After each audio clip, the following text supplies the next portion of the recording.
Alright. Hey, and no cameras. Okay.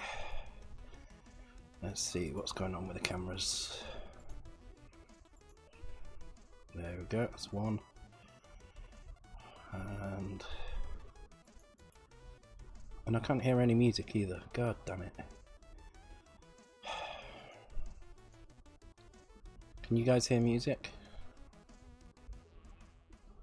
Hey guys. You hear the music? It's just me then. Brilliant.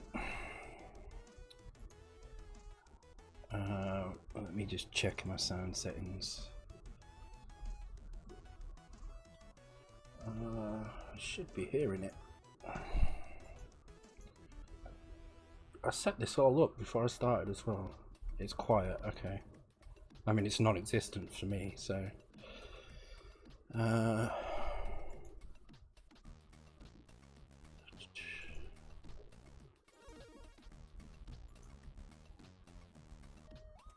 there you go, I hear it now. I think it's because it keeps turning on my... Oh, no, it hasn't done that. Let me disable that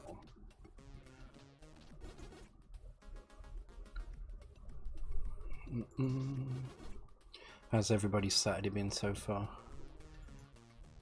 Ah, there we go, that's perfect.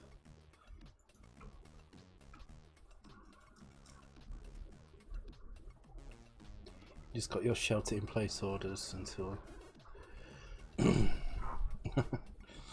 dull. Yeah, it's been quiet, hasn't it? I've not really done a lot today at all. I tidied up some of the code for the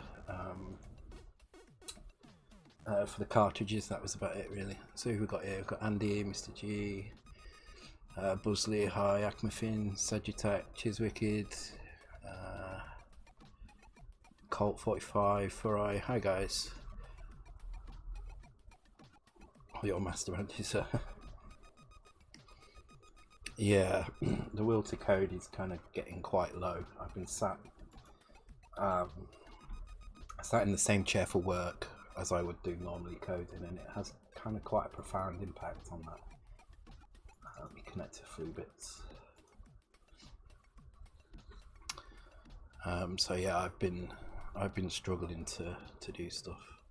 I've one less. Oh, so the clocks go forward tonight, right? Okay. Okay, that's fine.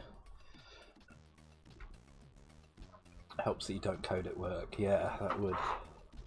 So I have been doing the cartridges. So I made a little test board. This thing here. Oops. So that's my little test cartridge. I didn't have any 32-pin sockets, so I had to snap a 40-pin socket down to get it to work. But I'm burning the EEPROMs in here, testing them in here, and then I can put them in cartridge. So I've only done one so far, but it's the stutty. I'm not getting any drop frames. Not that I can see anyway. It seems to be running fine.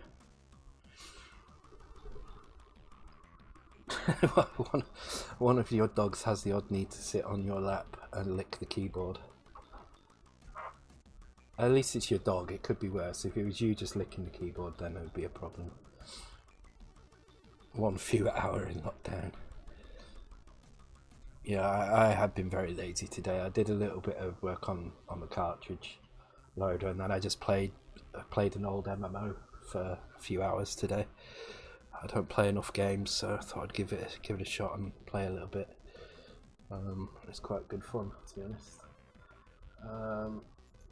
So I can't remember exactly where we were at, so I'm gonna just get. Actually, am I opening source tree? I don't need source tree, do I?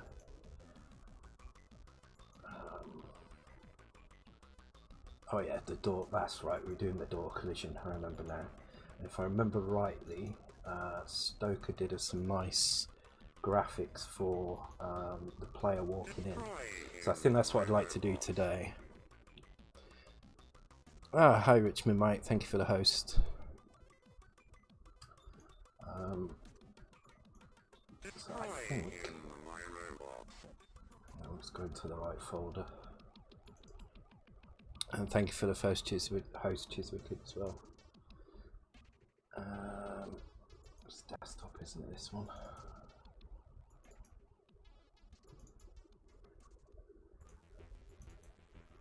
So this was that's right. Yeah, we have this animation now of the player kind of walking off into the distance. This one here, actually.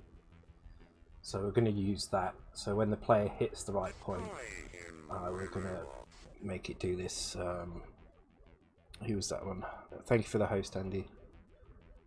We're going to just launch this animation, and then what I want to do before we do anything else in the game, I kind of want to work out a transition from the game to a bonus screen. Maybe do the bonus screen and start looking at the intro as well. Thank you for the host, Acmafin. Destroy him, my robots. So I think first we need to get these sprites into into our actual. I can't remember which one it is now. It's not that one, is it? I've got so many. So I need to tidy all this up. I feel like it's going to be that one. It is that one. Yes, there's our little animation. So I'm just going to stick these in the bottom here for now. And let's work. I think we were in the middle of doing the collision for the door. Let's have a look actually.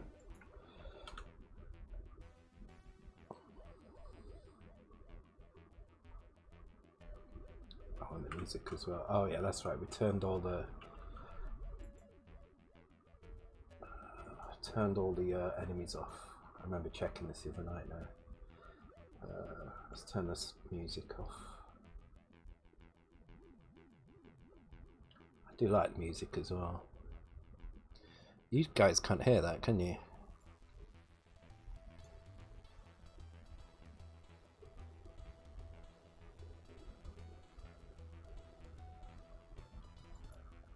I'm going to turn it off though. Hey Steps, welcome to the stream.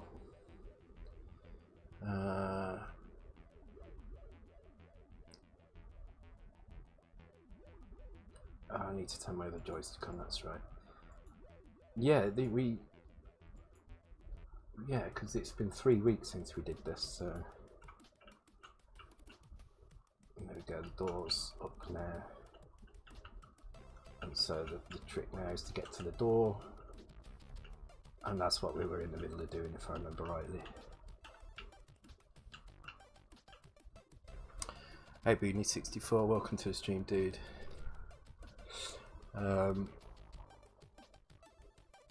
You can't hear anything. Can you hear the SID music at all?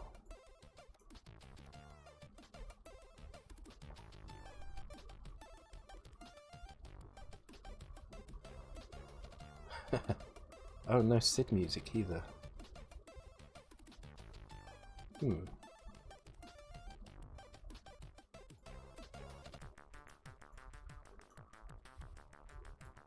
Oh, it is there, okay.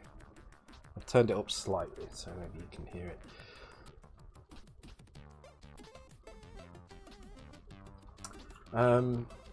Yeah, this was the thing. I did want to have the players eating each other. The problem with that is we would have to create another. Just thinking about it now, we would have to create another warped sprite. Potentially 2 actually, 1 from each. Actually, no, we'd have to create 6. 1 from each angle and 1 from each direction and of each player size. So it would have to be 6 extra sprites.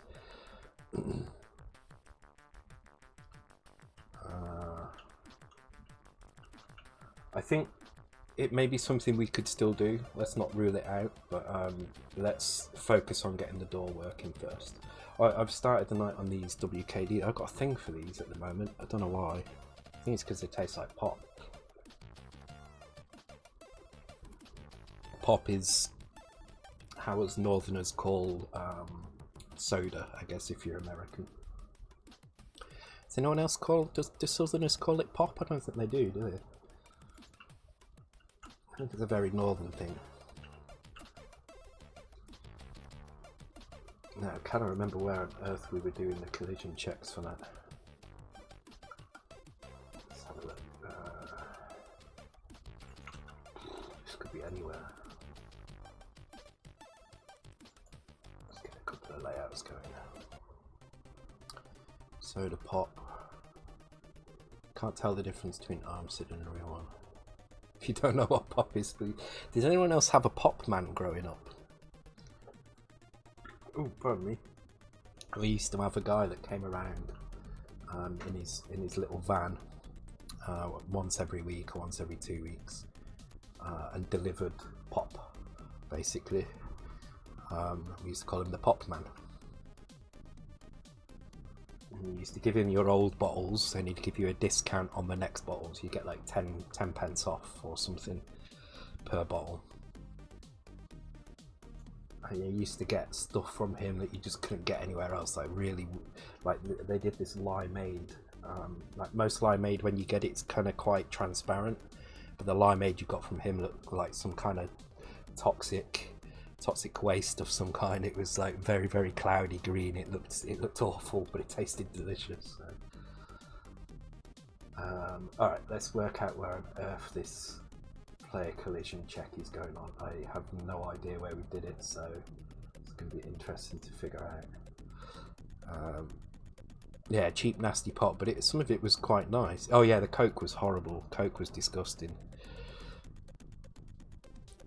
You still recognise pop as fizzy drink. Okay. Oh yeah, we have, as you can probably see from Chiz's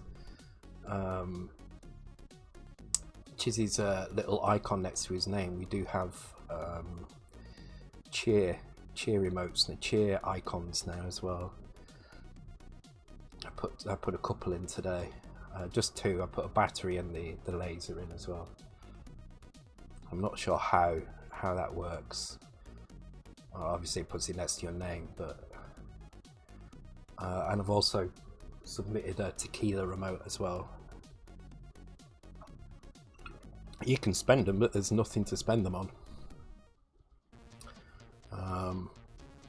I should make something of some kind. Where am I originally from? I'm originally from East Anglia, so I'm originally from Lowestoft, near Great Yarmouth. But I grew up mostly in Manchester.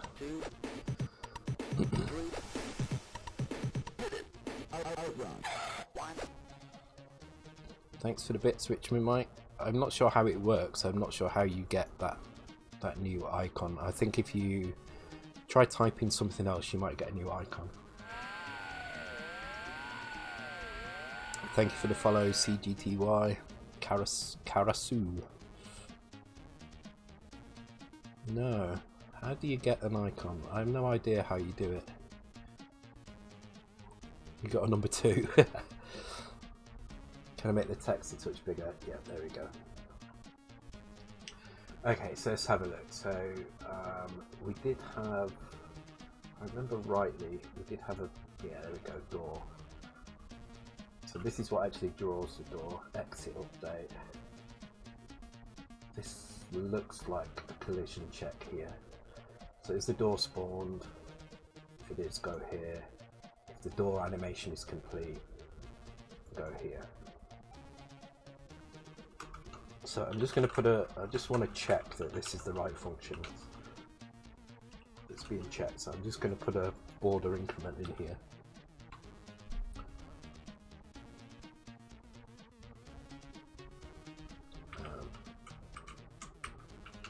I have updated my vice to, I think that is the border. Let me set my massive borders on.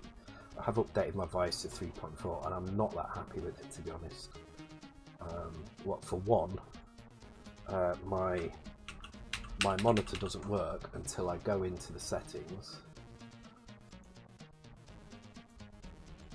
and turn off enable remote monitor, and no matter how many times I save those settings, it automatically turns it back on every time, which which is frustrating. Is Fluebits on? It should be on. It says I'm connected. Let me just double check.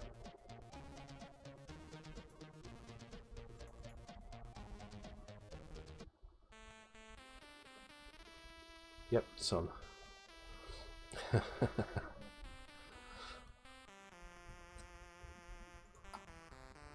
Okay, I want to expand my borders so I can see, because I'm not seeing. I can just about see a flick here, which makes me believe it is on, but I want to just make sure.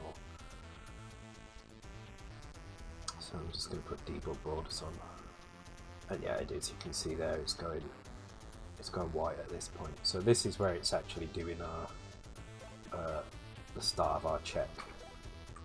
I just want to make sure that that's happening only when the door is active. Like the setting from your device in file. Ah, that's a good idea. I've never thought to do that before. Let's try that.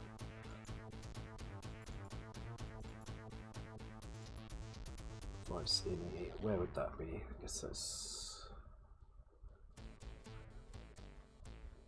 Is that in my app data folder?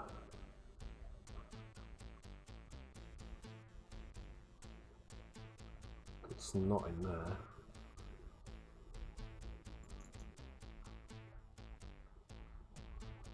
Probably. Let's have a look at app data.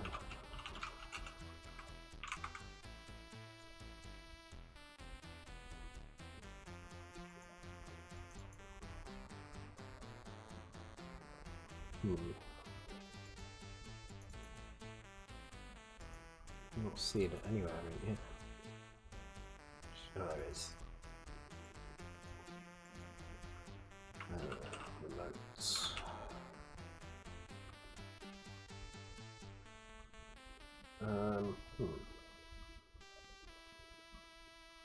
This doesn't look complete at all.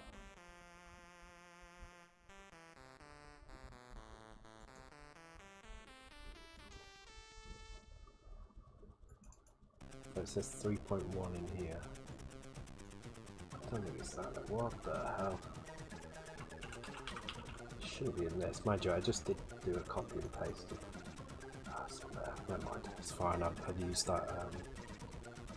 I'll use the debugger if I have to. It's fine. Maybe the last line. Okay. Monitor server address. Just delete that line maybe.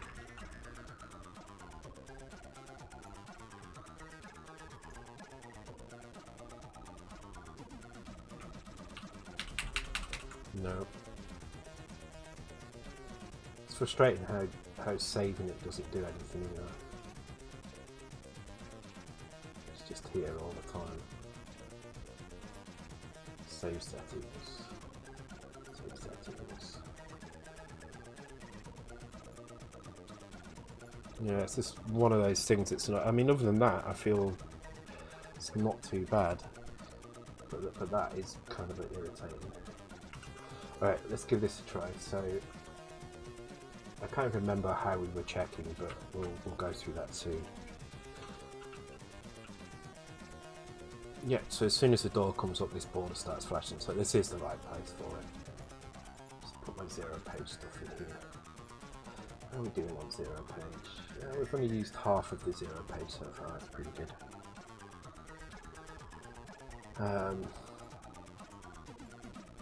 Okay, so we were doing a check based on the door bounding box and then a player bounding box.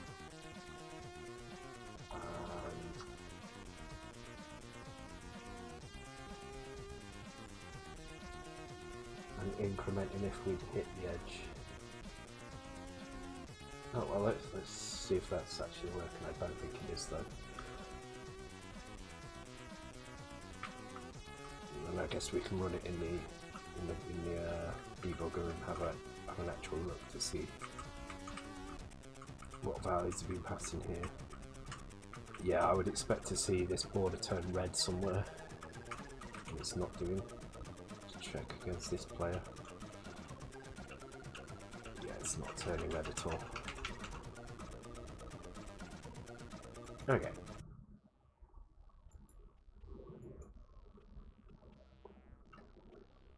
So we get the spawn location of the door, X and Y. We times it by 4 and add a border in. This is half X, so that's fine. We get the Y, times it by 8, add the top border in. So collision point X and Y should give us the sprite position of that door, so let's go and check that.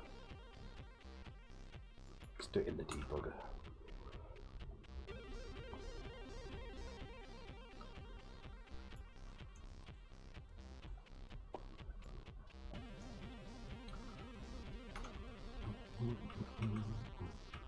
So yeah, it's perfect music for this. I am going to turn it off, I do apologise. It's not because I don't like the music, because I do. Oop. It's just I don't want to keep hearing the same bar over and over again, or else I will hate it.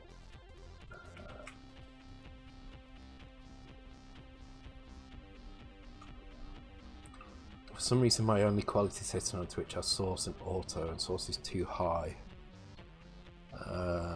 What options have I got? Oh yeah, same here as well actually.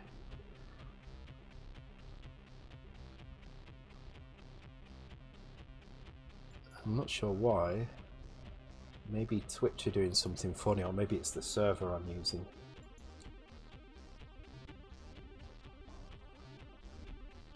They could have disabled things as well. It could be that they're trying to limit bandwidth as well, because I know, although you'd think putting a lower one in would limit bandwidth, right? But yeah, maybe they're just maybe the processing power that they need on their servers to serve you a lower resolution is probably too much based on the high usage. I know Netflix have reduced their quality by about 25% across the board at the moment. But not their prices, interestingly. So you still pay the same amount, but you get a quarter of the quality.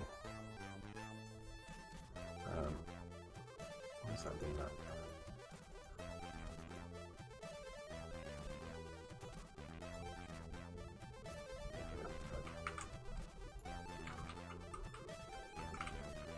I need to turn both joysticks on as well, don't I?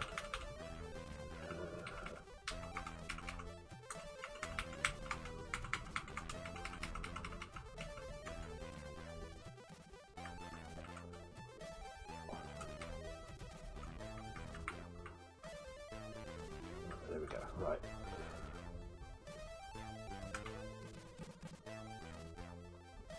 So, at this point we have collision point X and collision point Y, which is going to be 11 and 15 for some reason. So that's saying collision point X is at 64, which is half X. So if I move this over here, 64 is 100 basically, so 200 should be our position, start position. The border is 24 wide, so 176 plus 24, 200, so that is correct. And then this one is 42, which is 66, plus the top border, which is 50, so it should be about, actually we don't need the top border, do we? Let's just, okay, so this should actually be that minus 50, so that is 42, so minus 50 is 16, and that's correct. So I wonder if the source auto issues are related to the Chromecast.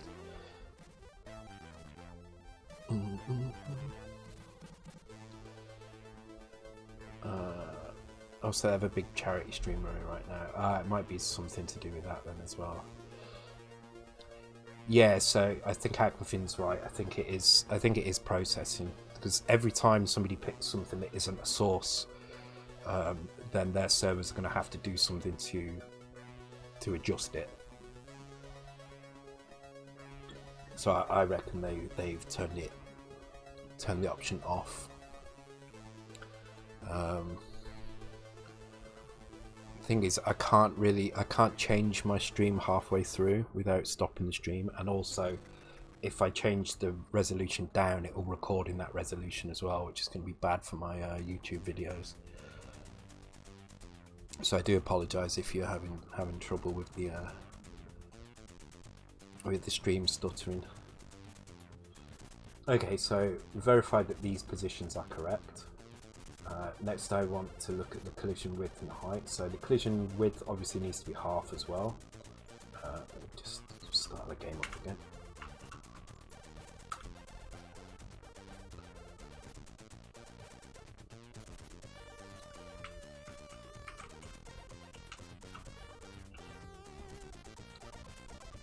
So, actually I should have done that in the... God damn, I should have done it in the debugger. I've already got it in the debugger, haven't I? There we go.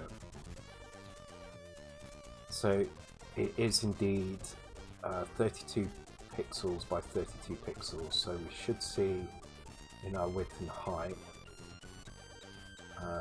half width. Oh, the height is wrong, that should be 20. So our height is 20, our width is 10 because it's half, that's fine. And then the player bounding box, 0 offset for the collision point, okay. So we should look into... Oh, hang on. Collision point X1, collision point Y1. Oh yeah, that's right, okay.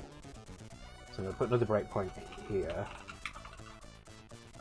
and see if, just make sure that this is returning the correct X and Y for our player. In fact, we could do that down here as well. We just stick a breakpoint in. So that breakpoint currently is here. So 2 and 2 brings us to this bit here. So put a breakpoint there. There we go. So we're looking at 13 and 17 now, and this is the position of our players, which are roughly in the same place, so we can use the position as shown here. You can see they're only 1 pixel apart. So 13 is this one here, 34. This is half, so that's 52, which means we should have about 104. We've got 105, that's fine. It's just rounded off that extra value. And 16 is 1C, and that is 28 plus the border at the top, so that's 78. And you can see here that's wrong, because it should be 160. So that's where we're getting a problem here. This value here is incorrect. So let's go and have a look at that value. So that is this value here, 1C62, which is our player 1Y plus 1, which is this one here. Oh.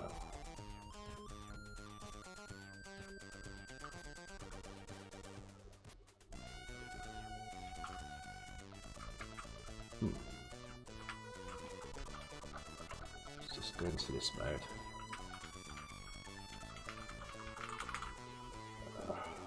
Breakpoints all over the show now, haven't I? 1A56, okay, that's where we want to come back to.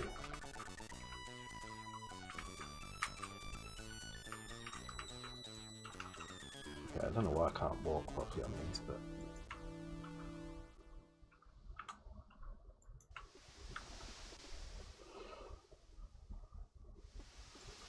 If you're in a new game, no, this has been going on a while now. My thing is completely broken. Alright, time to close. Oh my god.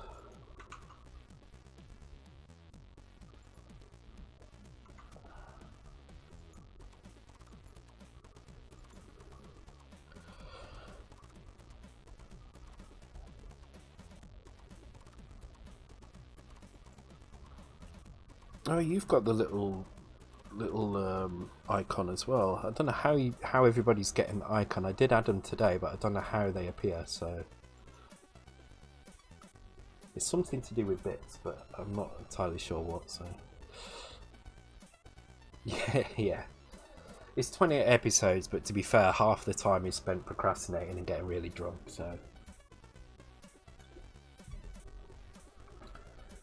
And I'm trying to explain absolutely everything as we go along as well. So, alright, so I want to know what's going on with this value here, because I think this value here is for some reason wrong. And I'm not sure why. It may be that I'm just reading the wrong value. Maybe, actually, does the player? Hang on, I don't think the player has. It only has a single value. We don't have fractional values for the y. That's why this is wrong. So there we go. I think that might be enough actually. Let's give that a try. Cheer 100. Yeah, but Mike did a cheer 100 and it hasn't shown. Or maybe the 1, 2, and 3 things, the bits leader things override that, which is a bit stupid. Yeah, I think so as well.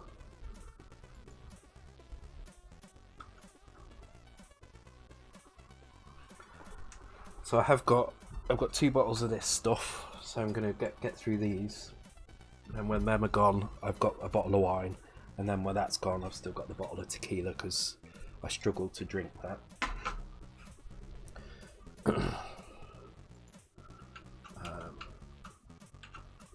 Not that I'm determined to drink any of these things, but it would be nice if we can get onto it. Why is that not working still?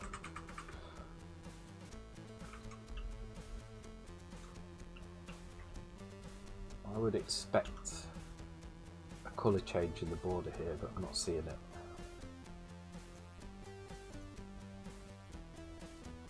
Okay, let's put a breakpoint in here and just check that those collision values are correct. And put a breakpoint, actually let's just do one there for now.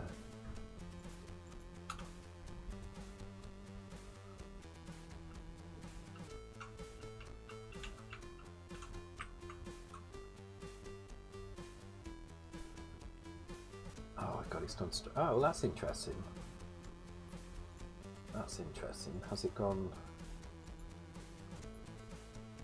Oh, okay. Well, as long as the monitor can come up via code, that's fine. Okay, good night, Mike. Yeah, I hope you haven't. Just drink lots of alcohol. Just drink a whole bottle of tequila, that'll kill it. Or you, one of the two.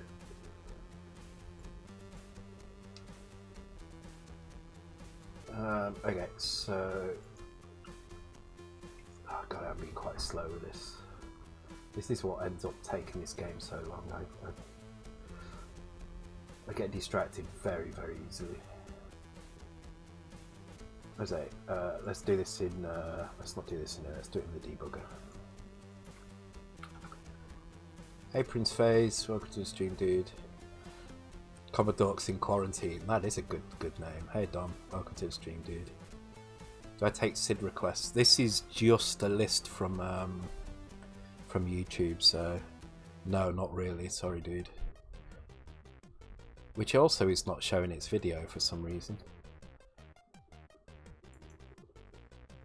There should be a little video playing here, and it's not showing.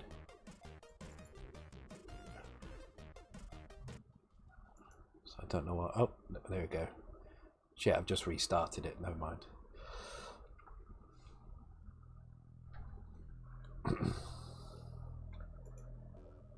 I think one thing I've discovered is if my computer goes into like a screensaver while I've got OBS set up, it messes with OBS. Something wrong. So.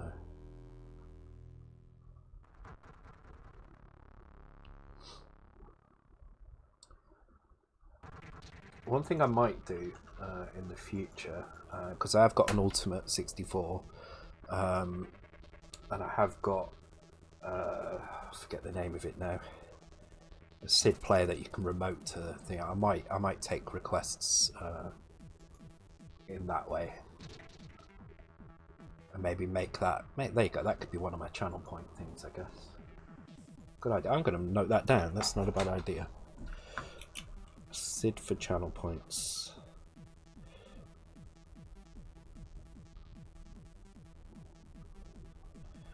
There we go.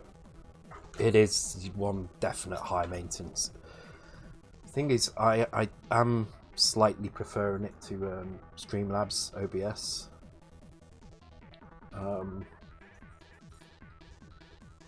Just because I think it's a bit more flexible. Alright, that's one bottle down. But I'm not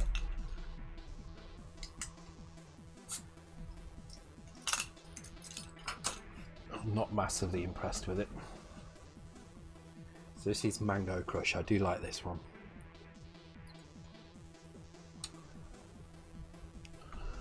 You worked for home for 10 years.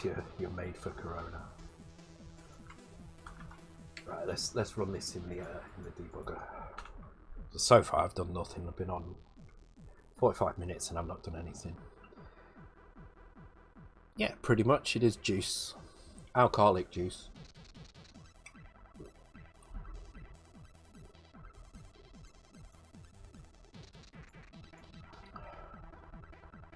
I'm kind of. I do have a big box of wine, but I'm saving that for emergencies.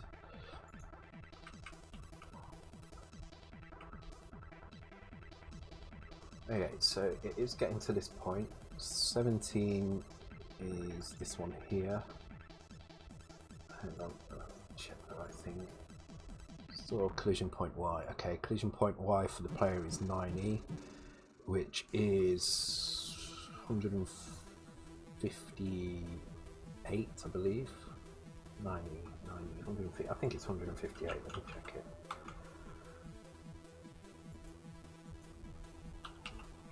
Yeah, 158. Okay. So, and our sprite says that it's at 160. So that, I mean, that's close enough. It was probably taken a frame before it moved.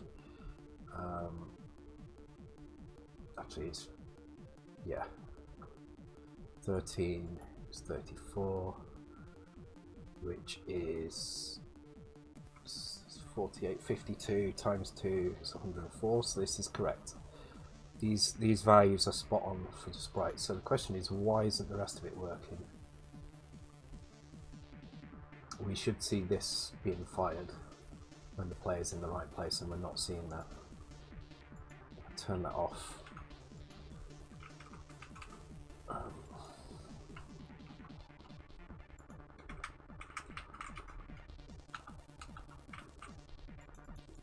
I've still not worked out how to get the joystick to work once you've touched on any other area.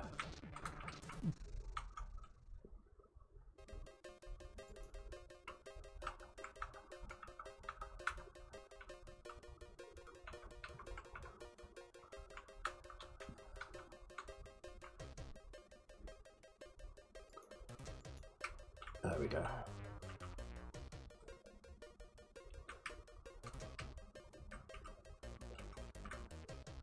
So this should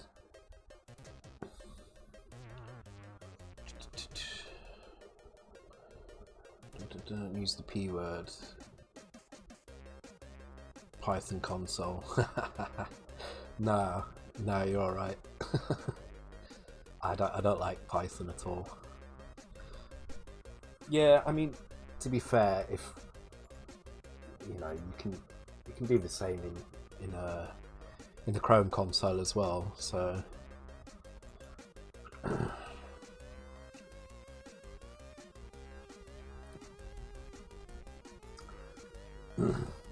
so the question is, why is this not working? Why is this routine not working? Now, we did set it up just for sprite collision, so it could just be that this function is probably not suitable for what we're trying to do with it now. I'm going to go and have a look at it now, although I have a funny feeling it's been so long since I did it, it's going to be difficult to understand. Get sprite collision, okay. So this takes, given two sprite positions X and Y, so it's these things which we have set, width and height sizes, rectangles, yes. Sets carry flag if not overlapping.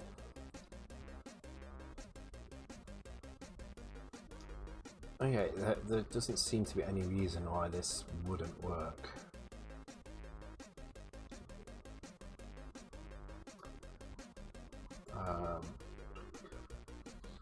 I don't hate it. I just... I don't know. I would rather use other things. I definitely wouldn't. It's never my first choice for coding at all. And I always begrudge having to install it on anything.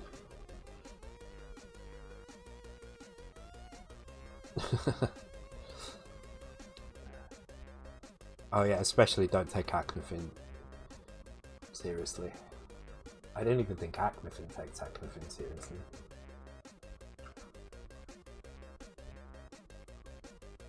Just embrace the hate.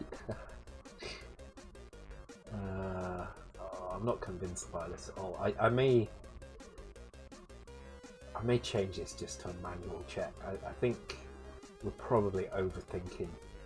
I say we, just me who's written this, so probably overthinking this.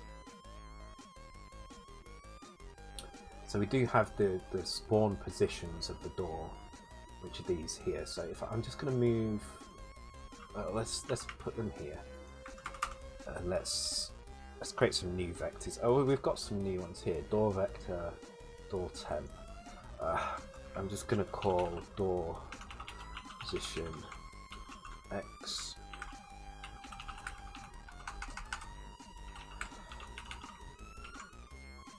Just going to check it manually. I think it's easier than pissing around with this function.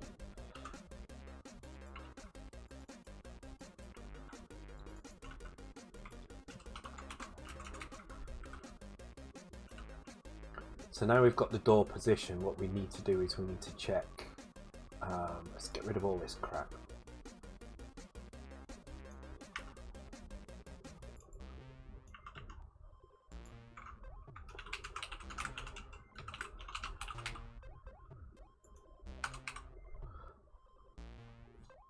Okay, let's just do one player first, and then we can update it to work with both as well.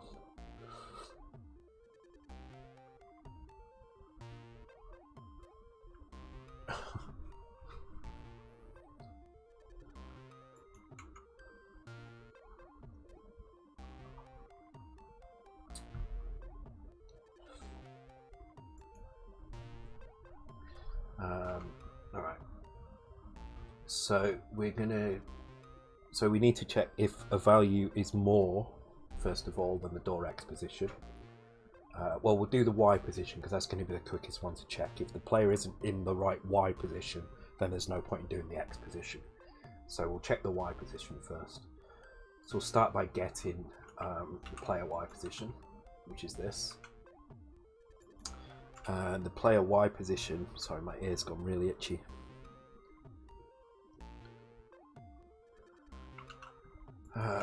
Is its sprite position? We'll compare that against door position Y, not X. There we go.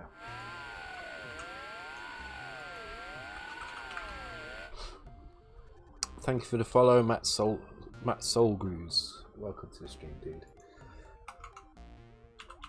Let's create some labels in here. So we'll have door width.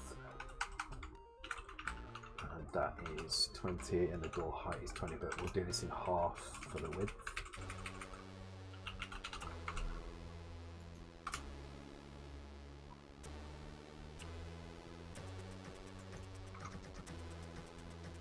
So if the player, we'll put let's do skip here.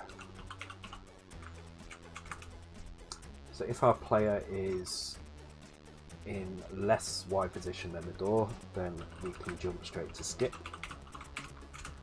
and then we need to compare against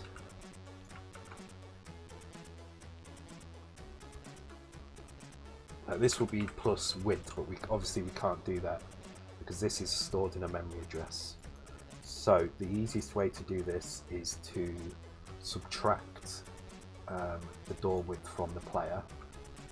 You think about this? Yes. Subtract the door width from the player. So the player Y is stored in the commit. So we subtract door height because we're doing the Y, and then we compare it again to this position.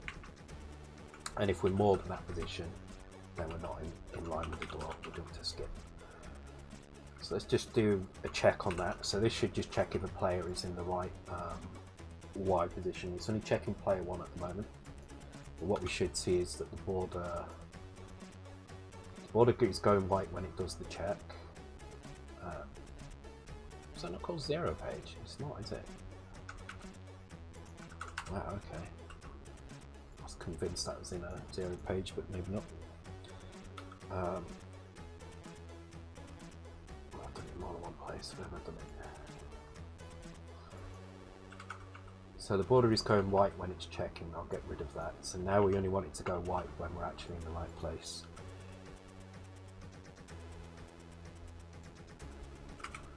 Let's bring out the door. And we need to take player 1 to it. Okay, so, and there we go. The door.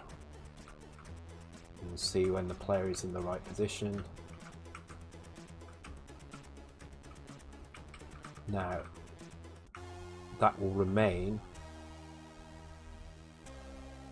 Actually, that will start too soon. So if I, too late even. So if I slow this down. God, how do I slow it down? So this here.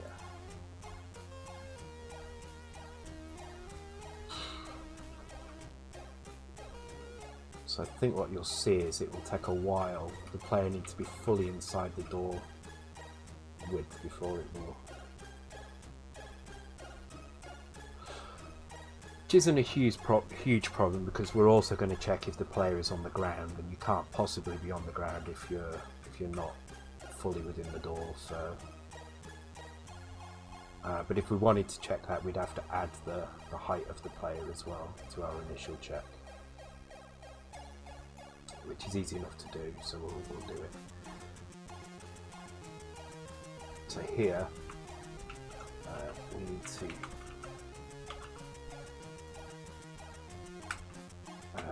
the player height is, well, it can go all the way up to 21, so let's just add 21. It looks like it is 21 in most cases. Actually, the hair is touching the top in most cases. So.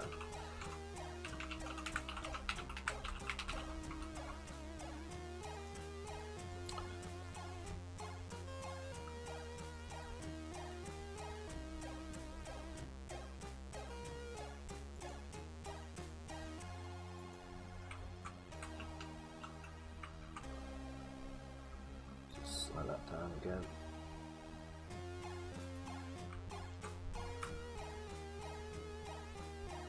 Wow, it's really slow.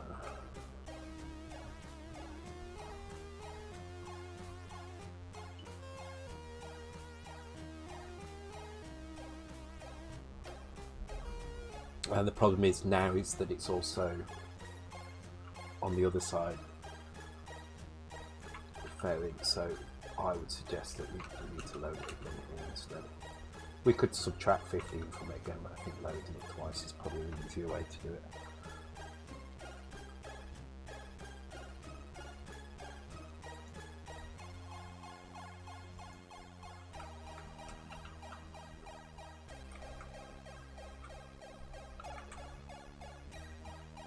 So now I want to make sure that as long as the player is...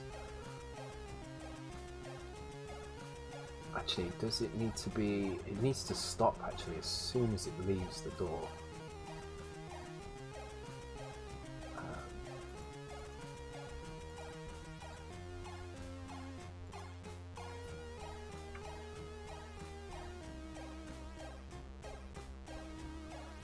Which is not, it's waiting until we're fully on. But the thing is the door is always going to have a floor in front of it anyway. And what we're actually checking is the rectangle of this player in line with the rectangle of the door. And I think that's fine. So one thing I would like to do is, when we check the X, is to check a much thinner area of this. So maybe a third of it or a quarter of it. So you have to be in the middle of the door basically for the animation to start. So this is the one that always reminds me of Flimbo's Quest. Don't know if it's the same person. Actually, I can't remember his name now. It's got quite difficult to remember. I think he's Dutch or something. But I saw he posted something on, I think it was Facebook or Twitter, about he's doing some new music as well. So should be interesting. Because Flimbo's Quest, the theme tune from Flimbo's Quest is one of my favourite pieces of Sid music ever. It's got such a good bass line.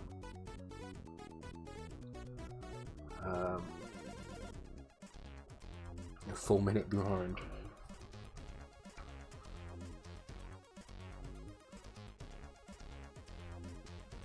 Okay, so this is kind of working now. So let's do the same with the. In fact, I'm going to take a quick break. So I do need to have a smoke and go to the toilet.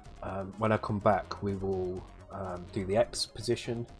And then we'll do the same for player 2 as well. I think we can probably find a way to make this a reusable loop instead. So, all right, back in about 5 minutes, guys. Maybe a bit less. All right, put it back.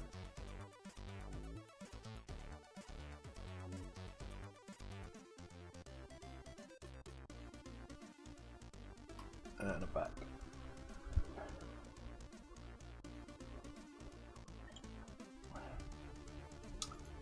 Alright, so going to check the X position now. Let's have a look. A bit of Corona talk.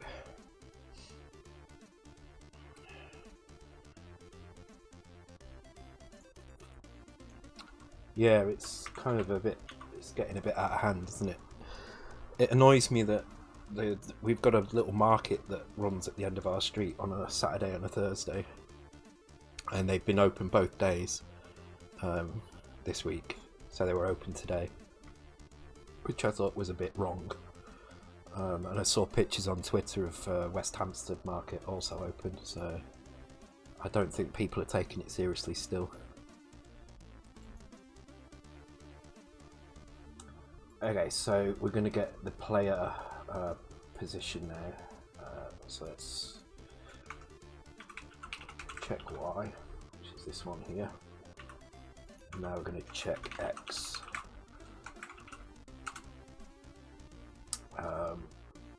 So the accumulator at this point contains the half X position of the player, and we need to compare that against the door position.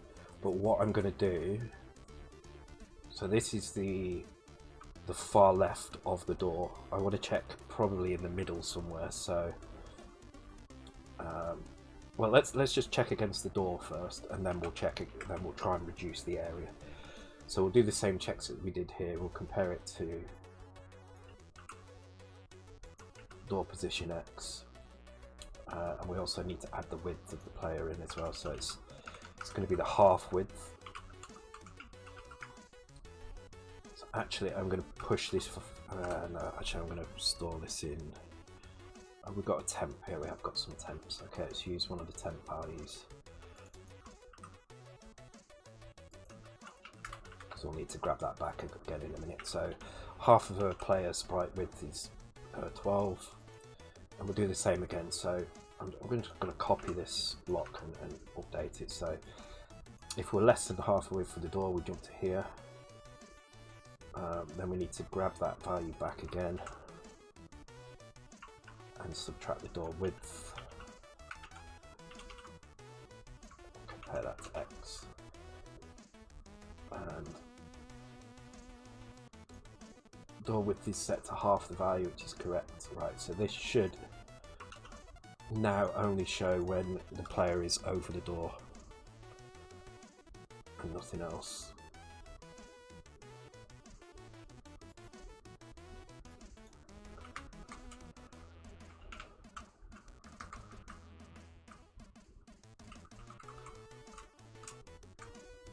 Okay, it's a little bit too soon.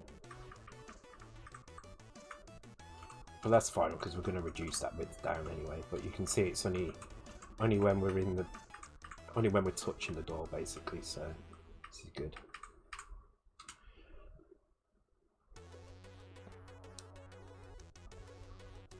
There was an ambulance next door with 5 people in hazmat suits this afternoon. Oh my god.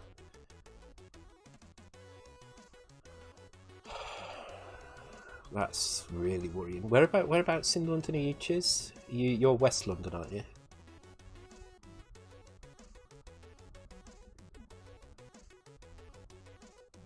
Oh my god, can you... Can you add that to an emote? That's really cool. Oh no, I can't. Where did you get that from? I want a hazmat suit for my emote. Hendon. Oh, okay. Yeah, it really is crazy. I don't understand the people that are just kind of being so nonchalant about it. You know, even if you're not in an at-risk group, it's so highly contagious. You can very easily infect someone who is in a high-risk group. So, okay, cool. So the door is.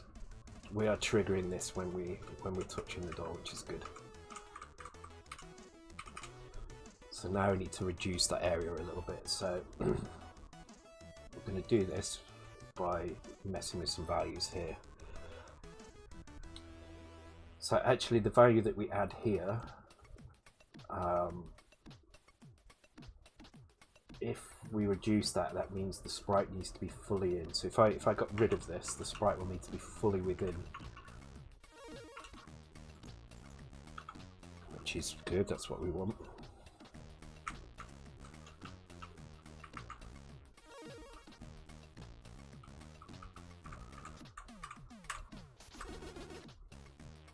Which is about right, I think. And then we need the same on this side. So as soon as we start coming out, we need to remove it here. So we'll do this by subtracting that player width on this side here as well.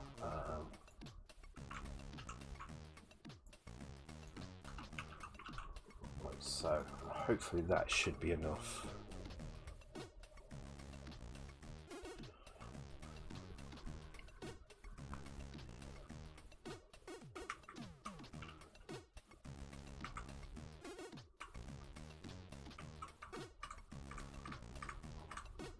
Oh no, I should have added it, sorry, not subtracted it.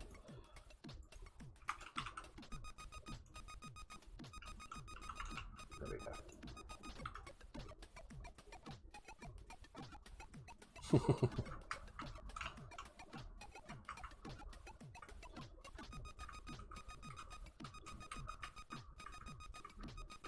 There we go, so now only if we're in the middle.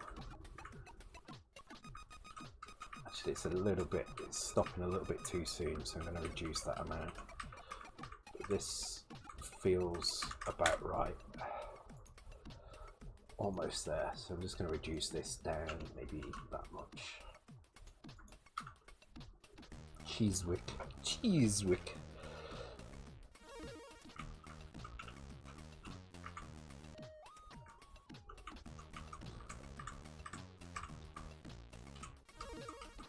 Yeah, that feels about right. Okay, cool. So when this happens, we'll trigger something in the player which will make them. You won't be able to control them, so it will stop all controls. So you won't be able to jump, and it will trigger a new animation where they'll disappear into the door. So we need to make this happen for the second player as well, because at the moment this is only happening for player 1. You can see nothing happens when player 2 is over the door. So let's make that happen. So this is the check that we're doing. We need to check 2 players now. The data that we've got for the players, unfortunately, is set like this. So player 2 is not the next byte along. So this is the byte that we're checking. Actually, we're checking these two on X, and on player 2 we need to check these two. We're not using the X register here, so let's set a loop up using the X register.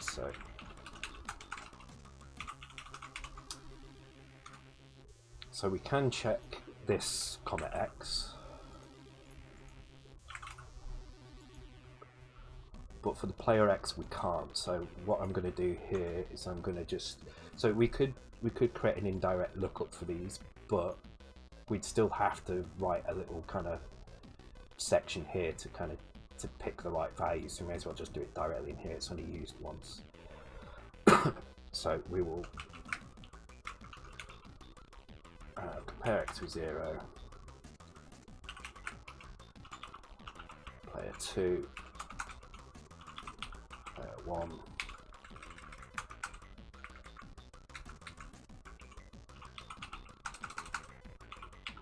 player 2,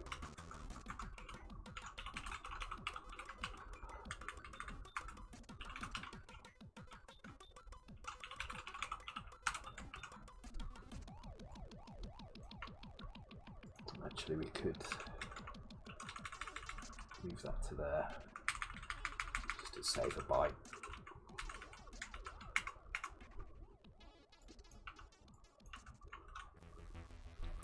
So this is now checking both players, and then here, so let's do the loop backwards. So starting at 1. There we go. Right. So now this should, in theory, work for both players now. Okay, Dom. Thanks for joining the stream. Good night. I do need to catch up with the Dom stream. I've not watched Dom for a while now. That looks good. Player 2 is working, and player 1 is working. Awesome. Right.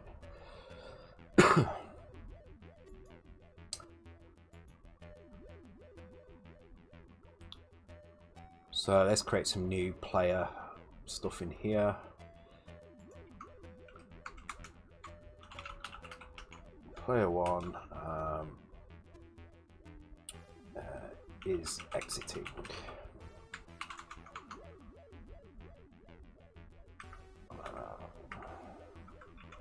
Actually, let's just call it exit index.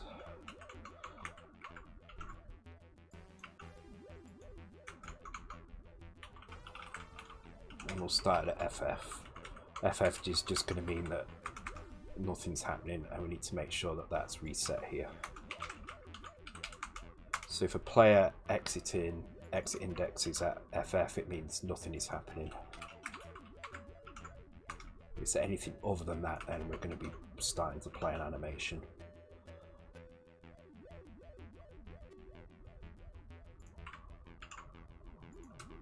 I'm just going to put another label here so I can reference it in here. There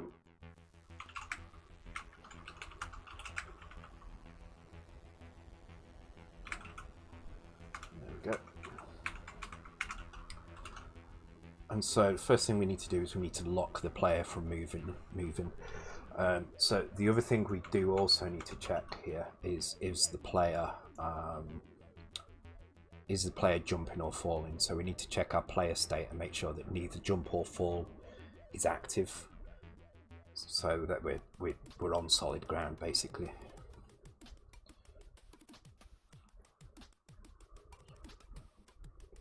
Yeah, I think New York is about to become the worst place in the world for that as well.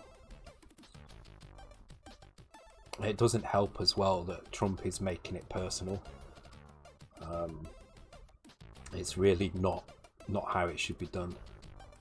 Romy's alright, she's locked down in New Jersey, so but I mean she's still in the high risk area, so I think it's New Jersey, Connecticut and New York. And obviously where she is, so she's right in on the main line from Manhattan into New Jersey, so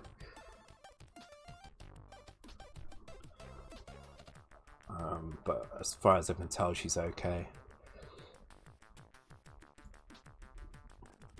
she's laughing and joking about it in the way that Romy can. So, okay, so we need to check if we're on the ground. Okay, so we need player state. So, got so many things in here now, it's crazy. Player state. I think it's just called player state, isn't it? Yeah, player 1 state, player 2 state. So, I'm able to exit if on the ground. So we will load Qnet with player state, X. We'll and that with player.states jump fall.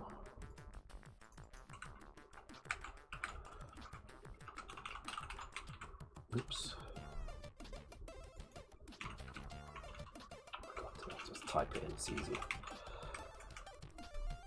And if either of them is non-zero, we jump to skip.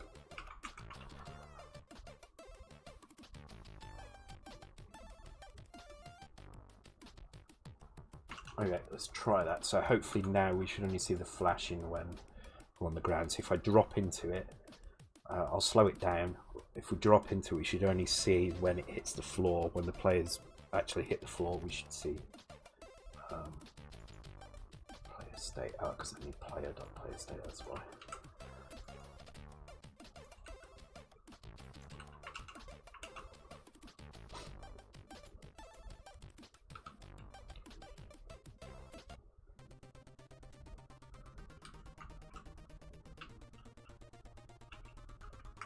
Okay, so let's just slow it down again to 10%, and let's just watch what happens. Hopefully the border is not going to flash white until the player has hit the ground.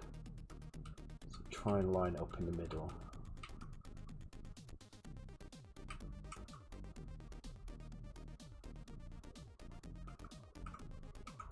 Oh, actually it's interesting, that's not happened at all. Oh, because I actually turned the border colour off, damn it.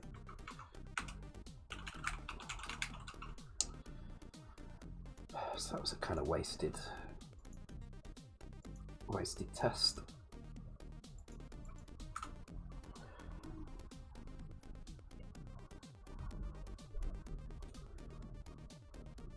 Yeah, I wonder how many of the anti-vaxxers are begging for vaccines now.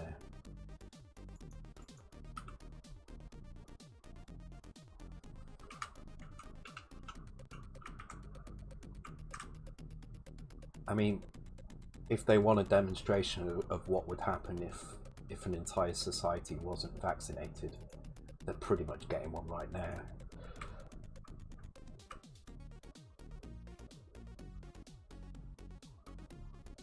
But I wonder how many of them will spin it as a conspiracy. There we go, perfect. See, only when I touch the ground does it do it.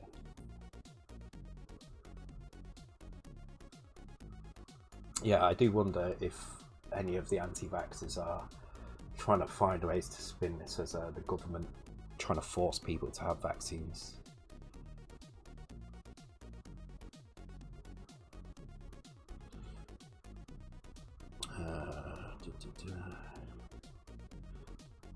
Oh, seriously?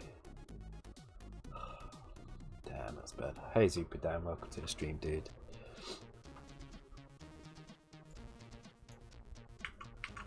Okay, so we've got the player hitting the door, getting to the right point only when they're on the ground, and setting the player exit index to 0. So another thing we can do now is we can stop the check from happening.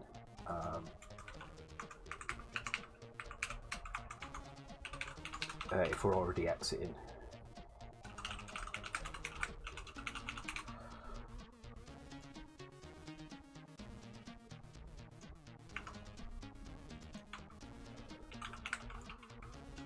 So if we are already exiting, there's no need to do all of this. Let's not waste cycles doing that. Hey Warlock, welcome to the stream, dude. Yeah, it is a 2-player game as well.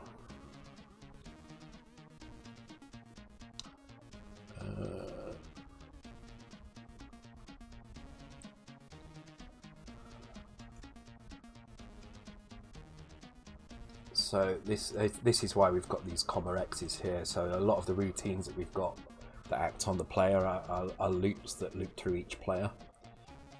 We will have to go through and ensure that any loop that we do like this, and there's going to be a lot of them, only happens if a player is active. But we still haven't put, at the moment we're just assuming that 2 players are always active. So we are going to have to add some additional code, additional checks into these loops to make sure it doesn't do stuff.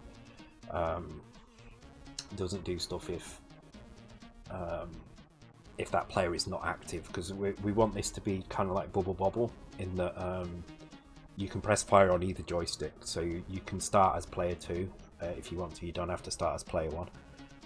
You can start as either player. You can join in at any time, if there's enough credits left. I guess we'll have to have credits in here somewhere.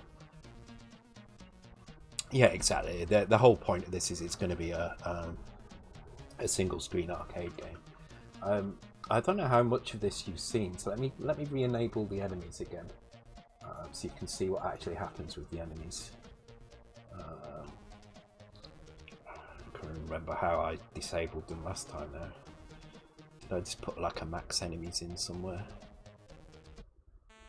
Max enemies 5, enemy total count.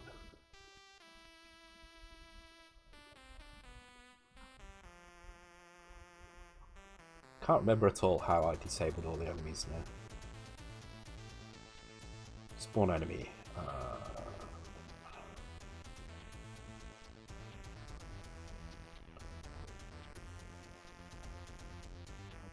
Store stacking exit found. Oh, I know how I did it. I did it in the level data.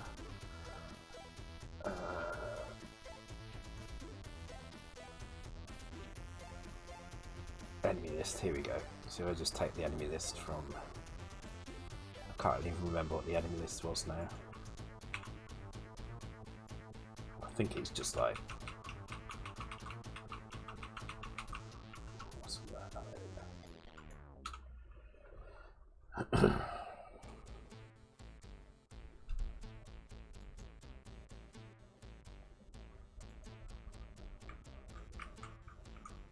So the enemies come up through these pipes. Obviously we need to do more animations around them. Then you can stun them with these things, which also colour the platforms. So there's going to be a bonus at the end of the round for who's coloured the most platforms. You can see you can set the colours how you want. Then when you've stunned an enemy, you can eat the enemy like so. When you've killed enough of them, you'll gain weight as well, which I'm going to hopefully show you in a second.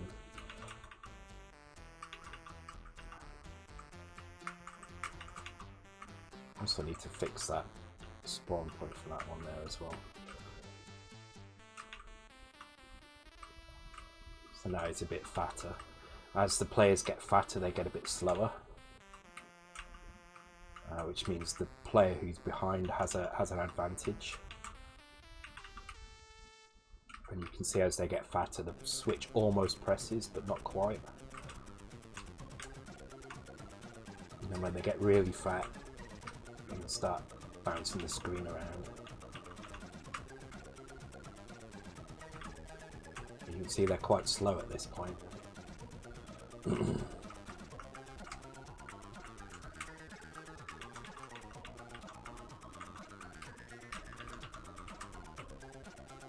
And then in 2-player mode, you've also got this crown, which doesn't work on the large sprite at the moment because it's still not fully decided what the sprites are going to be exactly.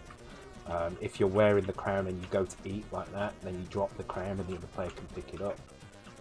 And there's a bonus for whoever has the crown at the end of the level as a little bonus. So you can see now the switch is flashing, and if I bring both players over, they can open the door. So it's kind of coming along. It has been a while though. We've been doing this since I don't know, maybe June last year or so, maybe earlier actually, maybe May.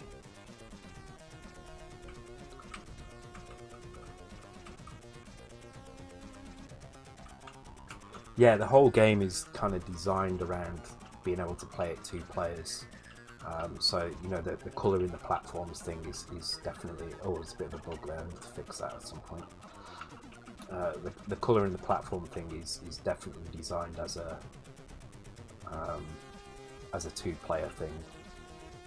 Oh, that's interesting. So, well, one thing I need to do is I need to stop the players from shooting when the door's up, because as soon as the door appears, that's when the like the colour counters are worked out. Oh yeah, massive rimmer to rhyme with scum. Yeah, you've got to say rimmer. You've got to pronounce rimmer so that it almost sounds like it rhymes with scum. I'm really looking forward to the new things. So.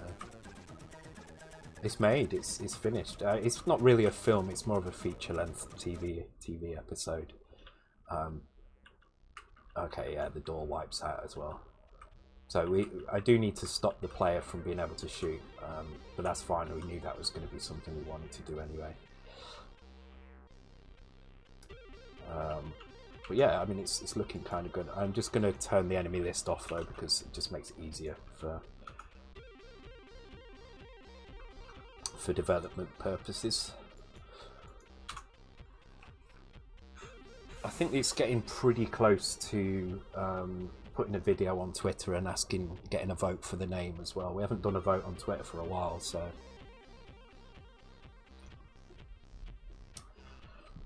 I think the candidates for the name, I've got 3 candidates for the name. One I'm not so sure about, because I think it might trigger some people, which is Double Diabetes. Then there is Andy and Mandy in Candyland, which I like the idea of, although I do feel like we'd need to make one of the sprites look a bit like a girl if that was the case, because at the moment they don't. And Pick and Mix as well, which is the other one.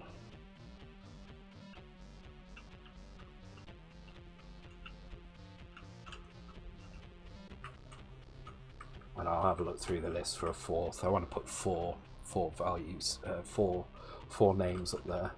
I need to have a think about the Double Diabetes, because I like if we go for Double Diabetes, then this will be called the Diabetometer.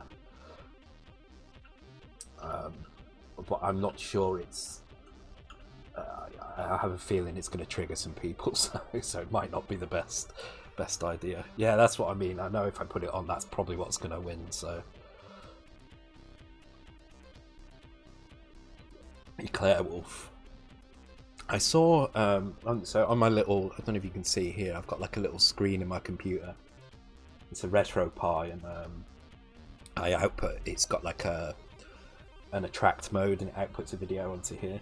And I saw today Airwolf on the NES, I think it was.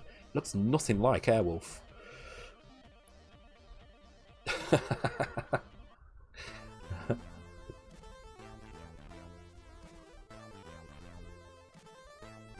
Well, that's weird.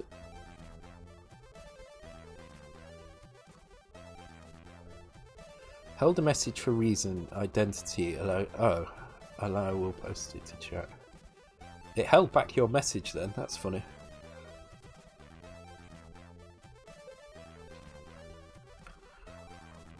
Co-vertically inclined diabetes 19. Right. Before I start my wine, I'm going to have half a shot of tequila. I don't have actually have any lemon or anything, so it's going to be a very small one. I just want to get it going. And cheers, guys. That is good tequila, that. I like it. Okay, so the wine I've got is supermarket wine. Ooh, there we go. Yeah, supermarket wine, because my I haven't left the house for 2 weeks now, so actually no, that's not true. I've taken the rubbish out. So.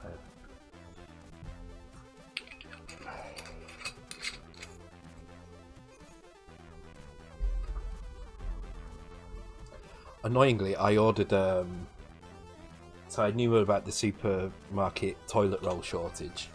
So I went onto eBay 2 weeks ago and found somebody selling toilet roll, decent feedback and everything.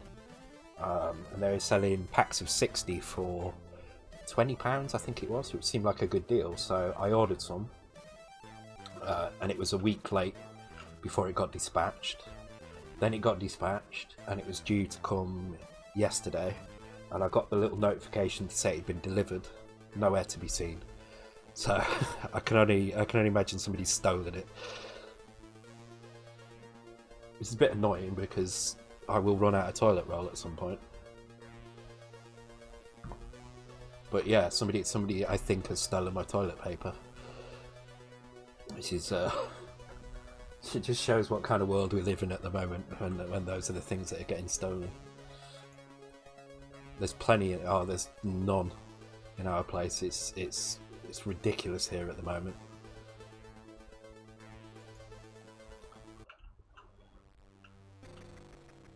Oh, that's a good point, Andy. Actually, I've got a couple of Spectrums.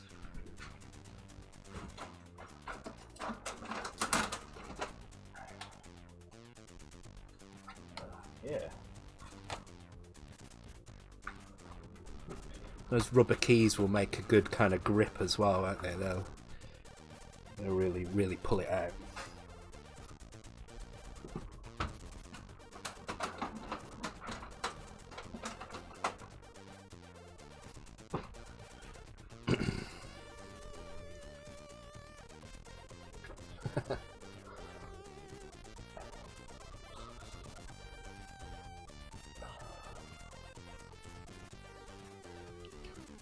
Tons of toilet paper. The hoarding has moved to yeast. Why ye for bread? Seriously? I mean, toilet paper to a certain extent I can kind of understand, because it's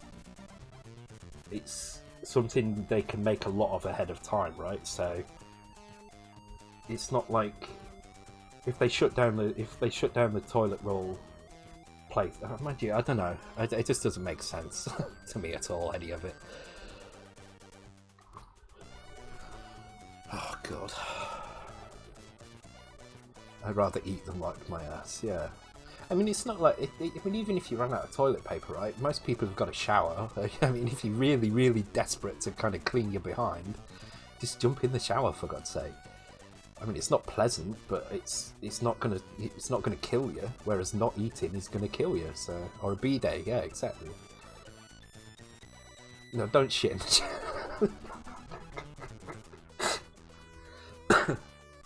No, do not do that. Please do not do that. Oh.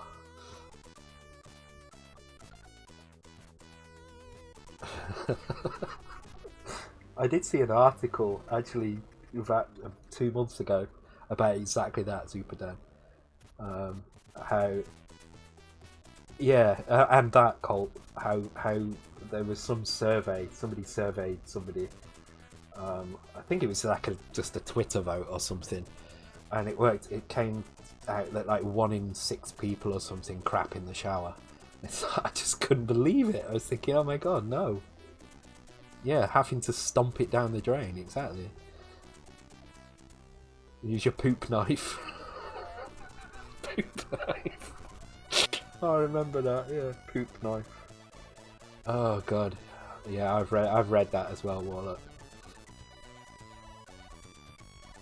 But yeah, it just made me think, like, we've all probably been in an Airbnb or a hotel in a shower that has had somebody heel stomp a turd down the drain, and that to me just was incredible. Okay, so right, just to go back to this, let's put these sprites in there. So this was the little animation I had. I did one for each side, but actually we don't really need that. We can do it based on this.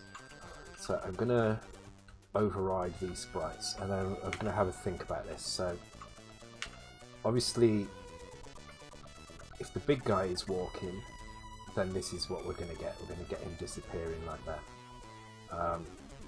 Maybe a bit slower. Then if the medium guy is walking in, it's going to look like slightly less. And then the small guy, even less as well. And then it needs to disappear, so K means toilet paper. A train attack has been a funny subject to talk about. Girlfriend works in B&B's condos. You wouldn't believe some of the stuff she sent me pictures of. The idiot's there. Oh no, I can believe it. I can believe it.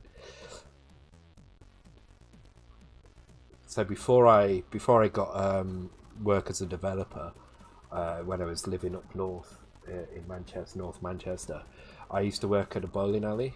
I used to do a bit of everything there, so do bar work and kitchen work and work on the front desk and things like that.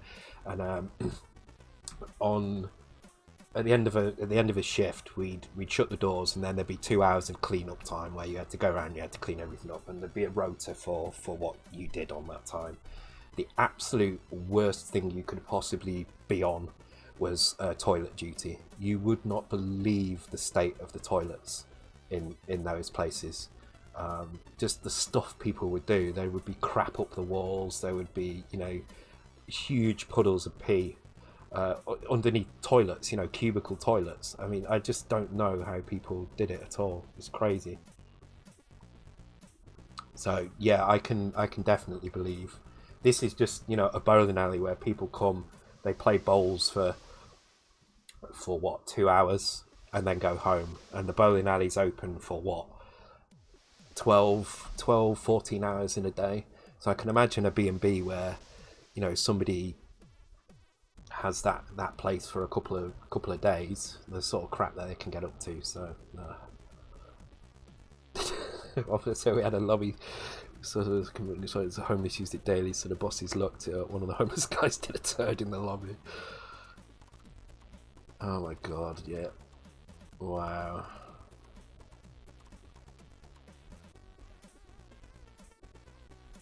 Alright, I'm getting distracted by the fun talk. So let me save this now. Probably need to get rid of some of these files because it is getting lost in here. I also need to go and have a look to see where our assets are actually stored in memory. Do we actually load them in? Where are we actually loading these sprites in? Okay, what are the actual sprites called? Enemy sprites, player sprites. So let's have a look for player sprites. Player underscore sprites. Of course it's in the maps folder. Why wouldn't it be in the maps folder? Okay, player sprites actually fits under IO RAM, so this is perfect. Which means we're not touching it at all. So we can have not 128, sorry, 64 sprites will fit under IO RAM. We do have dynamic absorb frames up here, and we have enemy sprites in the lower area of memory. So actually we have EC0, so that's 123 sprites we have, and we're now using 120, but we've got loads of room left down here. So I'm going to just shrink it down to 96. I think that should cover it. Yeah, there we go. Save that project.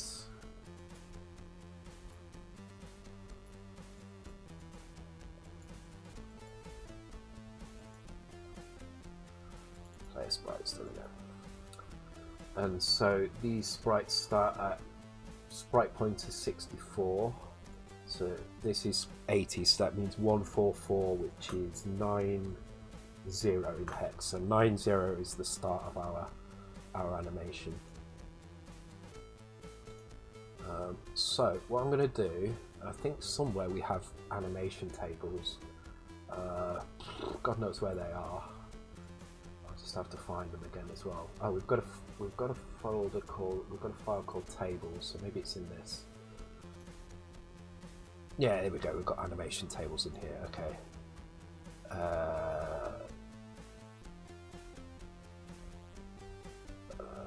Okay, so let's. So what I'm trying to do now is make a player exit animation based on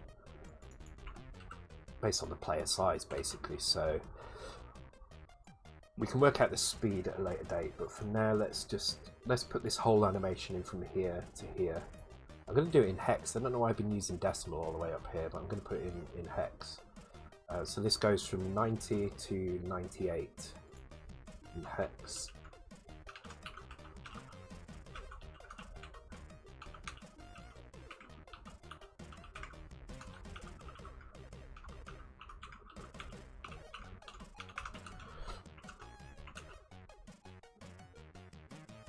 And let's start blocking out other stuff. So firstly, if the door is visible, then we need to prevent the player from throwing. So that's the first thing we'll do.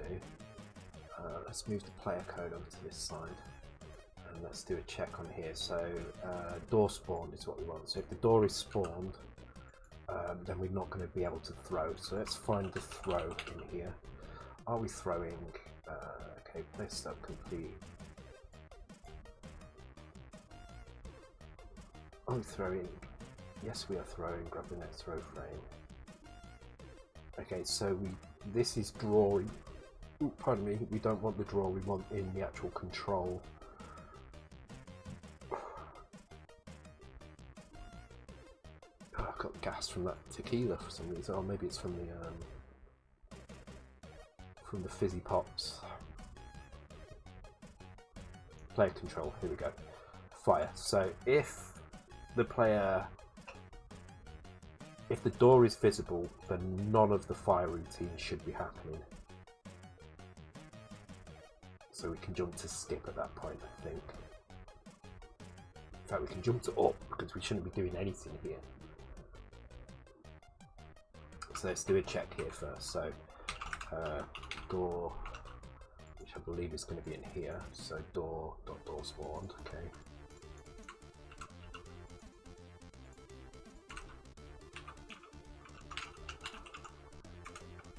And if that's equal to 0, then the door hasn't spawned, so we can jump straight into here and start doing stuff. Otherwise, we can jump past all of this and skip. So let's test that first. So hopefully this should prevent, actually not skip, up.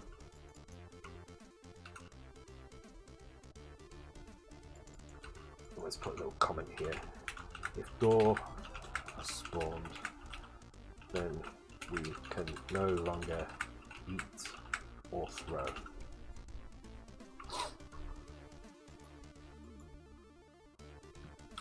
Casual poll, how old are you guys? I am 43 as of 2 weeks ago. It was my birthday on my marathon stream. So hopefully now, can't throw, can't eat. That's good. I didn't check if we could still throw and eat at the beginning, so I should probably check that now.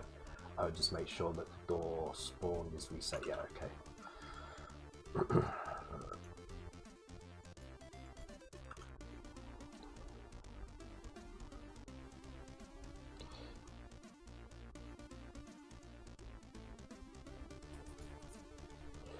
Oh, and by the way, Andy likes to give his answers in base 36, just so you know.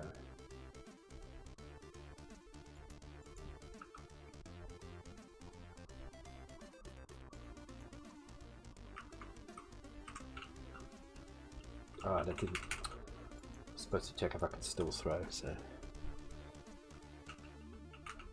I can still throw.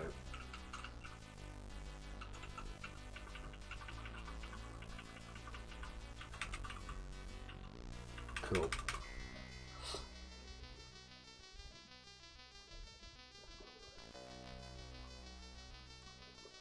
Base 36 would be closer. Would it be closer? 72, 73, that would be in base. Oh man, it would be closer as well. Wow.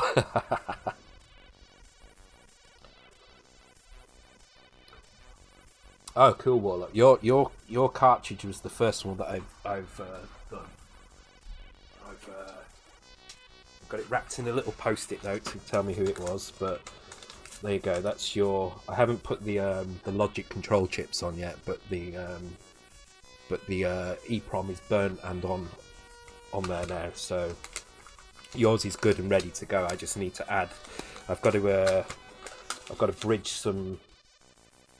It's kind of hard to see, but on the back there, just at the top here, there's some jumpers that I need to bridge. So I need to bridge 4 of them, and I need to solder 2 extra chips in. But his is done. Yeah, his is working. He did pick 8 games. Yes.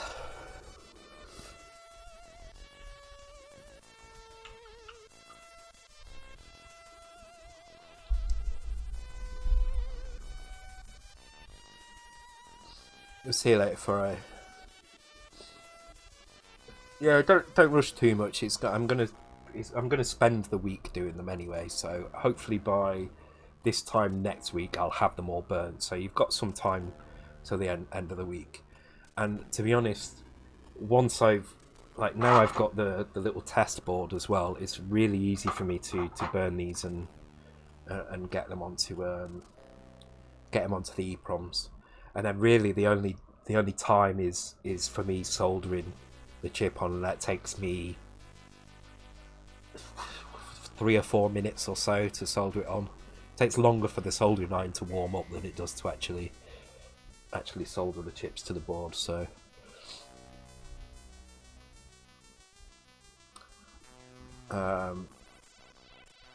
yeah, I mean, if you want me to show your cartridge, Warlock, I can do.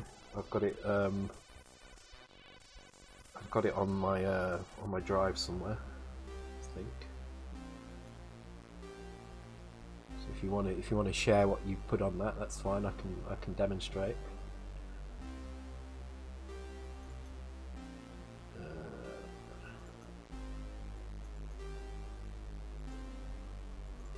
Yeah, I've got your version there as well. Yeah, let's show it then. So this is Warlock's cartridge.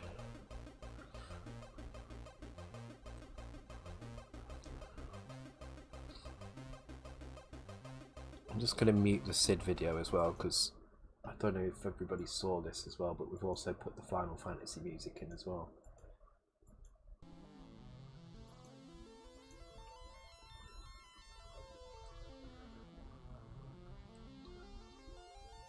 Don't know if you can hear that.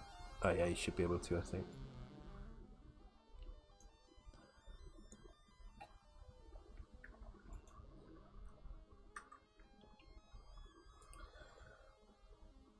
So yeah, this is all set up. I've gone through and tested everything.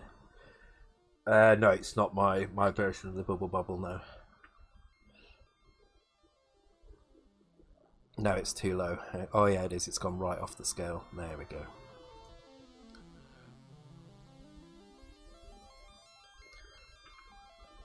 But it's working cool.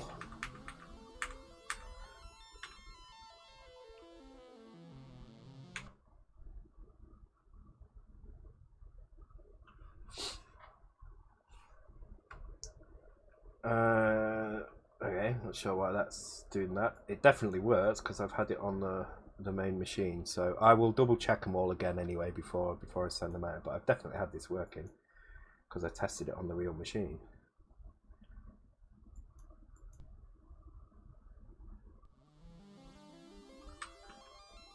Let's try a different game.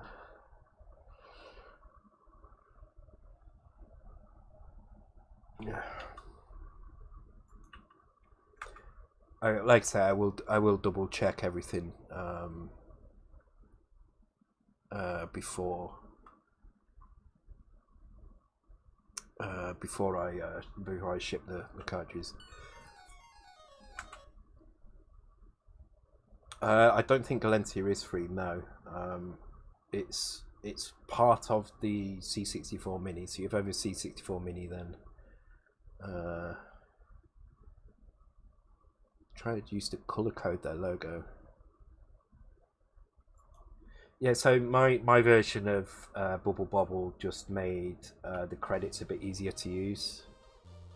Um, but it shouldn't. I mean, if you want me to change it, that's absolutely fine. I can change it. It's not a problem. I've got loads of the EPROMs. They cost me like 20p each or something.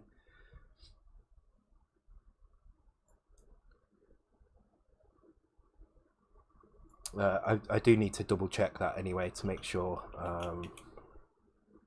If they thought the game was good, it was a gold. If not, it was a silver or so. Okay. Yeah, it was interesting, and the thing was really tricky to fit in. They really squashed every last bite out of that machine to make Bubble Bobble. So in order to get it to work, I actually the first release of it accidentally overwrote some of the level data because it looked like it was blank, but it wasn't. It was actually some very important level data. So I ended up reducing the amount of text on the main screen and things like that, just to kind of squeeze a little bit more room out. When Parasol Stars. So I've been thinking about this because somebody else asked me this today on Discord. I think I may once. I've got another kind of project which I'm working on with a publisher at the moment. When that's finished, I'm sure I'm going to be doing other games for them. But I may move one of these streams to be a Parasol Stars stream as well. So either alternating on Thursdays to do some Parasol Stars dev, or if we finish this game, then maybe do Parasol Stars. And because Taito don't seem to want anything to do with the C64 version, I'm kind of at a little bit of a annoying point with it, really, because I was hoping the way this was going to work was I put the video out and I got a lot of interest in it. A lot of people contacted me about it, wanting to publish it. I picked a particular publisher because I've got a good rapport with them. And they tried to get the rights for the game. Unfortunately, Taito didn't want anything to do with it, which is a shame because the proposal we put forward had some pretty amazing people on board for graphics and for sound. So it's a real shame because those people probably are now not going to be involved in it.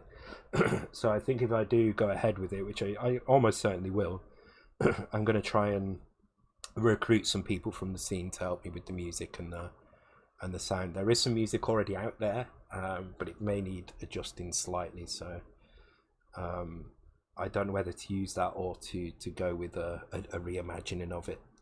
But I do want it to be an accurate one-to-one port of Parasol Stars. I don't want it to be called like Umbrella Heroes or something like that. I want it to be Parasol Stars.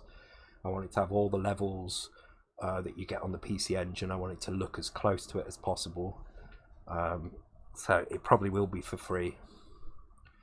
I don't know the bonus items data, no, so we're going to have to play it an awful lot. I've got a lot of videos now of me playing it and other people playing it, and I've got some information which is really useful from Bubble Bobble and Rainbow Islands from what were they called, Graph Gold, Andrew Braybrook's old company, that has a lot of the bonus items in it, and a lot of the bonus items are the same, so that will make things a bit easier.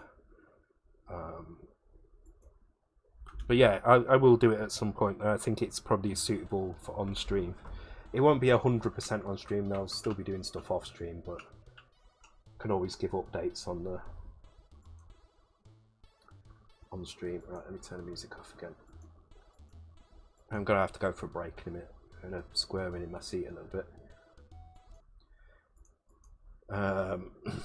Yeah, in fact, I'll go for a break now. I'll go for a break. When we come back, we'll put these animations in. So we've exported the sprites. We've got the new table in here for the player exit animation, and we've got something which is set in the beginning of the player animation, and then we can start the animation. And then once we've done this, and both players have exited, the level will go into a complete state, and then I want to do a transition. So I want to, based on something I did in Luma, actually, I want to do like a wash across the screen. So I'm gonna look at doing that when we've done this. and then we can start looking at the bonus and how that works, because we've got the crown to deal with, we've got the colouring platforms, and any other things we can think of which make, because bonus screens are always cool when you've got lots of little things. So alright, let me turn the SID music back on, and then I'll be right back in about 2 or 3 minutes, guys. Be right back. And I'm back. Yeah, nice to chat to you too, DMX. And see you next time. Lay your phone in again. Sorry, it's tequila time.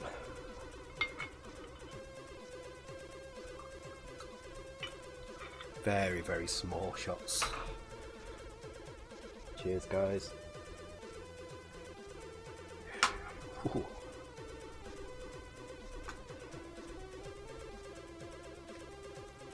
Okay, right. Let's get this exit. Oh, it's the aftershock. This is why I have the lemon. Oh, hang on, I've got a message.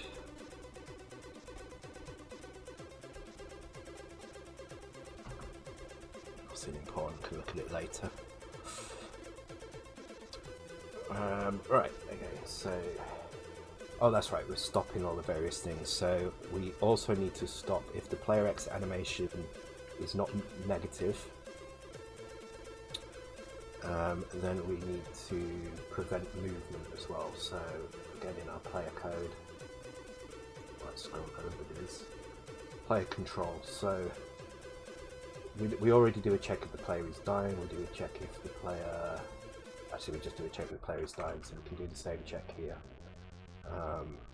Not exit animation though. What we want is. It's the line 900 and something. Okay, so exit index.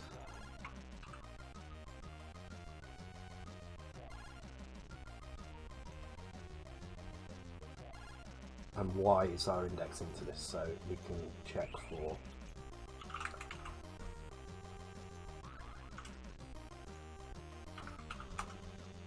and if this is positive, then we're sorry, if this is negative,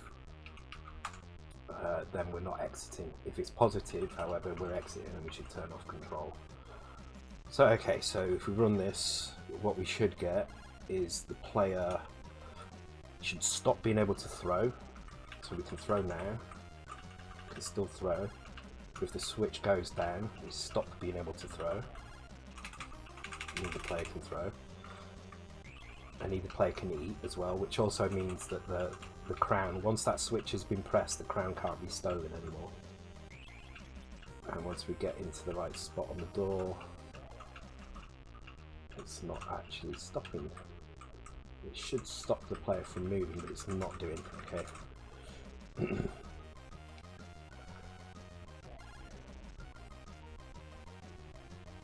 Hi, I'd like to get into programming, but I seem to have an automatic feeling of inferiority every time I try.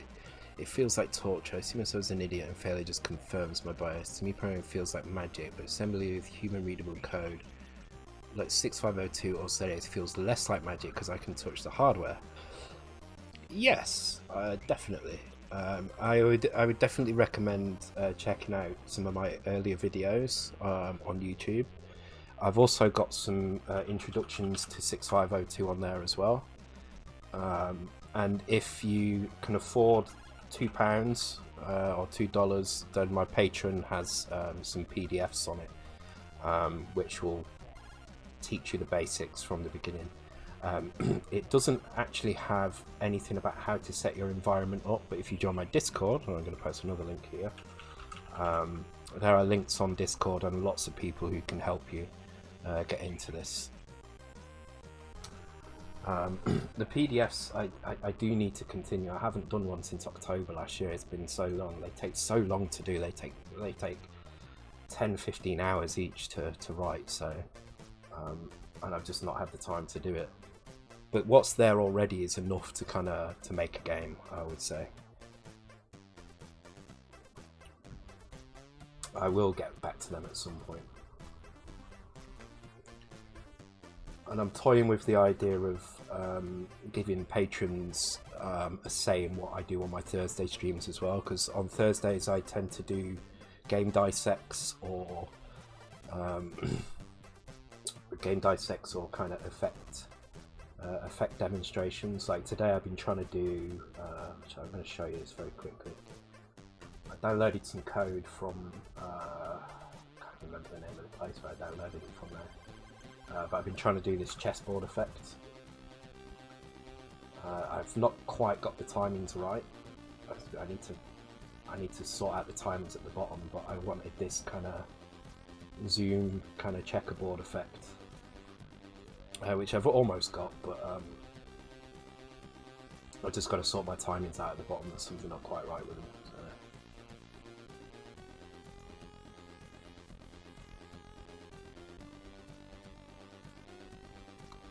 Yeah, you'll find lots of like-minded people on Discord of various kind of levels of various levels, skill levels as well.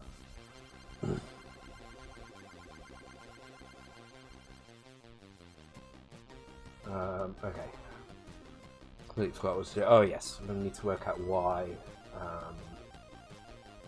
this doesn't seem to be working. So this is the little test that we're doing here. Checking the player and storing it at player exit index, X. So this, in theory, should work. If I put this here, we should see a flash when that happens. I just want to check if the... Ah, no, this should be branching plus. There we go, that's the problem. So I don't need that. I think that was it.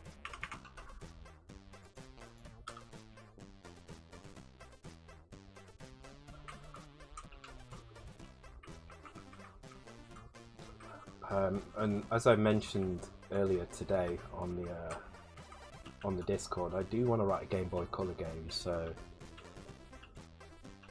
okay, interesting. That's still not working. So I was considering maybe doing an additional stream, maybe on a Tuesday, and doing just dedicating it to Game Boy development. But I don't know. It depends how much time I've got. So. Yeah, Discord's been pretty good actually. Everybody's been really nice on it. It's growing massively as well.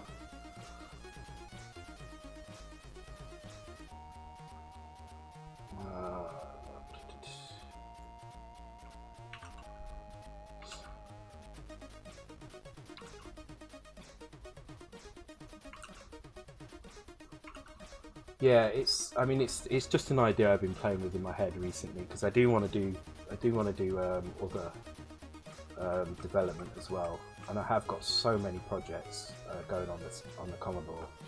Finding the time to do them is almost impossible. So I was thinking that this could be a way for me to actually get to do it. Just dedicate Tuesdays to doing it, and only do the code on a Tuesday, and just try and do a port of .cosmos. I don't know why that video has gone huge, but it has. Yeah.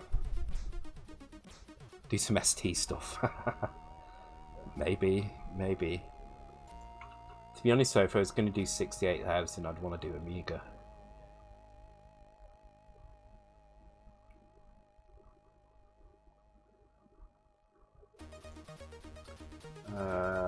Okay, why is this not working? Let's stick a... No, let's not put a breakpoint there. It should stop control. Ah, it's because of that. There we go. These little things here are just skipping over one check, and I was skipping over both checks. So basically, if the player wasn't dying, then it was going to fail. What have I just done?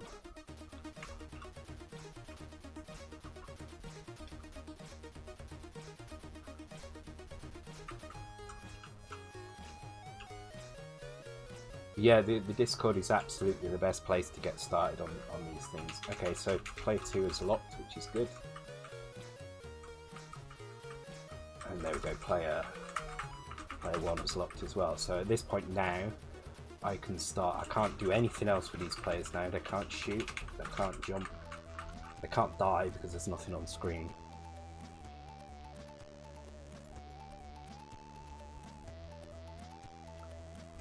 I used to use IRC quite a lot, but Discord is handy because it kind of brings a lot of different technologies together in quite an easy to approach format. So I mean, I use Discord for code stuff. I use it for communication with old friends as well, and I use it for some of the games that I play as well. So I have some other channels that I'm in dedicated to the games that I play, which allows me to have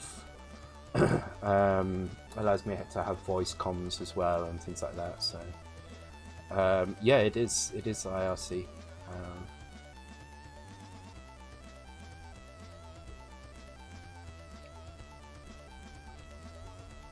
But yeah, Discord has just become something that that everybody uses, so it's an easy way to get people kind of on board with things.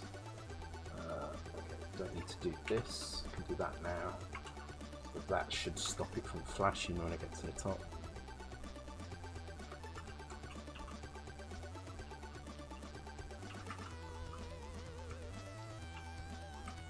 So one flash, pause, right, cool. So now in our player draw function, which I'm guessing is where we're doing the draw. I'm guessing this is where we're doing our frame advance. Let's have a look.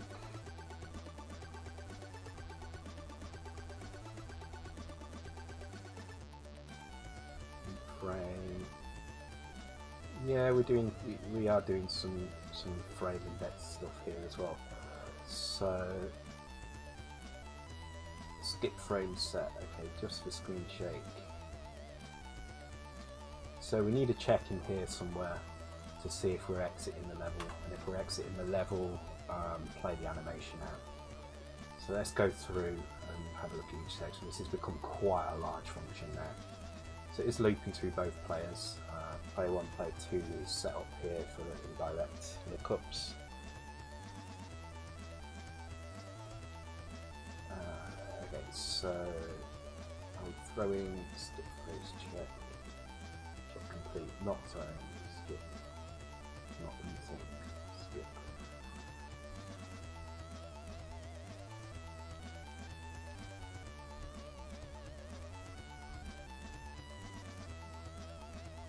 I think we could probably do it here. So what I'm going to do, I'm just going to do a little check here just to make sure this is the right place. So I'm going to load player, actually we're in player already, so player exit index, comma Y, I would hope. If it's minus, I'm going to do nothing, otherwise I'm going to increment the border. Then I'm going to go in here, I'm going to turn the border increment off. So now only when the player is locked should we see the border flash.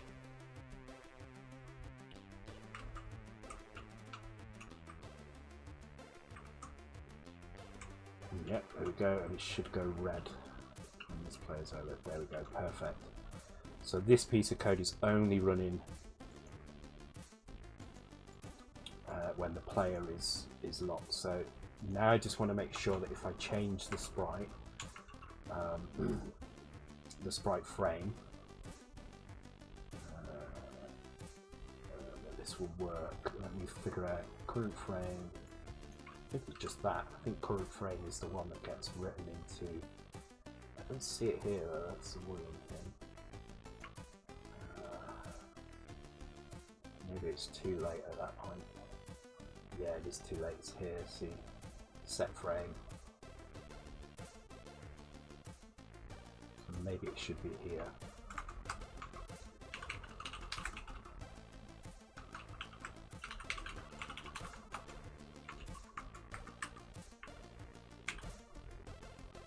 So let's move that code up.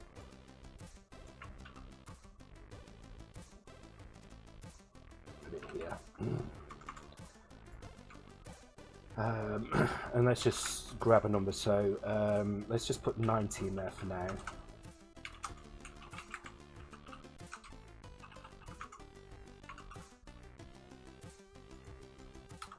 So we should see the border color change and the player frame turn to a kind of walking into the distance, which we're not. Interestingly, we only see when this player moves as well, so I don't think that's quite right at that point. Now that could be because the Y value here is incorrect.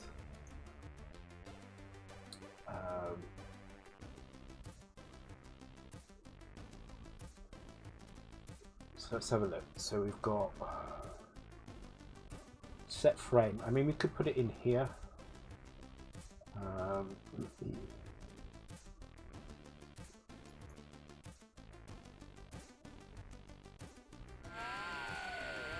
This is where it's being stored. Thanks for the follow, Akathon. Welcome to the stream.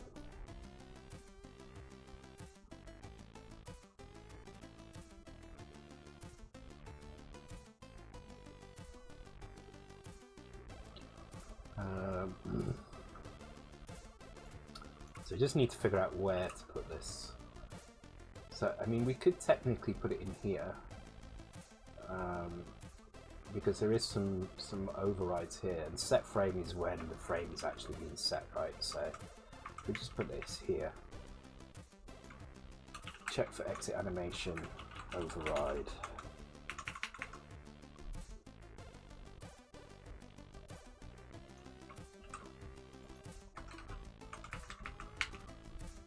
We can get rid of that there, and then we can use X here.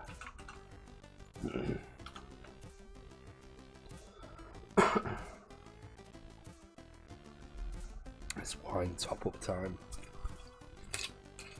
See, I'm glad I had the WKD in my ticket because the wine's going down much slower.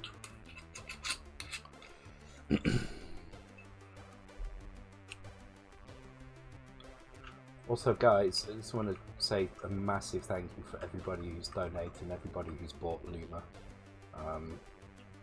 We have crossed the $1,500 mark now. I think the sales are up to about $350, I think. Let me just check. There's been a few more sales by the looks of things. Yeah, there was a sale today. Let me just... I might do an update soon with NTSC, because a few people have asked about Palo NTSC, and currently it is.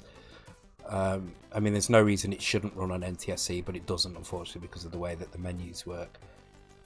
So I will probably do a 1.1 release with NTSC compatibility as well. Yeah, we're up to 350. Well, in fact, I can show you this page. No harm in showing you this. I don't know how well you can see that, but yeah, we've crossed the $350 mark in sales, which is pretty good.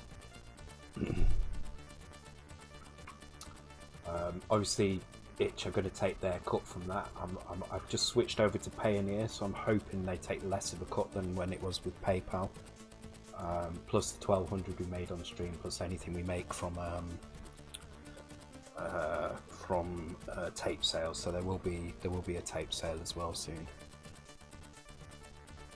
But I may do a 1.1 release. In fact, I probably will redo your cartridge wallet so it's got the 1.1 version on it.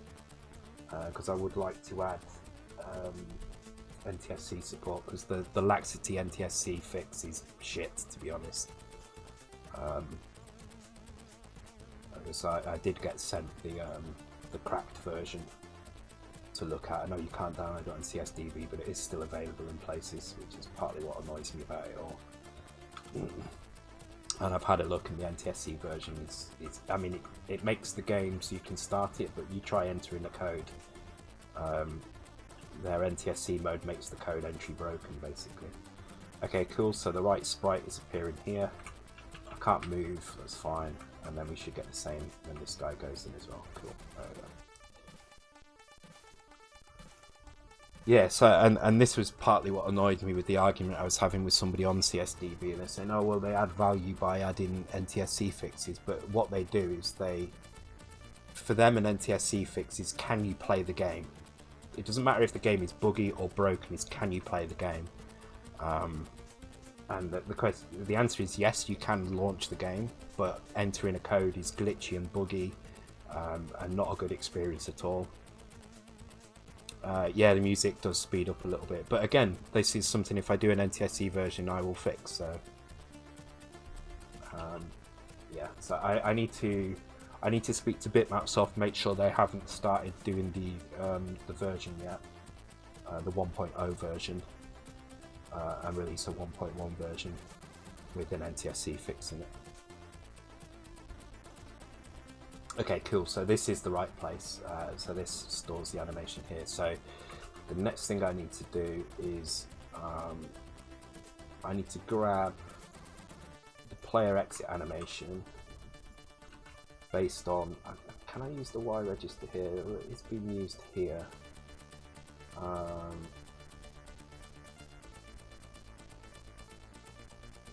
feel like it's not important though, so I'm gonna. We've got a Y being used here,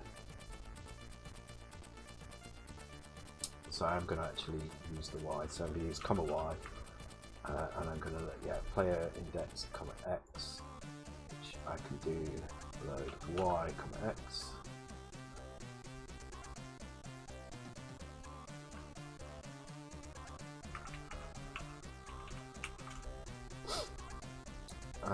And then we need to increment this only every couple of frames or so. So actually, do I must have a toggle somewhere or a timer somewhere.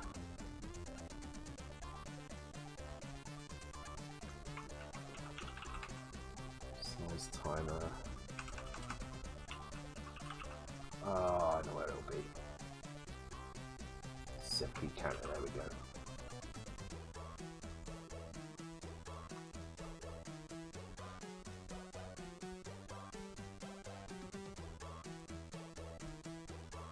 Crap it out, where was it now?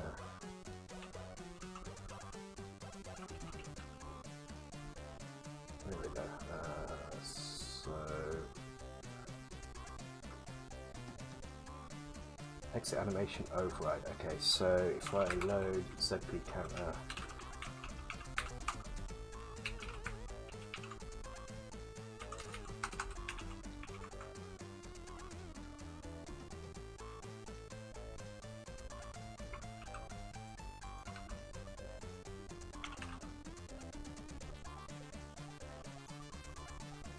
can I do increase comma X? I think I can. Let me check that though.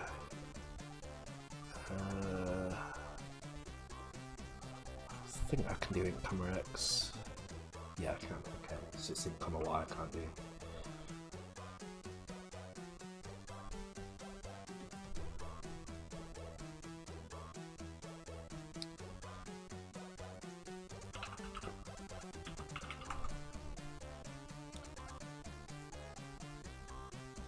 Just going to reply to this question on the comments for the game.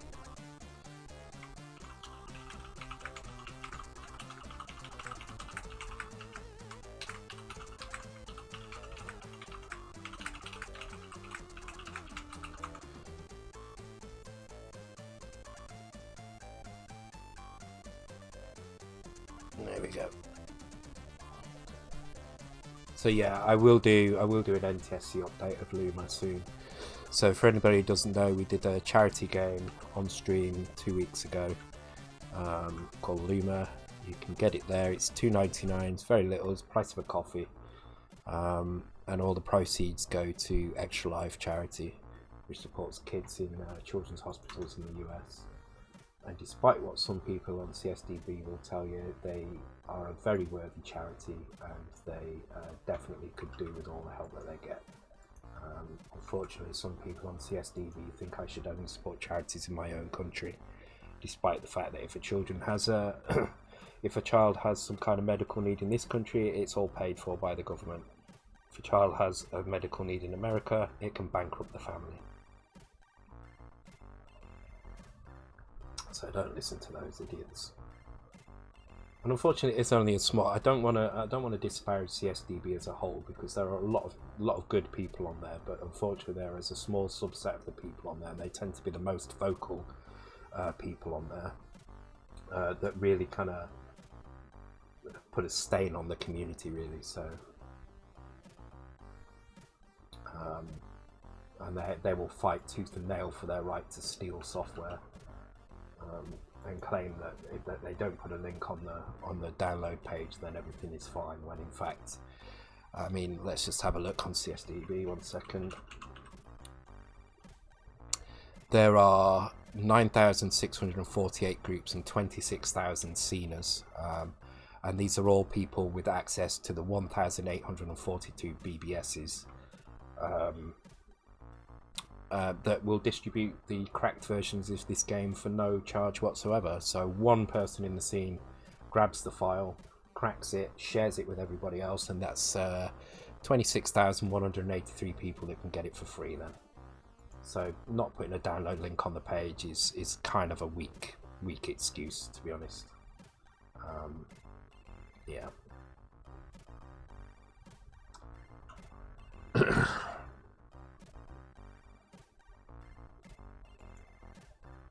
Yeah, but the point is, Commodore 256, is that the healthcare system over here does not bankrupt families, which is what is happening on a daily basis in America. It might not be the best healthcare system in the world, but I think I would much rather have a UK health system than anything even remotely resembling the US system. So, but you know, you can't please everyone, unfortunately. So the other check I'm going to do is if the exit animation has reached the end. So we're going to compare this to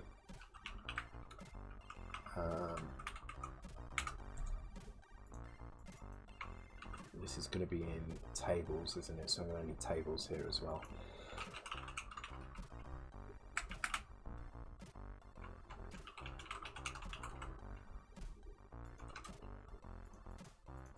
Okay, says that's a syntax error, I'm not sure why. But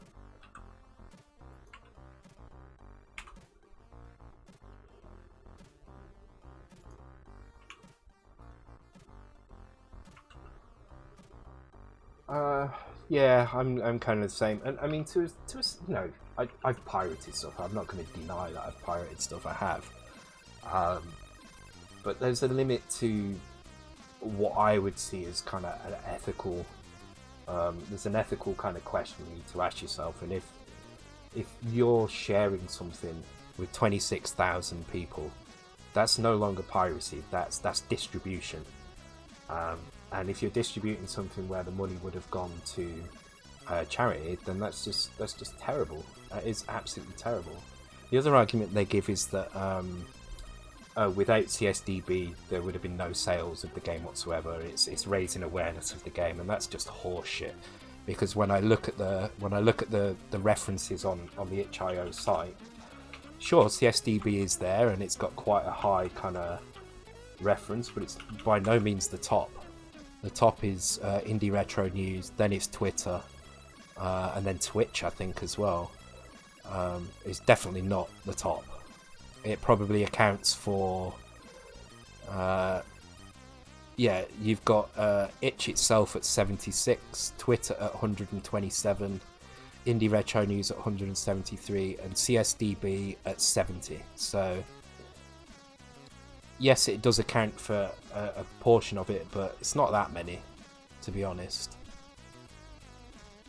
And that doesn't include sales. That's just people visiting the site. I wish I could filter by payments as well, because I would bet that those who see it on CSDB go and check out the page to see videos, and then if they like it, they will then go on the BBSs and download it for free.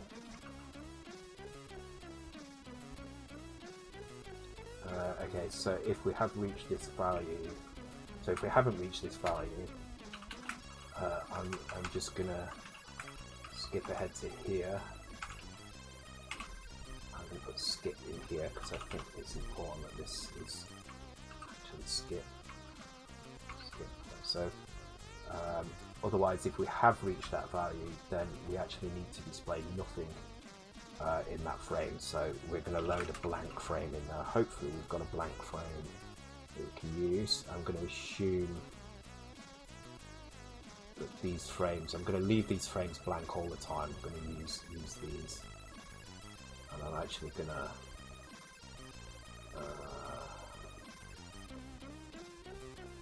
that's fine, I'll just use that one.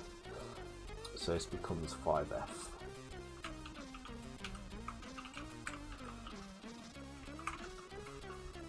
Anyway, that's I'm not gonna rant and rave about them anymore. But this is the reason why I want to do other systems. This is why I actually just want to stop arguing with them. I'm sick of kind of trying to get my case across to them. They don't listen. Okay, I can't move at all now. What's that? I can't shoot either.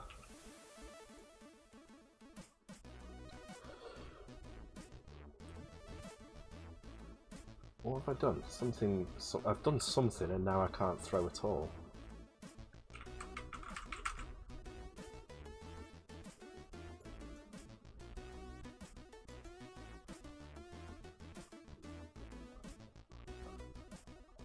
Just going to turn that off a sec, just make sure nothing I've done in there has broken it. Because something weird has gone on.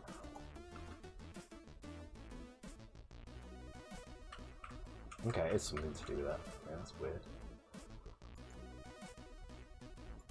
Okay, maybe it was that. Maybe it was that Y register.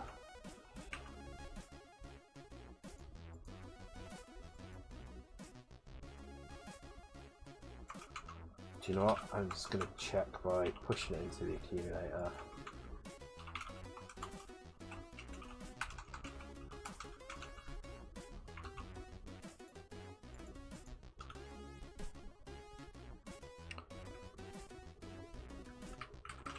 Nope, something weird has gone on. Okay, so it's not the Y register. Let's revert that. Is it because I've labelled this skip?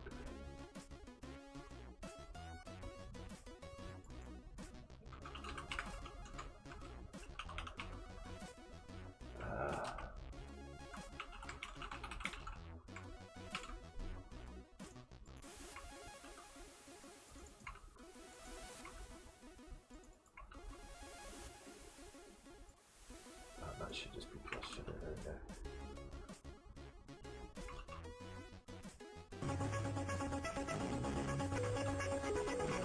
go. Oh, it's Haze. I have no defend command.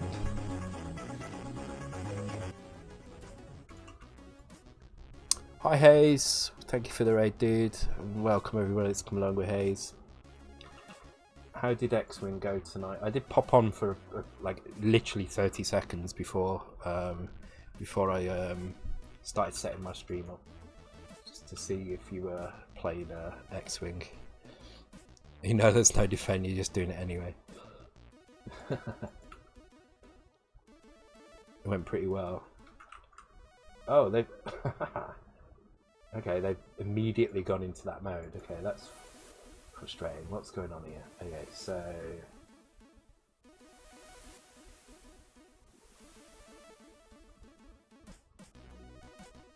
load the player index, yes.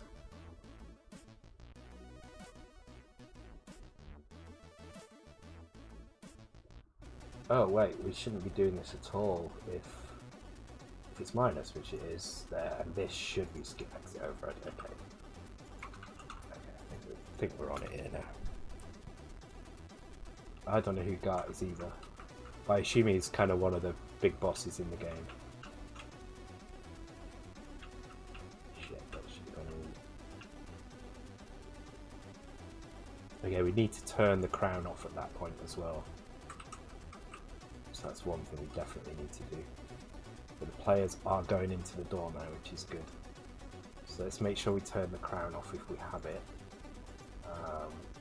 Which is basically going to be done here. No, not here, sorry. Here, okay, so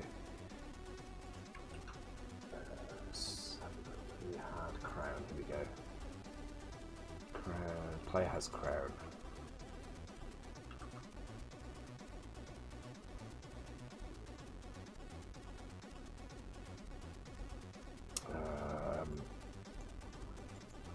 Okay, so load player has crown.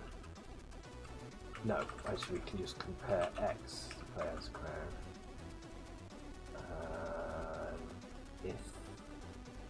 If it's not the same, jump to here. Otherwise, what we can do is stop the. In fact, no, we wouldn't even do it here. We would do it in here. Okay. So when we go to draw the crown, we do this here. We turn the crown sprite on. However, if the player doesn't have the crown, then we would avoid this. So we can do a check.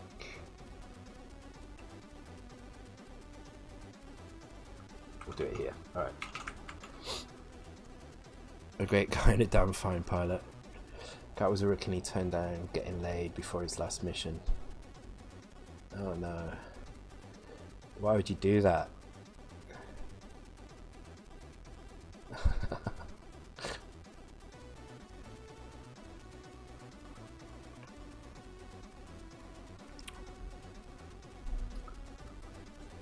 Oh. I think it's tequila time, isn't it? Yeah. A bit more tequila in me. Oh, that's slightly bigger than the last one. Okay, this could get messy now. Cheers, guys.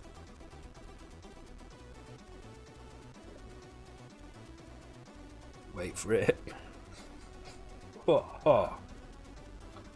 There we go. There, that's the spot. Oh.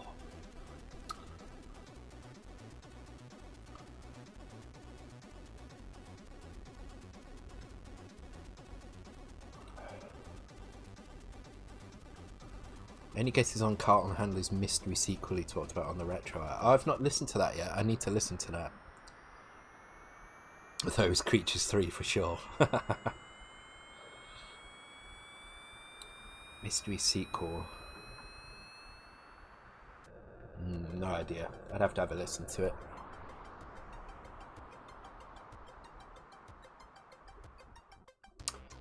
What did he do on the C64? So he did.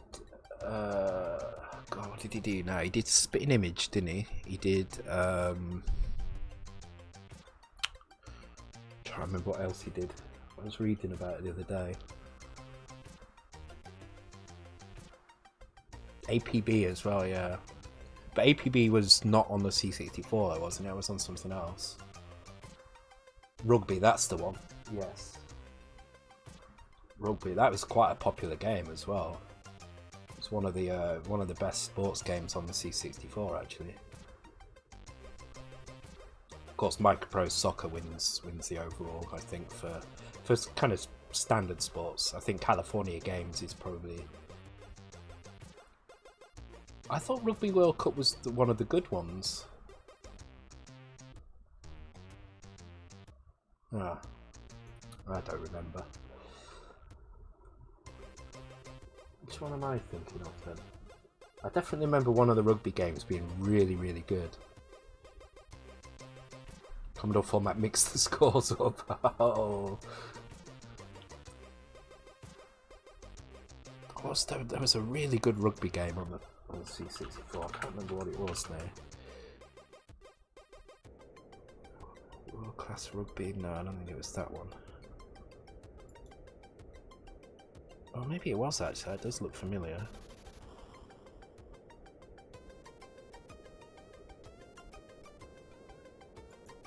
I can't remember.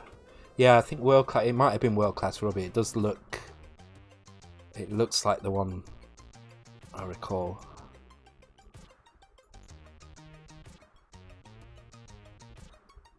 This is just a demo. This isn't World Class Rugby at all. Oh, okay. It's 8 minutes of demo and then 2 minutes of actual gameplay. Yeah, it was. I think it was World Class Rugby.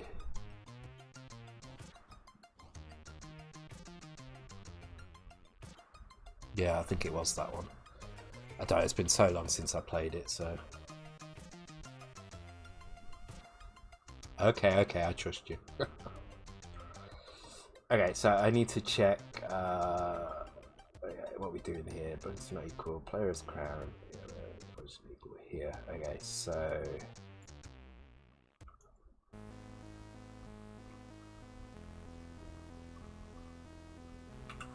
at this point here, so disable if player exiting.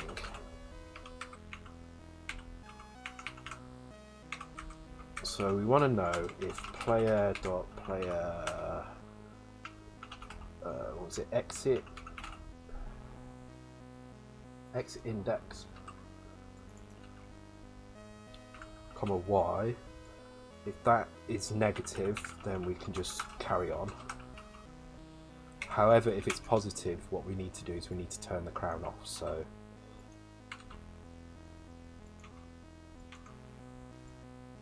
basically the inverse of this. Okay, so that hopefully should allow us to see the crown disappear once we start going through there. I don't want to include the crown in the animation, it's just asking a little bit much, I think. So, yeah, and then this guy, yeah, the crown disappears, cool.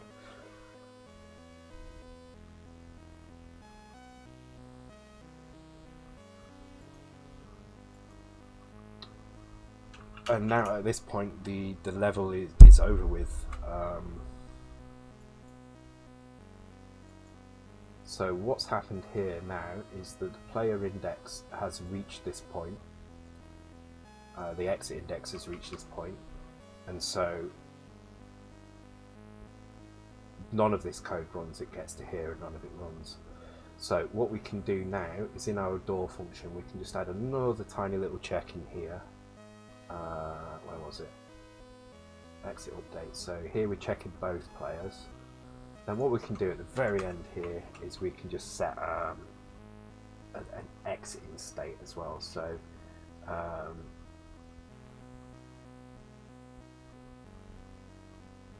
let me think. If actually we can do this in the start function here. So this is the loop of everything that we're doing. And this is all the stuff that happens on a frame. Let's get rid of all these border colour changes. We don't need these anymore.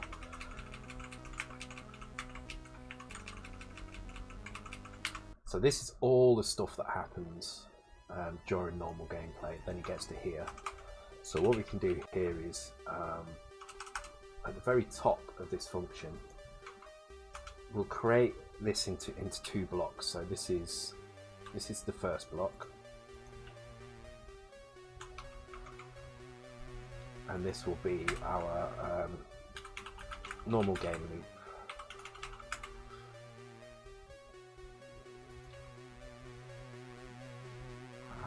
And we can have a property somewhere.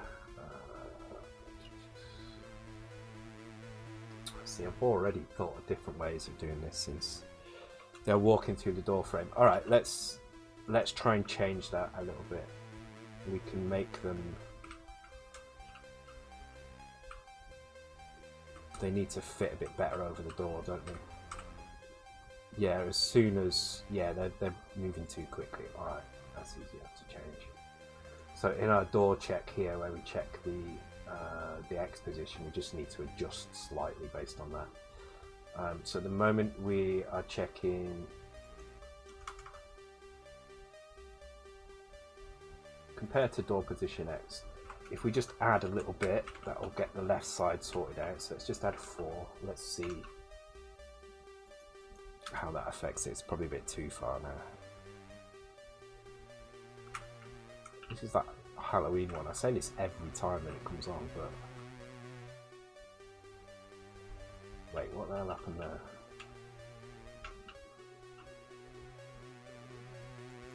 So we need to subtract, don't we? Not add, that's why.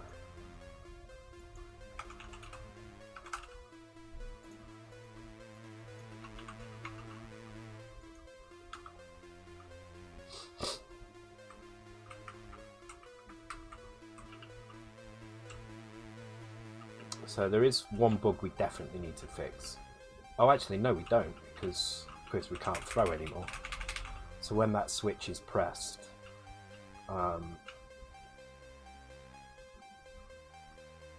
damn it, that's annoying. When that switch is pressed, you can't actually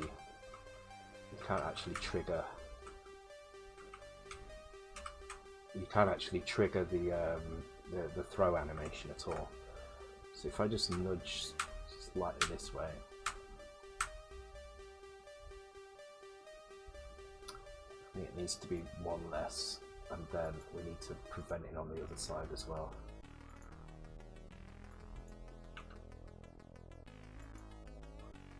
So let's make that no, 7 like that. There we go. It's a really awkward place for that door frame actually, because I can only come at it from one side. So I have to hope. There we go. Oh, that kind of feels alright. Oh no, that needs to be higher, not lower.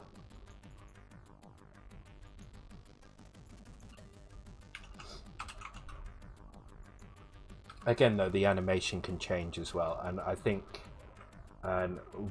just looking at it, what I'd like to do is maybe make the value from above kind of the sprite disappear from above, so it looks like they're walking into darkness. I see now there's not enough now. There's not enough room, so I'm gonna have to reduce these values a little bit. So I'm going to reduce that to 2 and reduce that to C. There we go. Also, we need to trigger the right frame as well. At the moment, the frame that's being triggered is just the fat frame. It needs to be triggered based on the size of the player walking in.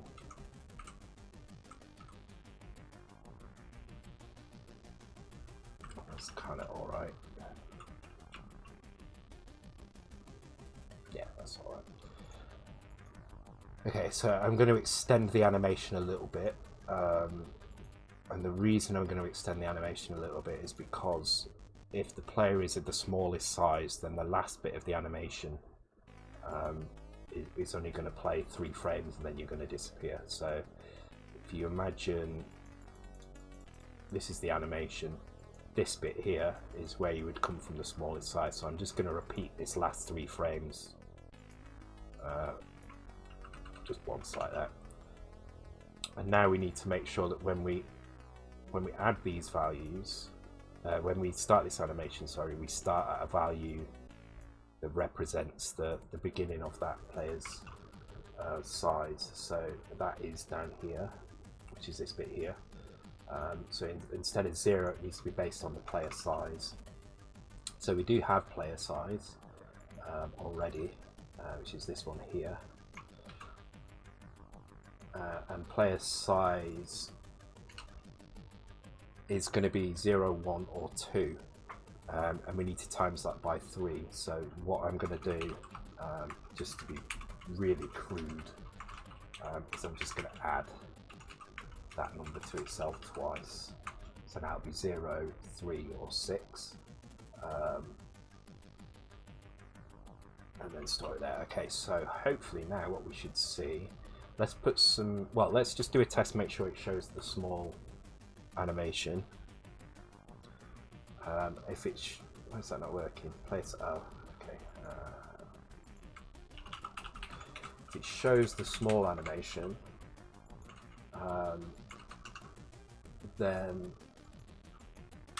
then all is good, and then we'll move on to adding a few enemies and making the 2 players different sizes and making sure that different sizes walk through the door slightly differently. So okay, so no, that was wrong, so it didn't show the right animation.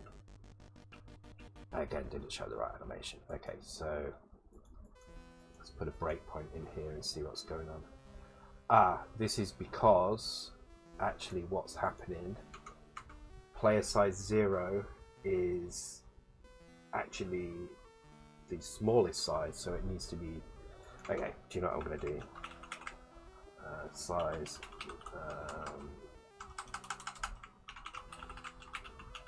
player size and in index start. So it's huge name, but it's going to be fine. So actually, if we're at size 0, we start at frame 0.6. If we're size 1, we start at 0, and like that. And then we're just going to grab this.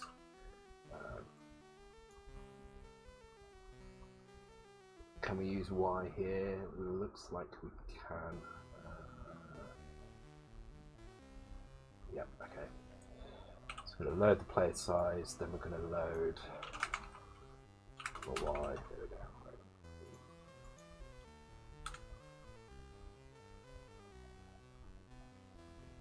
Sid playing doesn't scroll.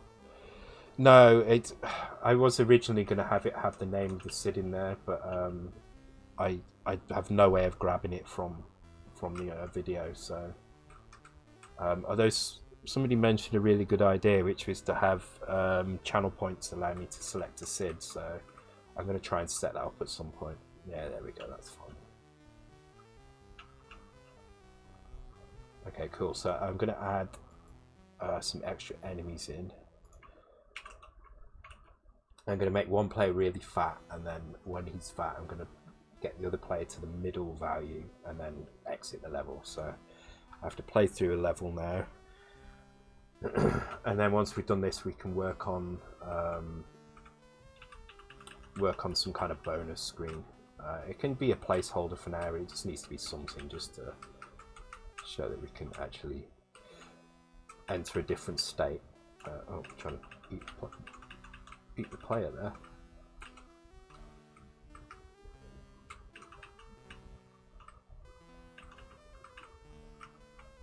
Oh, damn it, that came out of the pipe really quickly. Okay, this guy's really fat now, so let's get the other guy eating some stuff. Oh! There's a bug, I don't know if you saw that, but I have no idea how I did that, but somehow I managed to colour a platform that should not have been colourable. I think I probably hit like down there somewhere, on this bit, on the edge. Interesting there. Cool, so this guy is stage 2, this guy is stage 3. So this guy should be fat when he walks through the door.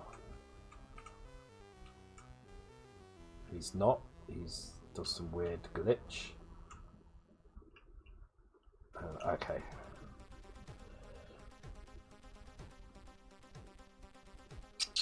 Okay, that's weird. So this seemed to work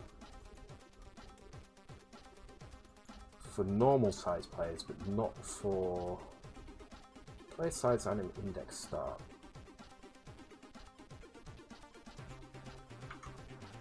Okay, I'm going to reduce the number of enemies a little bit. And I'm going to go for the walking ones. I think that's the walking ones, I can't remember now. I do have to come up with some kind of level editor for this as well. Oh no, they're all the flying ones, damn it.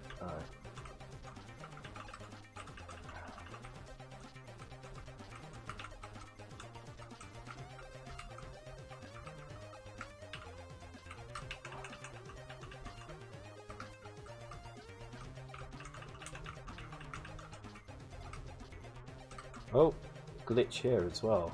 Okay, there's definitely some glitches we need to work out, because that's wrong.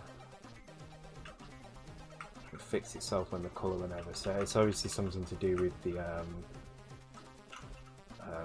colouring system. Okay, so when the fat guy comes over, let's have a look. So where are the breakpoint at? Here, so we want to look what's in the accumulator because that's our index start, and it's saying 0, which is correct because 0 is the value here.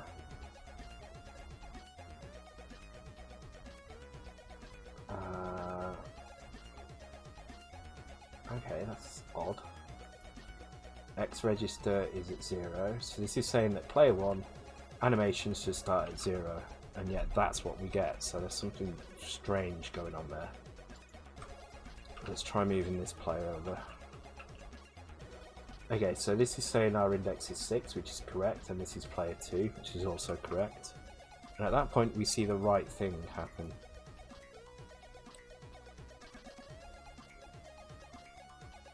Okay, that's bizarre. So apparently setting this value to anything other than 0 breaks it. Let's have a look why. So this is where we do the animation override.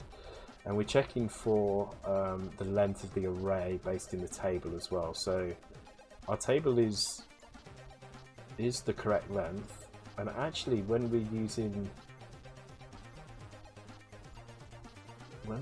player 0, when we're using the small size, our animation actually starts down here, and it's fine. It's when we start here that it's wrong.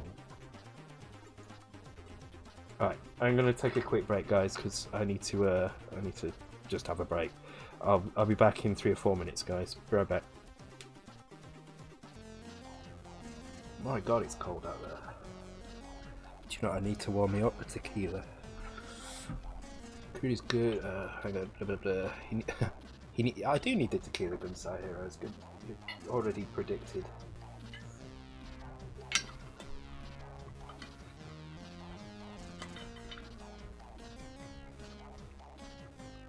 It depends on your definition of sort things out. Yeah, I mean, I'm almost definitely going to get to a point where I can't do anything. At which point I may. In fact, what I might do at 2 o'clock for a laugh. I will burn an EEPROM. I'll show you how I burn the EEPROM and how I test it, and we'll stick it in the Ultimate 64 and you can see it working. You'll see how quick it is. It's super easy to do.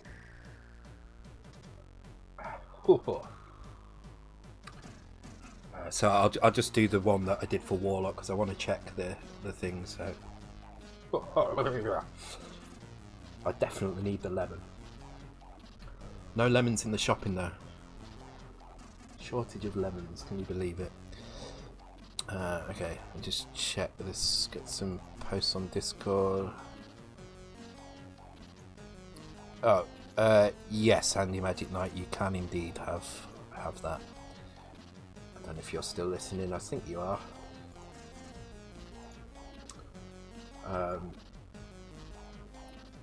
Yes, I'll probably do that at 2 o'clock. Which will actually probably be 3 o'clock, won't it? Because I think the clocks are going to go forward in half an hour. I'll show you how easy it is set up. And I definitely recommend this as well, guys. Get yourself one of these. Costs you about, I think they're about £30. I think you can probably get them cheaper than that if you look around. But I think you'll pay about £30 on average for one of these. And then get hold of the circuit boards for these. You can make an order on PCBWay. Cost you about, I think I paid about £20 for 25 of these. I think the order was about £10, but they charge you a shitload in shipping as well. So it works out less than £1 for the board. And then the chips are really cheap as well. Get them on AliExpress. If anybody wants the link to this board, I will drop it into Discord now. Actually, let me find it.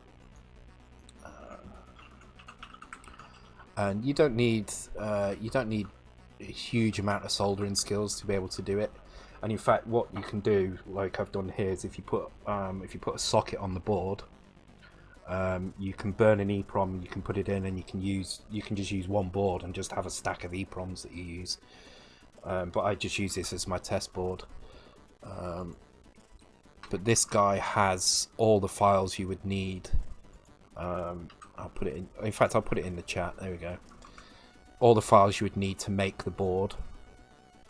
And it's a really simple board. It just needs one EEPROM chip and 2 logic chips as well. There's no resistors or capacitors that you need to add, or diodes or anything. And so you just need to solder 3 chips to the board basically, and then you've basically got a 512 kilobyte cartridge. And there are plenty of tools online to to make compilation things. Oh, the cases. Now this is an interesting one. If you look for C64 cases, you'll pay like £3 or £4 for each one. But I found that there's a case called the Z7 case. I can't even remember where I got it from now. You know, I will find that at some point for you. But basically, it's by a company called Kradex, which is, I think, is a Polish company. And if you shop around, this is the site. Yeah, here we go. If you shop around, you can find them for pretty cheap. And it is this one here. So, and they work out pretty cheap. So I bought 20 of them. I think I might have bought 25 of them. I've got a big bag of them up here. But they're these things. And all you have to do, I'll take one out actually and show you. So they come with a case. They're very, very plain. There's no space for a sticker on them or anything, which is why I got stickers printed.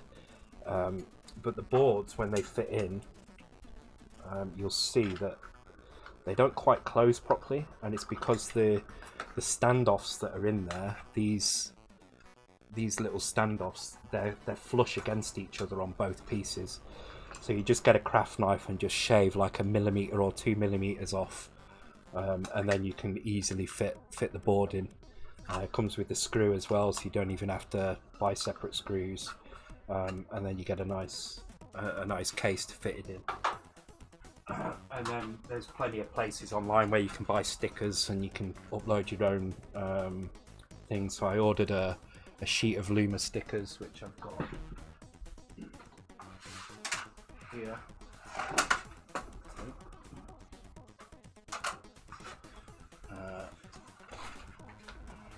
Can't remember. This was from WePrint. I think it cost me about £10 for 60, and they do you a really nice kind of high quality print of the stickers, and you can make some nice cartridges. So I mean, these cartridges cost me maybe £2 a piece to make, if that, probably less than that, which is less than the price of a blank cartridge case. If you go to places like what's that place called now, I can't remember the name of the place now, but there's a couple of places online where you can buy the cartridge case, and they cost around about £3 or £4 for a blank cartridge. So, and if you look at my my last Thursday stream, I've got some information on how to make those Magic Desk cartridges as well. You do need Vice 3.4 in order to be able to test them,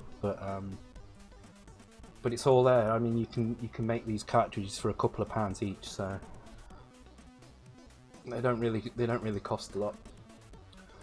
Which is why I'm more than happy to make these cartridges for people. It does take a bit of time to do 10 cartridges, obviously, with everybody's individual requests, but I really don't mind. You guys have donated a lot to the charity, so I think it's more than it's the least I can do, really. Okay, so the problem we've got, what is the problem we've got now? I've completely forgot. I've lost my train of thought. Oh yes, the animation isn't running out correctly at this point. So it should be getting to here and running the correct frame, but for some reason this Y value is incorrect. So I'm going to put a breakpoint here, and I'm going to see what the Y value is when I do anything other than the fat guy. So anything other than the slim guy, sorry. So let's make one of the guys really fat, and let's go and test what's going on with him.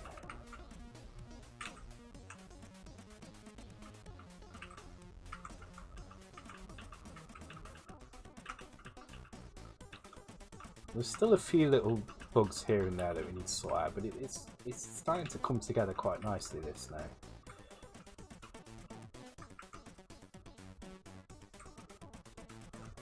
Okay, so it's saying the Y register is 2, and we are looking at this bit here. player exit animation, comma Y. And the Y is 2. So we should be seeing this frame, 92. So if we just advance by 1 frame,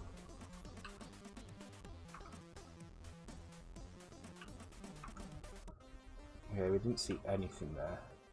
You can see it's not actually showing the correct frame, it's showing something else.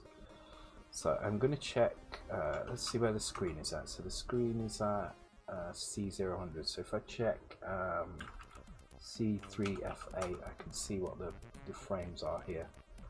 And I can see that the frames are incorrect here. We've got 2 weird frames, which are definitely incorrect.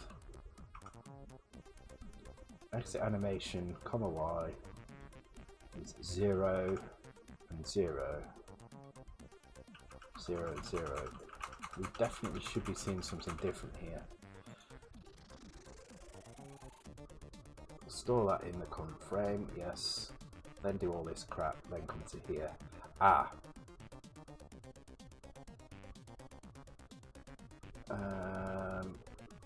Wait.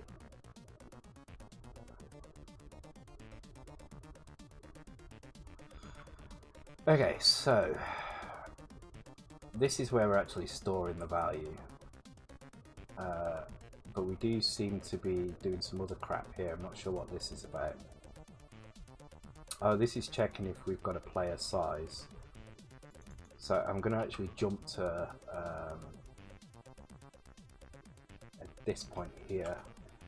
I'm going to jump to no size because this is actually working out what our player size is. But if we're already doing the animation override, we don't need to do any of that. So hopefully that should fix it. So let's give that a try. Oh, I can feel that tequila now. It's nice. Yeah, it does annoy me that the cartridge cases are so expensive for the Commodore. So the first cartridges I did were Easy Flash cartridges, which is what these things are.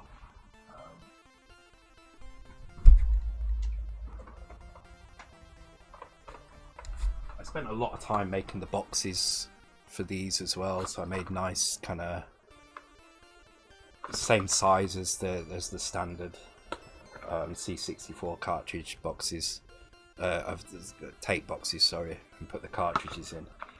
And then I made Easy Flash cartridges with these games on them. And you can see, I mean, these are, well, there you go, icomp.de, that's, you can see the label on the bottom. That's who make those cartridge cases. So you get a cartridge case that has their website on it. And they cost about £4 a piece, so they're quite expensive. Then the Easy Flash cartridge itself costs you about £15 to make. So by the time you've made this, it costs you like around about £20, which is a bit too much, really. So I was looking for a better way to do that. Alright, let's have a look. So let's close this, let's give it a run.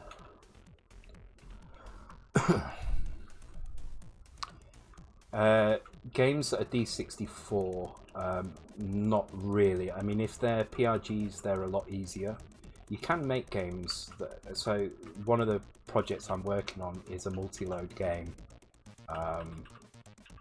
that I'm trying not to give too well. Doesn't really matter, right? It's a multi-load game originally. I'm doing a remastered version of it, and I'm doing it for cartridge. So I've had to convert the cartridge code to work. Sorry, the disc code to work on cartridge. So you can do it. You just have to find the cartridge, the disc load code, and replace it with your own cartridge load code. No, we're still getting the wrong thing as it goes through there. That's interesting. Store accumulator player index. Okay, so where's our breaks here? So we've got a break. We've got a break here, which is where we store it, and that starts at 0. But then when it displays it, it should be 0 as well.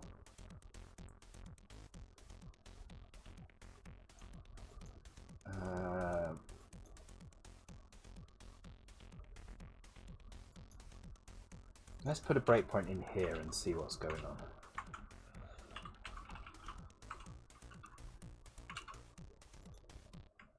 And let's do it in the debugger.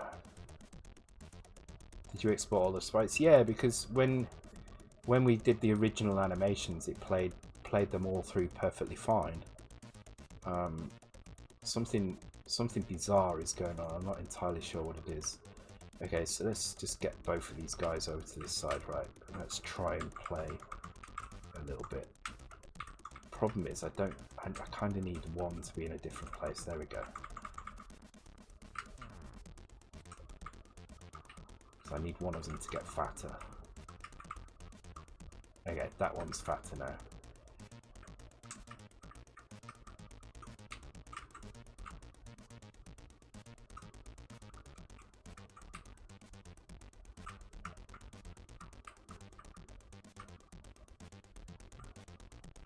So when that guy walks in, no, he goes wrong as well. There's a couple of frames where it goes really wrong.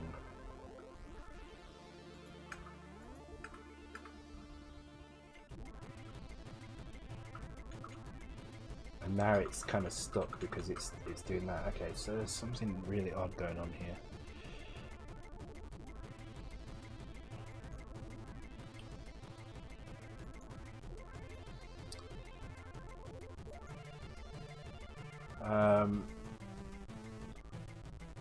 Is there a site with info on games that states if there was a cart version? The problem is even if there is a cart version, you've got to then make sure that the version you've got, even if you download a CRT file, it's probably not going to be a Magic Desk file. So you would need to convert it to Magic Desk. Now, if it's a Gmod game, and that's like most modern cartridge releases, so Sam's Journey, kind of Hunter's Moon, things like that, they were all done on Gmod 2 cartridges. They're quite easy to convert to Magic Desk because there's actually not a lot of difference between Gmod and Magic Desk. The only difference is you can't save on a Magic Desk cart.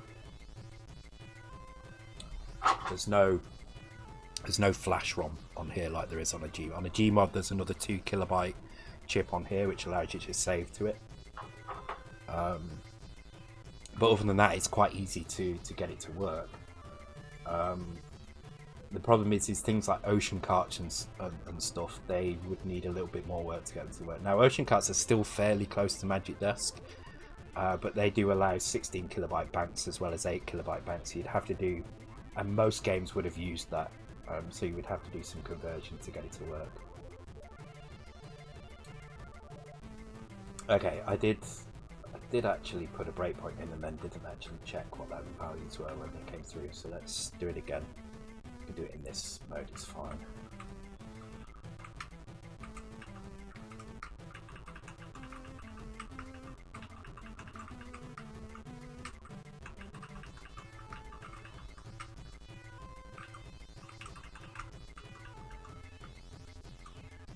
Oh, I don't know if you saw that, but there was definitely some kind of glitch with the position of the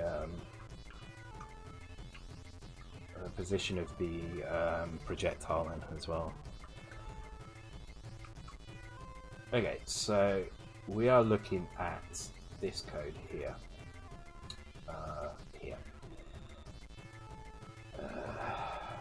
Where's it gone? Here we go. Well, we're doing this comparison here, and we're comparing y, and the y is at 0, and that's the player exit index, and that's correct because the player is at the maximum size.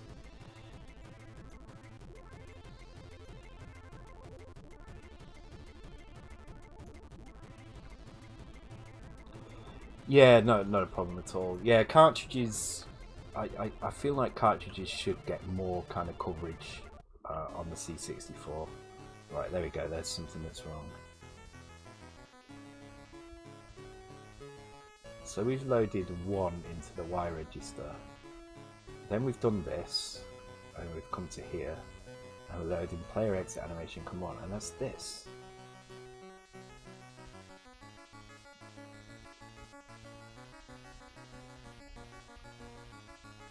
loading. Okay. Loadex current player. Let's try putting a load accumulator current frame.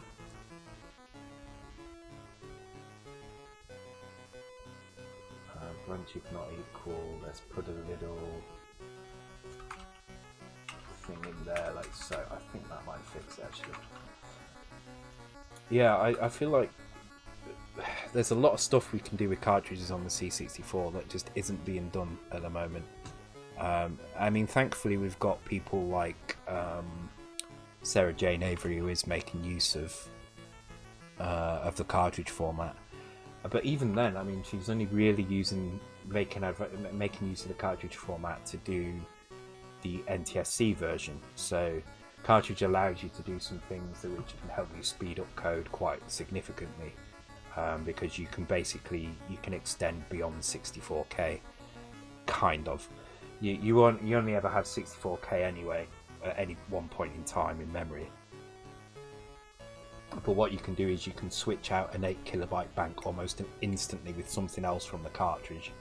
So technically you can have blocks of code that are up to 8KB long that you can just load instantly from the cartridge, thereby kind of creating functions, if you like, that extend beyond the 64K. So yeah, you can have lots of unroll code, and that makes NTSC very, very easy to do then. But there's other things. So I was looking at raycasting. So if you don't know what raycasting is, it's the way that Wolfenstein or Doom works, in that you have a point on a map and you cast a ray out in for every vertical strip of pixels, however wide that strip could be. You cast a ray out and you say, okay, how far away is the wall from this position? And then you can use that to draw a strip of pixels the correct height for that wall, depending on how far away it is. And I was looking at ways to do that on the C64, and you can do it, and it is possible to do it. But if you introduce cartridges, you suddenly get to the point where actually you can have all the different sizes for these kind of walls and stuff stored as banks on the cartridge. And if you manage to get that cartridge up to like 8 megabytes, then you can literally have, all possible. Well, I say all possible. You can have many possibilities of wall configurations stored on a cartridge, and then you're just swapping in Vic banks on the fly. So, I mean, it definitely can be done, Velociraptor. You just have to mess around a little bit with the code. Okay, so let's try this again. I really want to get this transition in at the very least before we go and do something else. So I'm really big on using the cartridges for things. So one of the things I'm using it for in the project I'm working on at the moment, the one I can't tell you about unfortunately, is for languages as well. So you put all your strings in a table that fits into 8K with a lookup kind of table at that point. That's working as well. That's cool. Right, let's take the breakpoint out. And then basically when you want to switch language, you just load a different bank in. And that makes it really easy to do, and doesn't actually add a lot to the loading time. And another thing again is unrolling stuff as well. So cartridge allows you to, as I said before, to unroll various things. So one of the problems when you're scrolling maps in full colour is that the only way you can really do it is by unrolling all those loops. If you try and do that, where's the breakpoint there is? If you try and do that in 64K, you're going to run out of memory really quickly, and especially if you're doing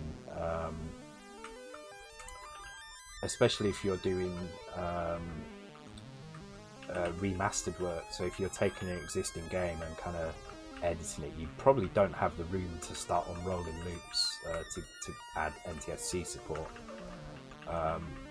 but cartridge gives you that flexibility because you can very quickly load in 8 kilobytes. That's a really annoying bug, and I keep seeing this now. I never saw this before, but we're seeing it a lot now. So we need to work that out. I'm not sure what's causing that, but definitely need to work that out. Okay. Because if I can't throw now, but if I was to throw an element over that, there we go, that's perfect. Cool.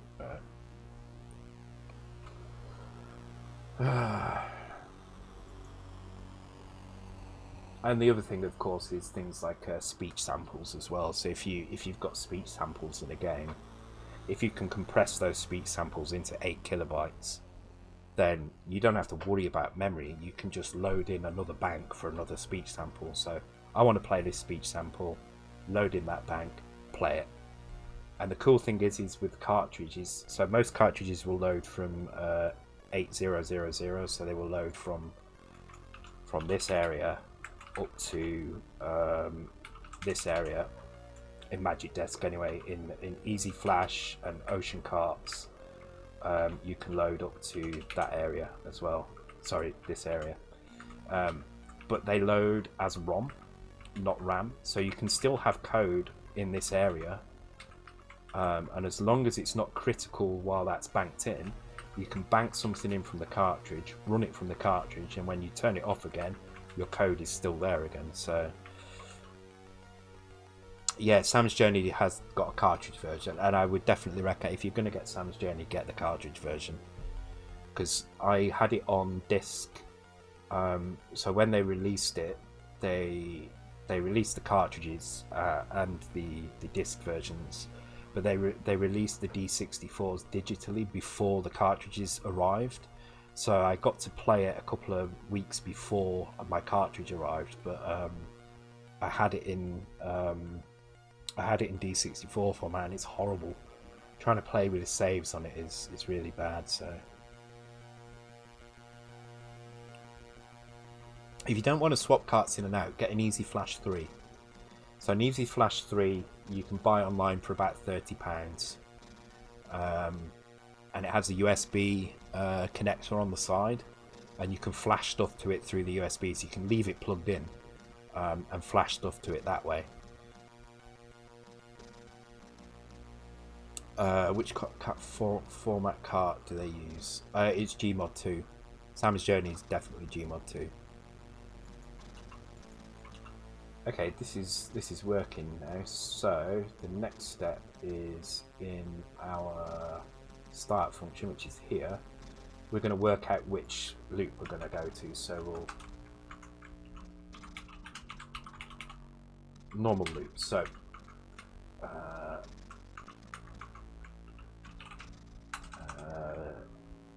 end level transition.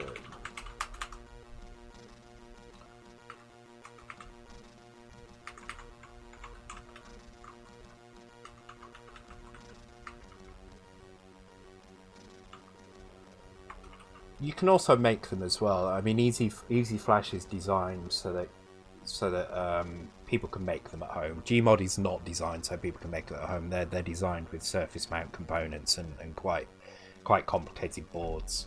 I think they're multi-layer boards, so they're not cheap to make unless you're buying them in bulk. In which case they're incredibly cheap.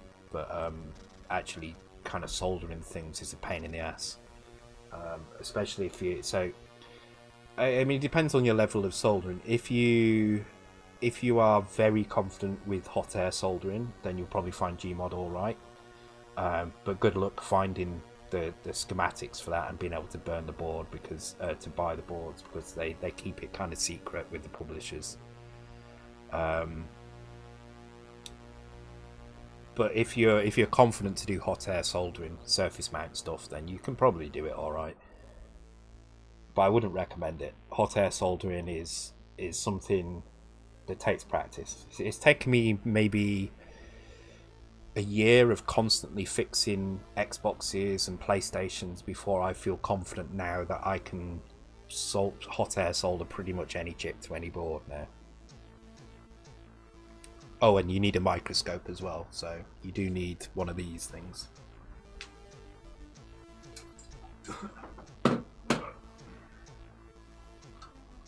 You do need one of them. Stereo microscope.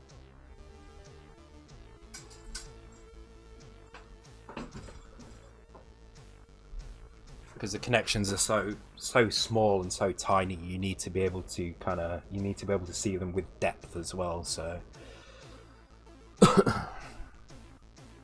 so you need a good microscope with stereo vision on it, and a good light on it as well, with like 20 times magnification or something.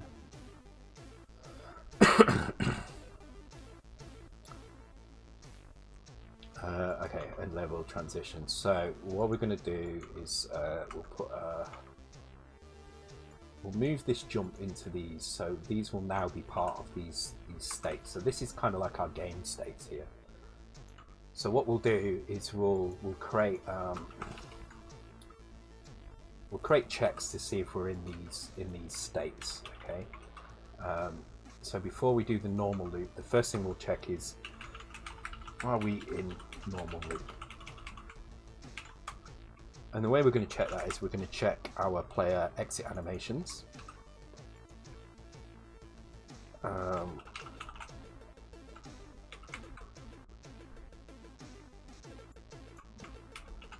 It's player exit index, and it's player exit index 1. So, and we're going to compare that to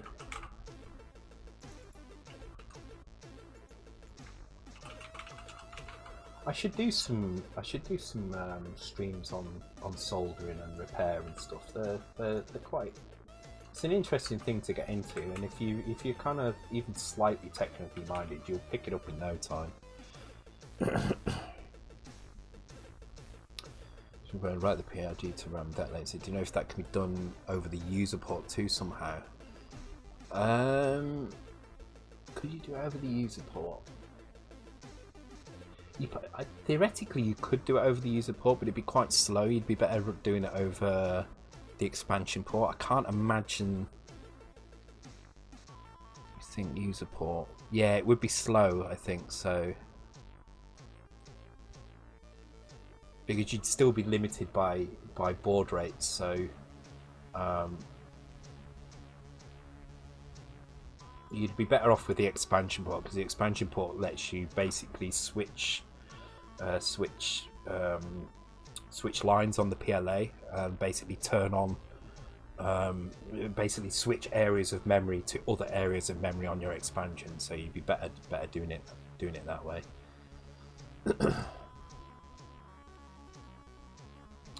Yeah, the C64 ports are terrible, to be honest. The one of the biggest problems the original C64 have is the pins. So the way the expansion port works is it's like 2 spring-loaded pins for each pin. Expansion is the cartridge, yeah.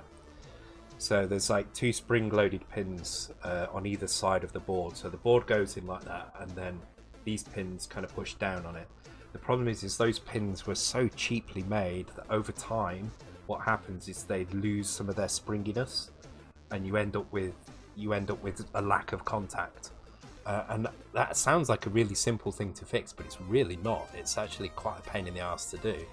I mean, you can do it. You have to kind of go into every pin and kind of stretch it a little bit, but they will break eventually. So I definitely wouldn't recommend it. I've definitely found on some of the older C64 boards. So I get these boards built with 1.8mm thickness boards, but you can get them slightly cheaper if you go for 1.2mm, and that will work on most new boards like the Ultimate 64 and so. But on an old board, you'll find that the pins don't have enough kind of springiness to grab the cartridge, and you won't get a connection, and you'll end up with a very kind of intermittent connection on the cartridge. So yeah, that's good if you've got that. That's really good.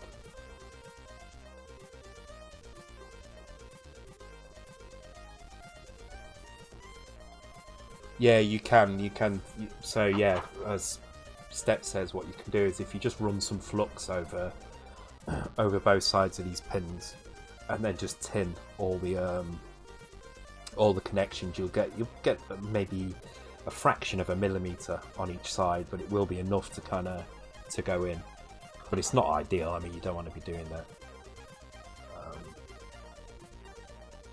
And depending on the quality of the board as well, that can be problematic as well, because if you do have a connection that is tight on all but one or two pins, finding out which two of those pins is a problem can be a pain. And if you do tin these, there is a very small, I mean it is small, it depends on the quality of the board that you use, but there is a small chance that when you put it in and pull it out, that it actually pulls the tinning off.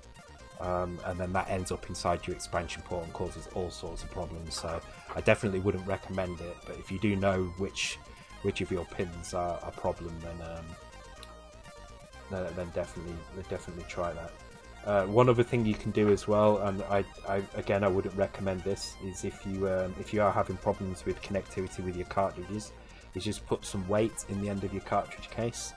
So if you look at your cartridge case like this and the board goes in there, if you just put some weight in this end, like a small kind of I don't know, anything that's kind of heavy, like a little kind of metal piece or something, it will just pull the cartridge down slightly and it will add some extra contact on. But again, I wouldn't recommend doing that either. It's good for kind of testing just to see if it is a problem on your particular board, but I wouldn't use that as a permanent solution.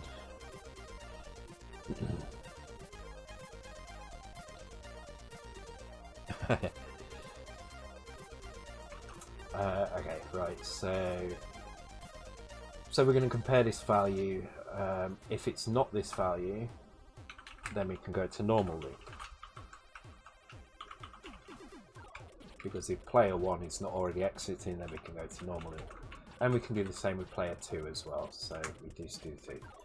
So if player 1 or player 2 is in the exit and is at the end of the exit animation, then we get to this point here, otherwise we'll jump to normal loop. So what we can do is jump to not normal loop,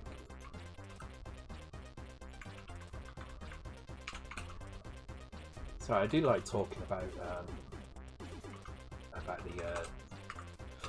the technical stuff, the hardware side of things. I do like it. I used to repair quite a lot of C64s.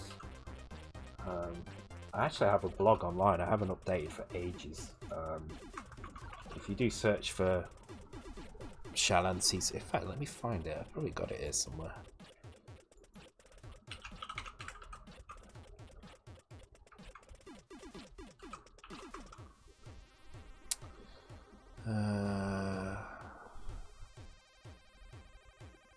Yeah, there we go.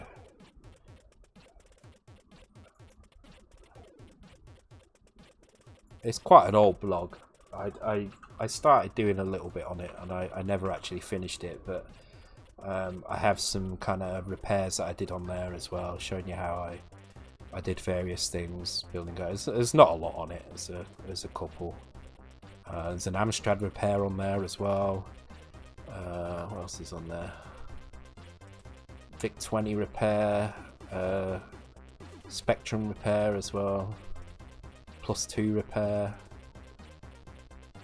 TI-49AA repair. There's a few on there anyway, so BBC Model B as well. Yeah.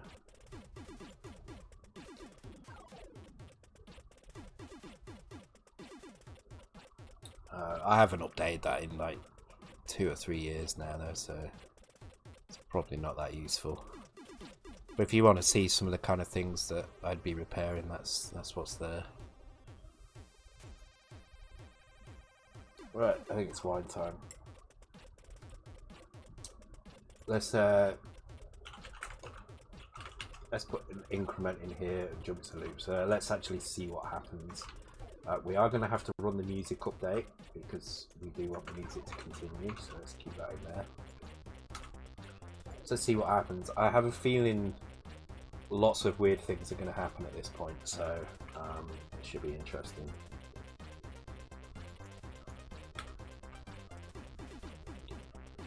Oh, it is now 10 past 2. Which is throwing me off a little bit. So I think what I'm going to do is I'm going to continue to about 3 o'clock. So that 3 o'clock is 2 o'clock, actually. And then I will very quickly show you how I burn one of these EPROMs. I will give it a quick test on the C64.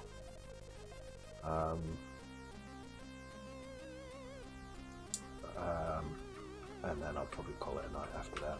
It's been a bit slow going tonight. I've been distracted quite a lot. Maybe I need more tequila. Maybe that's what the problem is here.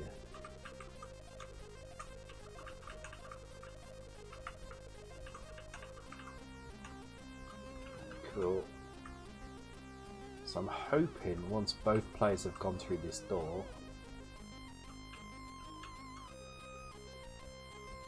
we'll get a border flash. And actually all the IRQ still works. Actually we can do the transition pretty easily here. Yeah, let's celebrate the British summertime. Is it British summertime? Yeah, it's gone forward, so it's British summertime. Of course it is, because the next thing coming up is summer, not winter.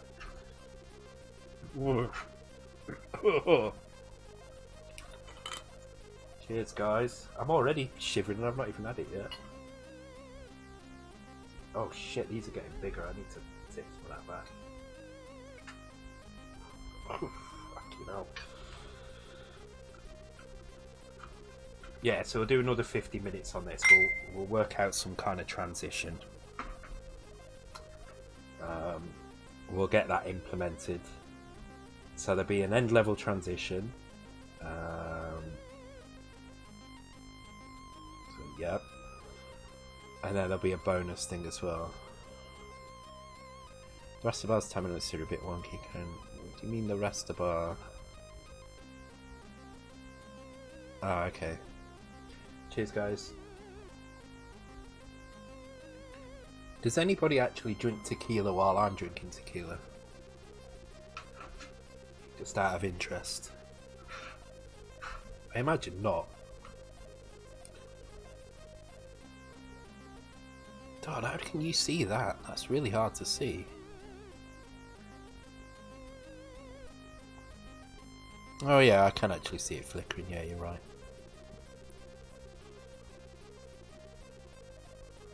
Whoa.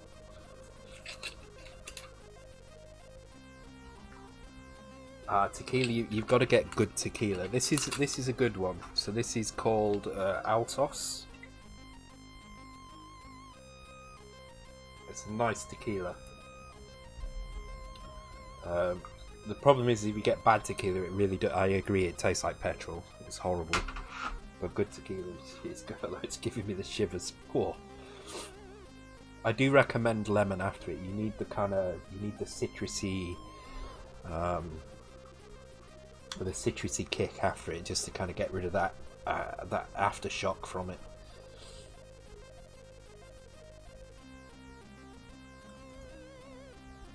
Okay, so if we are in transition, so let's make a new file. Wow, we get to make a new file. That's kind of cool. Where do we put it? Because it's kind of a mess. This at the moment. There isn't really. Let's put it in animation. Let's call it. Let's just call it transition. Oh god, I'm starting to slur my words. I can hear it now.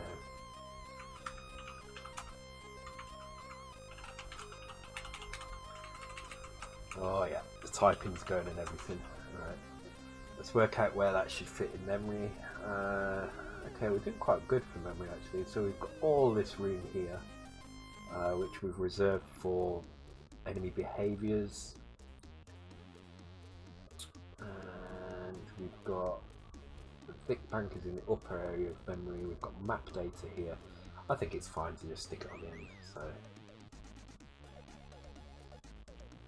Oh, I like this song. I don't know what this is, but I like it. I've heard it a few times.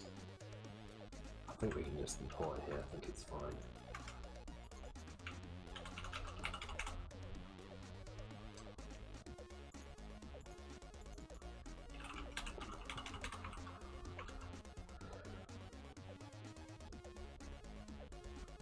So I think the other thing we need to do is we need to jump to, let's get rid of that ink now.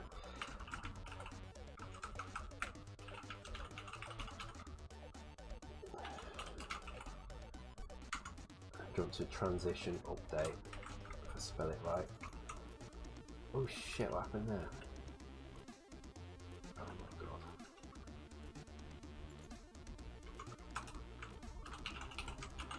Now, the first thing we need to do is we need to initialize, and we need to figure out where we're going to do that. So the initialize is going to reset our transitions. So can we raid Billy Mitchell later? He has a good score going in Donkey Kong at the moment.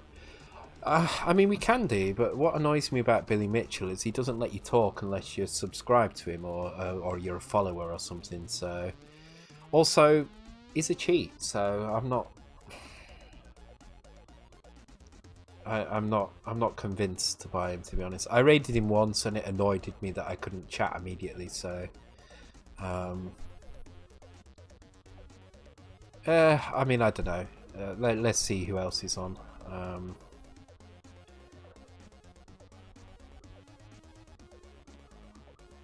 I tell you what I did enjoy. I don't know who recommended it. Somebody recommended it the other night, and she's not on tonight.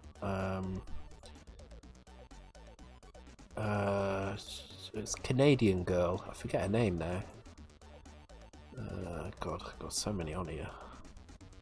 Oh, wait, am I not following her? God damn it. Oh, Hungry Gorilla, that's the one. Yeah, she's awesome. She's really cool. She's very chatty. Yeah, I've got her on there as well, but she's not on at the moment, unfortunately. I just find her very soothing to watch, weirdly, and really nice as well. So yeah, if she comes online, then we'll definitely go and raid her. And really stereotypical Canadian accent as well. So like whenever she said about it was a boot, and I loved it. It was cool. Raid Chiz. Chiz isn't on.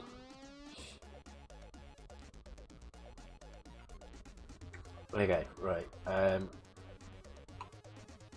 So what we're doing now is we're entering a transition stage. So the map is kind of frozen. Everything else has stopped. We don't need to do any of these updates. We don't need to update the sprites.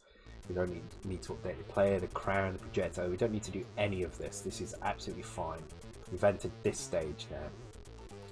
The first thing we need to do is we need to work out, have we actually initialized or not? And if we've not, we need to initialize. So I think the easiest way to do this is have a value in here. We should probably have an exit routine. So when we exit the transition, we will reset the state in here as well or something. But we'll add that later on. What we need to know is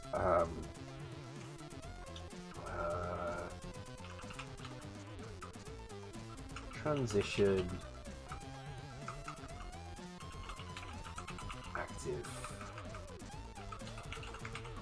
So we're going to have a byte here. It's going to start at 0. And we're also going to have one that says transition complete, and that will also start at 0. And then the update, the first thing the update is going to do is it's going to check if transition is active. If it's already active, i.e. it's not equal to 0, then we'll skip ahead and do nothing. However, if it is 0, then what we need to do is jump to init, and then in init we will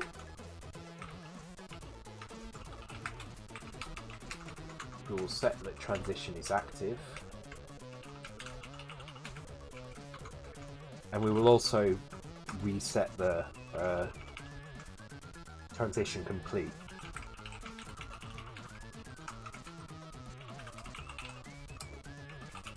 This will also be the place where we set any other things we need to set up that we need to reset every time.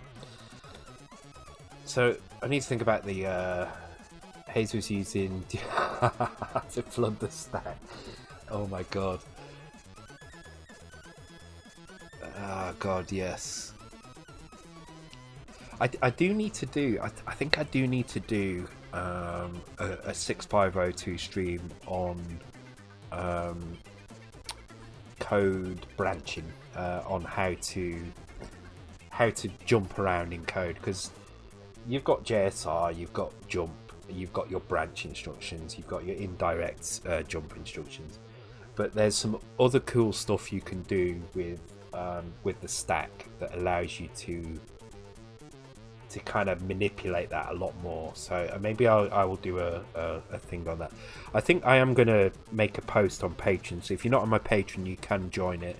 I apologize that it is now about 5 months behind.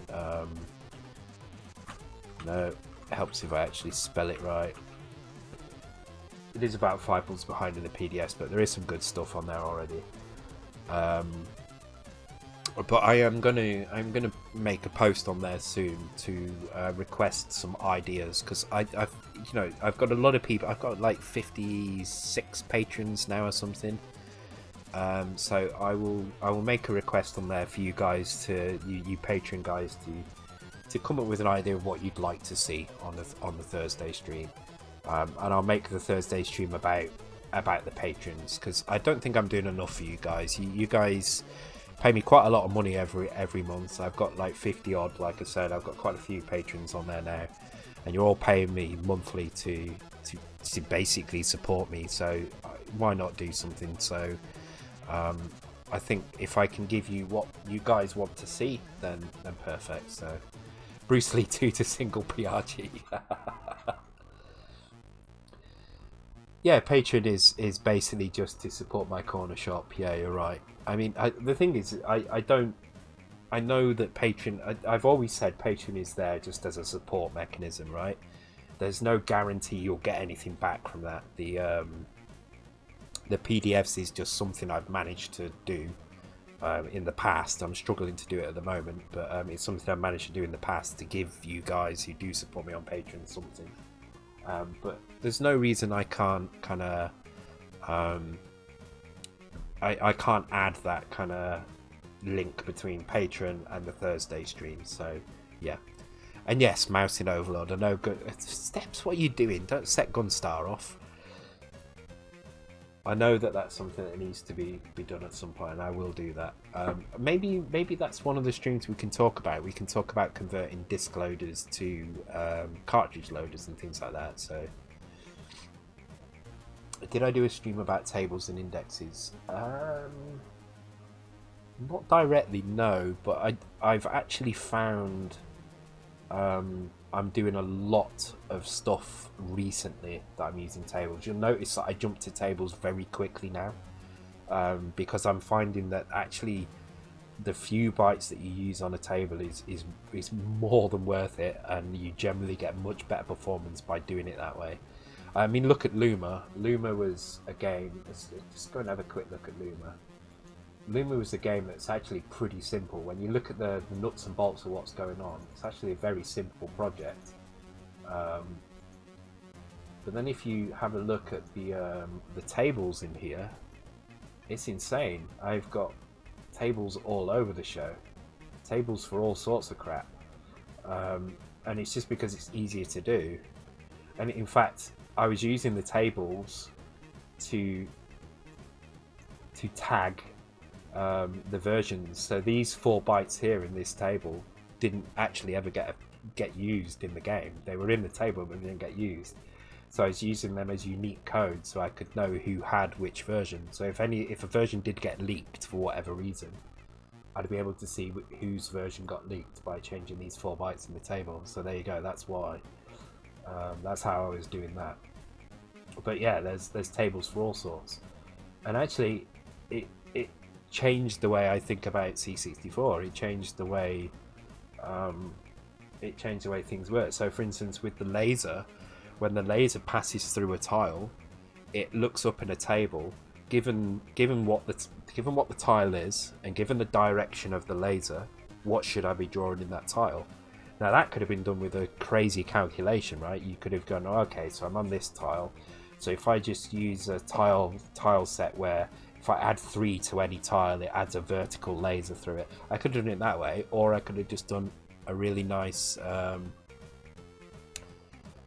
I could have used a really nice table to do it. Someone commented on Lumen 11, so they said it should use mouse. That's crap. Those you need to slide pieces would suck with mouse. Would it suck with mouse? No, I could make that work with mouse. I think that I can make that work with mouse. I'm not gonna, but I think I could make it work. Yeah, Andy, that's exactly what Patreon is for me. It's just, if you want to support me, it's an avenue to go and support me. But it's not the kind of I'm not expecting stuff from there, so it might not suck with mouse. Indeed, Zupadan. Wink. Actually, Zupa, are you would you like me to share what you've been up to? Because I'm quite excited by it. So, welcome back, Foray. Hey Sinlao, welcome to... Oh, from Lurk to Sleep. Oh, okay. Yeah, no problem. Okay, next time. Alright, cool.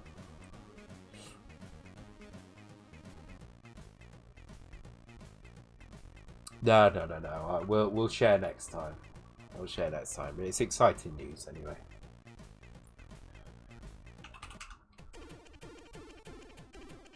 Okay, so let's go through this transition. We've got about half an hour to go, and then I'll do some other stuff. We'll reveal it later. Sean will teach you how to make your own C64 badge. We'll do about another. In fact, I'll go for a quick break in a minute, and then we'll do half an hour of setting this transition up. Yeah, sorry.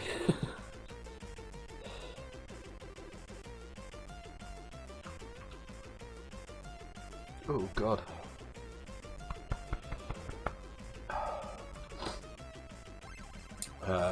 Yeah, we'll do half an hour of this transition. Then I'll very quickly show you how to make how easy it is to burn one of these and run it on a real C64. And then I might play Doom for an hour or so, I think, if it works. I may have to close every window down except OBS because Doom has an absolute nightmare, but I'm kind of trying to pace myself with Doom. I'm trying to just do a little bit now and again, so... good night, Velociraptor. Thank you for joining the stream, dude. Alright, I'm going to take a quick break now then. When I come back, we will try and get a transition in really quickly. I think we can do it. I mean, basically, I'm just going to do a wash across the screen. How we do that, I kind of like the idea of pixelating different values on the screen. I don't know. I'll have to think about that while I have a cigarette, and when I come back, we'll implement that. All right, so I'll be back in about 2 or 3 minutes, guys. Be right back. And I'm back. And thank you for the follow, Another Introvert. I missed that one completely, so apologies for that. And welcome to the stream if you're still around. What are people talking about? Level transition effect on my game. Yeah, you see, you want to do that. So what I'm thinking, we'll reset a value here. So we'll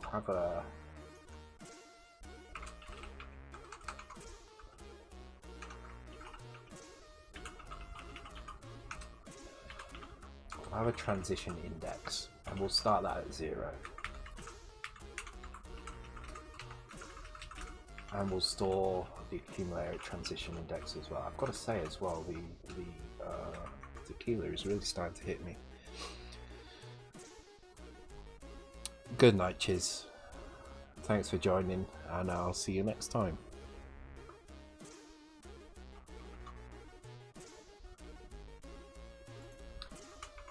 So one of the nice things about this random function that we've got up here is that you can use it very easily to... Let's copy it and put it into... Let's just copy the entire function, I'll explain. One of the nice things about this function is it should, in theory, I've not actually tested this, so this will be a good test. it should in theory touch every single value from 0 to 255.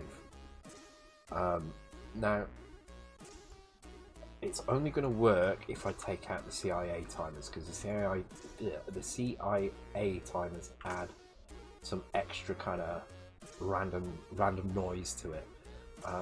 But if I just go through and print out every value from this, we should get every value from 0 to 255 once. So I'm going to try and use this now to set the colour randomly on the screen. So what I'm going to do is I'm going to take the transition index, then I'm going to load, then I'm going to, actually no, I don't even need to take the transition index. What I need to do is jump to random. This is going to give me a value in the accumulator between 0 and 255. Then I'm going to transfer that to Y. And then I'm going to load the value 0, and then I'm going to I'm going to store that 800, Y, and I'm going to do that at each of the 4 locations. Now we're going to have to adjust this because this is going to do the HUD as well at the bottom, but for now I just want to see if this works. And then I'm going to increment transition index. When transition index hits 255, we know the transition's over, but for now we'll just keep grabbing a random number and applying it to the screen. And what we should see is after 255, if we do it,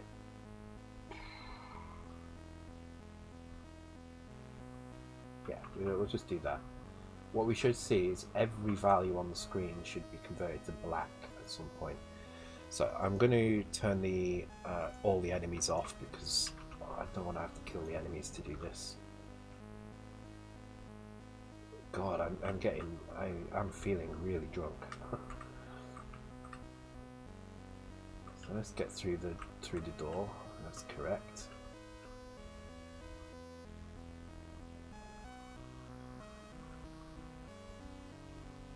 And we see every single position on the screen is turned to that colour, which is great. Now, we do have a blue background, so that's going to be a problem, because that means we also really need to be setting the background to a solid colour. So what we can do is, if we look at our character set,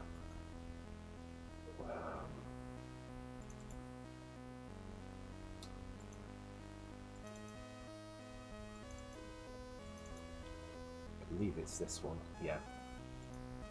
We just need something which sets a full black set. Now that is what this one is doing here, and this is number 95. So as well as setting the colour, if we also 95, which is 5F, I believe. I need to check that now. I think it's 5F. 95 is 5F, yeah, okay. And at the same time we store that in where is the screen? The screen is here. I think actually we can do, I think we did set screen RAM somewhere. Let's have a look.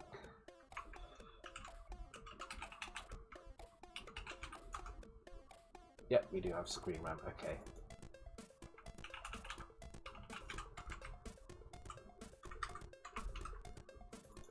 In fact, we could probably use colour RAM here as well. I'm pretty sure we set that up, but it's fine. We'll just do it like this. I think you kind of know if it's the 800, then it's colour RAM. So this will actually set a solid character as well. The random pattern will always be the same, yes, but that's simply just because of the way this works. So this is called a XOR shift, an exclusive OR shift. What this does is it takes a number, it shifts that number in binary, which is what this is doing here, and then it exclusive ORs that with another number, which is this number here, and then whatever the result is, it stores that in the seed, which is this value here, and returns the current value. Now there's certain values that you can start with, 62 being one of them, that will touch every single number from 0 to 256. So in this case, what's going to happen is it's going to always start at 62. We can change this and we can make it start at a different place, but in fact it doesn't matter where you start, it will always hit every value because of the way the exclusive OR shifts happens. But what we should see now with this is that actually the screen will blank out.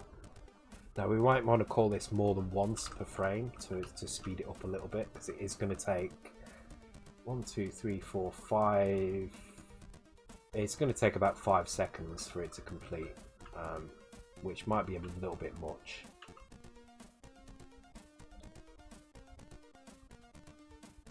Actually, it takes a little bit more than 5 seconds, and it hasn't quite worked because the background is still showing through here, and that's because the color that we've set is using high res.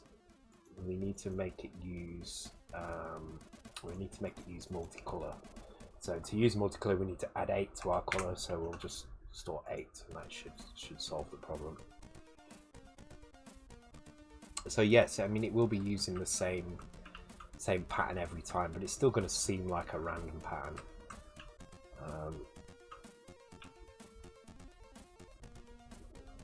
And there we go, we've got it disappearing. So first thing we need to do is we need to get rid of the HUD from being affected at the bottom. So the way we can do that very easily, when we get this random number, is if we compare it to, let's have a look. So our map is 11 high, so that means that's 22 rows high, which means 880. So if we split that into 4, we get 220. So we need to compare our value with 220. Oh god, I can't figure out what that is. My brain can't do that right now. DC, okay. So if we're more than DC, we will come to here. Otherwise we will do this, and here what we do, actually I'm just going to do this in decimal, it's just easier.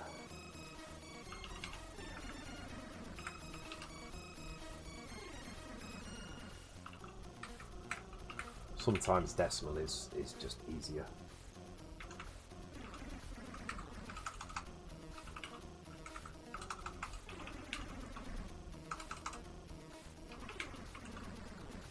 So this should now only clear the top half of the screen and not the HUD as well.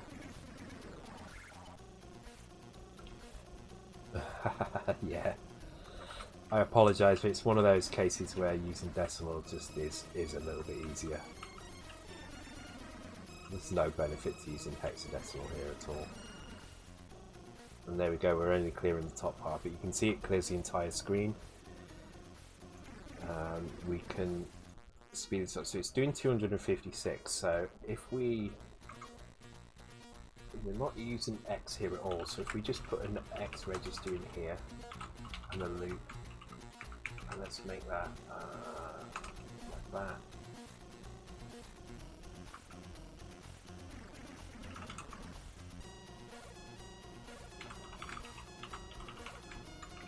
So now it should happen twice as fast.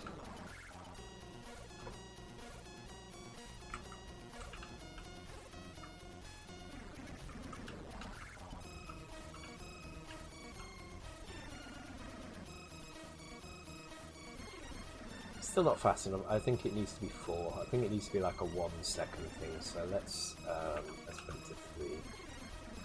It's best to do this in powers of 2 because we're also incrementing our transition index, and we want our transition index to indicate whether or not we've reached the end of the transition.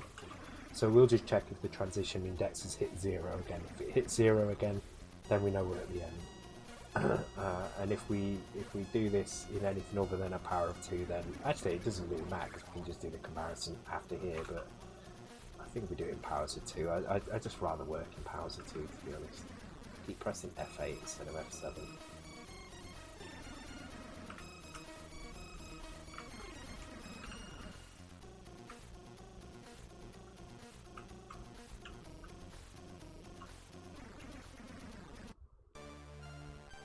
there we go. And at this point we can, I think what I'd like to do at this point actually is make this move off screen. So we can use an FLD function to do this, an FLD effector to just move this down the screen really quickly. So what I'm going to do, if the transition is active, then yes, we carry on. Increment the transition active. So what I'm going to have here is also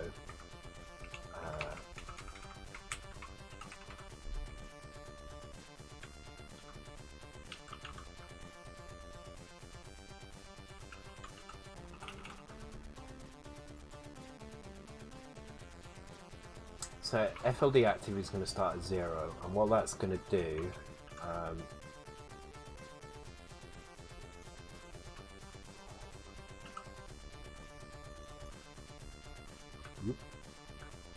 at this point here, when we're finished, we're going to load transition index. If it's not equal, we'll just skip ahead. However, if it is equal to 0, what we'll do is we will store 0, 1 at transition FLD active. Now I need to get my timings correct for this. So here,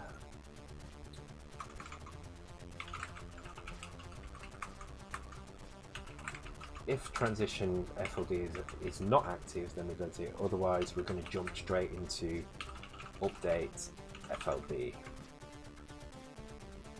And the reason we're jumping and not jump to subroutine is we're just basically going to override this entire function with a new function called update FLD. So at this point we're going to need to change our IRQ stuff. So somewhere in here we should have our IRQ. Here it is.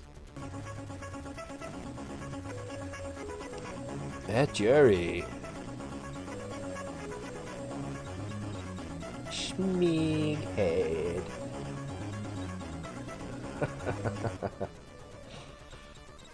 Thank you for the raid, Jerry. Welcome to the stream, dude. Hope you're doing well.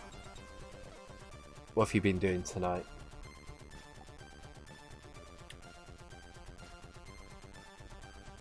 Akmafin is a smeghead. I think Akmafin is Rimmer, actually. Now you mention it. I think he is. I think he is Rimmer.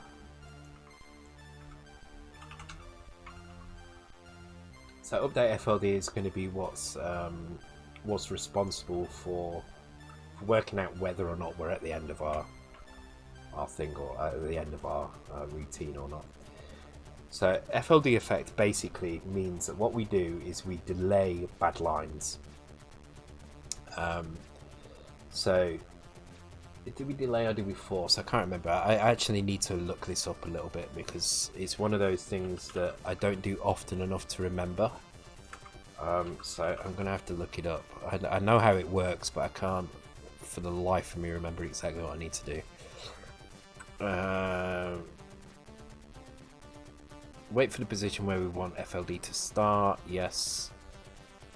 Hang on. FLD is ability to move blocks, graphics, blah blah blah. It doesn't require exact time, which is good. FLD can be done with periodic interrupts instead of loop code. It displays all processor. That says already to you. Okay, so we basically need to. How do you code in this state? I don't know actually. I'm about to do what is essentially a demo effect in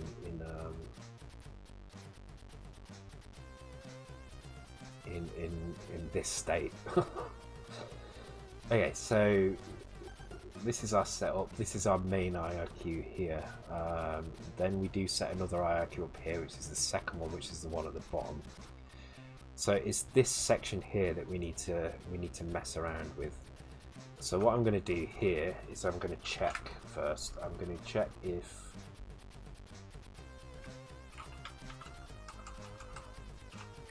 transition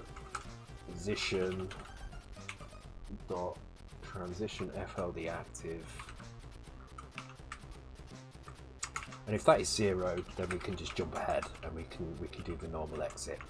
Otherwise, what we need to do is we need to actually change the way this works. So this will be our exit IRQ here, and that's the last thing we're going to do.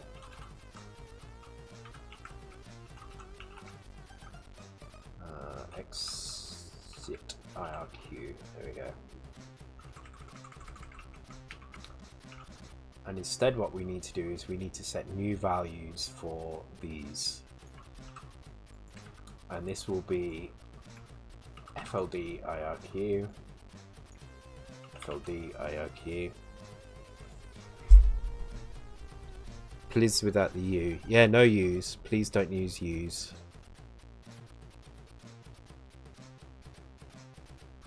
The mystery video here. What mystery video are you on about, Steps?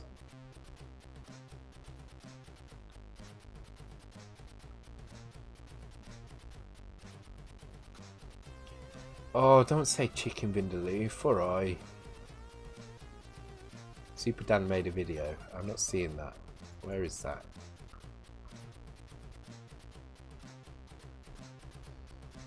Oh, okay. Sent me a link. Okay, let's have a look at that. Let me just in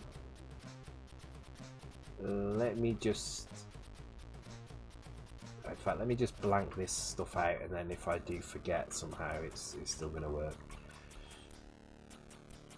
I have been trying vegetarianism for the past month, and a chicken vindaloo is the one thing that would probably turn me off vegetarianism. I've not had meat since the beginning of March, so for medical reasons, not ethical at all. I would absolutely love to murder a cow and eat a steak, but unfortunately my body disagrees. So yeah, chicken vindaloo would go down absolutely beautifully. It's actually working really well. I mean, I definitely recommend it, and I've actually found that since I've not been eating meat, I actually look at meat and think, I'm not that interested. So okay, let me have a look. Super Dan, here we go. Oh, okay, cool. Okay, so to give you a little bit of context, Zupadan contacted me over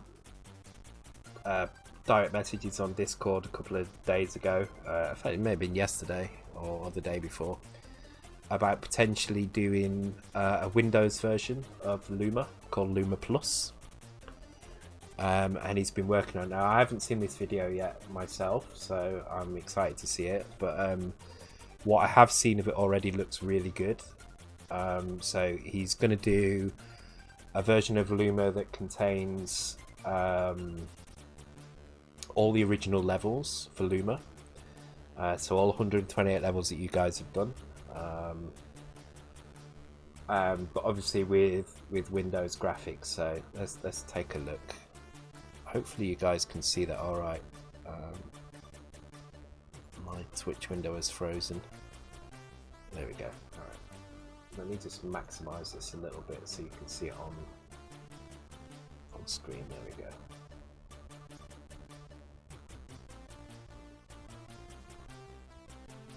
Oh, hang on. Let me pause the SID window. There we go.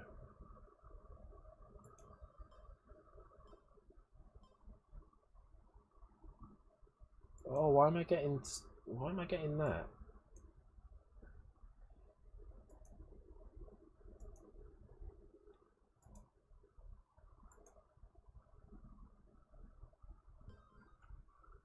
Oh, what?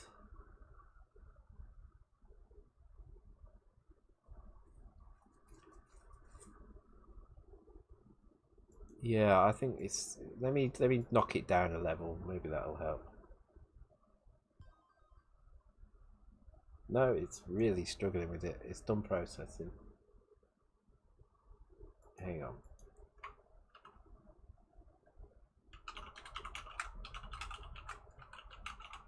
Download YouTube video. Here we go.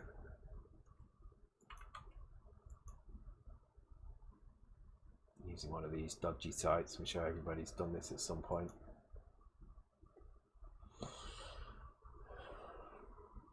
I don't know why it's being so slow. Maybe it's because of the streaming as well. It really shouldn't be though. Oh, Picard. Has everybody watched the finale of Picard?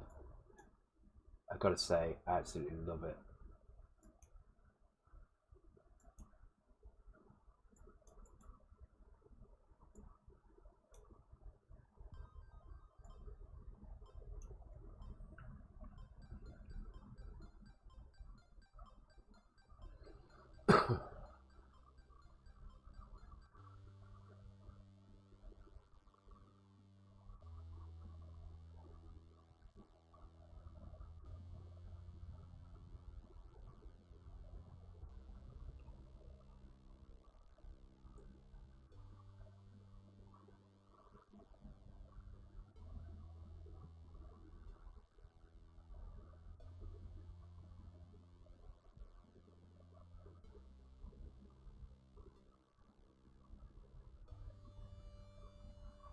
It looks really cool. I like it. My god, you move really quickly.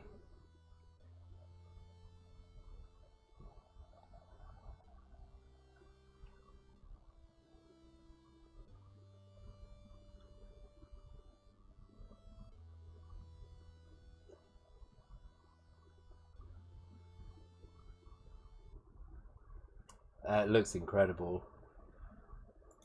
That's really good. I'm really pleased with that. Thank you very much, Super Dan, for doing this. That looks cool. The lasers look amazing. So, so just to give you a bit of background, Richmond Mike has agreed to allow the music to be remastered with kind of more modern instruments. I've given Zupadan my full kind of support in allowing it to be allowing the game to be ported completely with the proper name and everything, and it just looks really good. I'm impressed.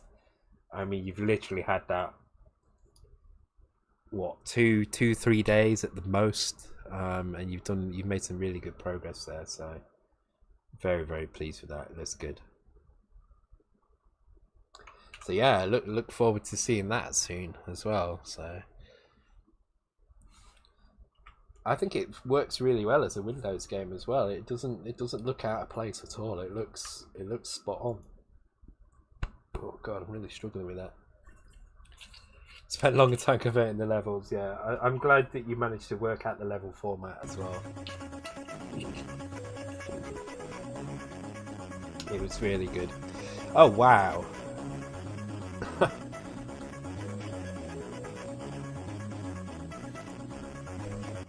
Right, let me just comment this code out a second. Holy shit. Hi guys. Thank you for the raid very much. I'm actually struggling to see Naysayer88. Thank you very much. Appreciated, dude. Yeah, it was the creatures indeed. It was the creatures what was it, the chainsaw thing. It's very good. Thank you for the follow, guys. Thank you for the follow, Cyberscene, Jimbo51, Packet Lust, MLG, Rex, Pitch and Prog. Oh wow, I can't keep up with all of these. They're going to buy so fast. C064, A Shady Trifles, Sofa King UD, Nopa2, Lewis G Johnson, Katie T0F12D. An amazing name there, I like that. Almost 61, Laxonian, Alan Hitchcliffe, VRG TMS, Osor.io, Ivan Brady, and Dan Zayden. Thank you very much, guys. Appreciated. I'm coding the C64 game in assembly, yeah. So we're working on a single screen platform game, kind of in the context of Bubble Bobble, and so Braid and the Witness. Oh, cool. Oh, hello, John Blow, and welcome to the stream. I'm a very big fan of Braid, so very much appreciated that you felt the need to come and raid me. Awesome, and thank you so much. I'm struggling to keep up with all the follows here. Dan Zayden, naughty username. Thank you very much, guys. Yeah, John. So when we're going to see Braid on the C64 then? that's what I want to know. So we're just working on our game. Let me just stick the enemies back in. The enemies are kind of placeholders at the moment, but you'll get an idea of kind of what the game is about. And I want to load this up. Oh, look at that Nightbot kicking in. Yeah. Let's close this down. Thank you for the follow. Naughty username, Basement199 and Andre MM2. So it's a two-player, well, one or two-player. So we're currently writing the game with 2 players in mind, and it's a 2-player kind of single-screen platformer game. These enemies are kind of placeholders. They're just there to show that we can have some kind of unique behaviours. And the idea is you run around the platforms, eating enemies and filling up your kind of your meter at the bottom here. When the meter reaches the top, then you've completed the level. You can flick this switch here, which you can see me just about kind of pressing. The guys get fatter as you eat more stuff. Obviously, when they get fatter, there's a little bit of screen shake because there's a little bit of screen shake. And when you get to the full size, then you can flick this switch here, and the switch needs both players, like so, which reveals a door. Still need to work on the crown placement, but then you open a door, which you can then walk through and progress to the next level as well. So yeah, that's what we've been doing. Thank you for the follow, Zed Miller 1 and Charixy as well. Thank you very much. Yeah, the screen shake is kind of cool. So the follow alert covers the game each time it goes off. Yeah, I do apologise for that. It's kind of on a mission. Yeah. I'll show you again. We're just working on the transition into the bonus stuff. Hopefully that's kind of out of the way now. Thank you for the follow, Huge Cull, as well. So as I say, it's a 1 or 2 player game, but in 2-player mode, it's very competitive. So we've got a few competitive elements. So you'll see the platforms here colouring based on the player that's hit them with their projectile. There is a bug at the moment, which that's the second time I've seen that now. But basically at the end of the level you'll get a bonus based on what percentage of the platforms you manage to colour. The players get fatter as they eat things, which you can see here. And there's this crown as well. So if you played Super Mario 3D World on the Wii, I think it was on the Switch as well, then you'll know the concept of the crown. The crown is an item you can pick up, which basically gives you a bonus at the end of the level. So if you had the crown when you finish, you get more of a bonus when you exit. So that's the idea of the crown as well. And we're just working on this transition now. So we've just added this this kind of pixelation stuff in now, and we're just gonna use one of the kind of common demo effects to shift the text off the screen very quickly. So what's the deal with the bottle? So I tend to drink a lot while I'm on stream. It's half about coding, half about drinking. In fact, you know, I'm going to celebrate the fact that you guys have joined with some tequila. So I drink a lot of tequila on stream now and again as well. Mostly wine, to be fair, but I have been drinking tequila as well. So I'm going to have a little shot to say thank you guys for joining. And thank you for the follow, Targeto, and It's Christo as well. Thank you for the follow, guys, and cheers. Happy lockdown. Drink fat girls, yeah. Whoa. I do like to have lemon, but unfortunately the lockdown has somehow limited the supply of lemons, so I've got no lemon to go in my tequila. Am I worried about the virus? Personally, no, but I'm worried about other people that may be more susceptible to it. So I've been doing the bits that I can and trying to keep myself away from other people. I mean, I've been basically in this room for 2 weeks, so with the exception of going to the kitchen and stuff, you know, I've basically been in here for 2 weeks. So personally, no, but oh yeah, the Sid music is off. Let me turn that back on. There we go. Yeah, it was off because I don't know why it was off. I think I was looking at something else, but yeah. But yeah, welcome to the stream, guys. So we do C64 coding. On Saturdays we do this game, which we've been working on since about May last year. We do it all in assembly. We use Sublime Text. In fact, I can give you a link to my tool set here. Yeah, so as it says, I'm using Kick Assembler and Sublime for code. I'm using Charpad, which is this thing here, for doing the graphics, and I use SpritePad for doing the sprites as well. And I use Vice64, which is the emulator, which is this thing here, which emulates the C64, and C64 Debugger, which is an awesome piece of software, which I'll show you now very quickly, which is this thing here. Which allows you to see everything that's going on inside the C64, so I can see the code that's running, I can see what's happening on the screen at any point, what's happening with the sprites. I can even look at the music. I can even see kind of which voices are playing what waves in the music. So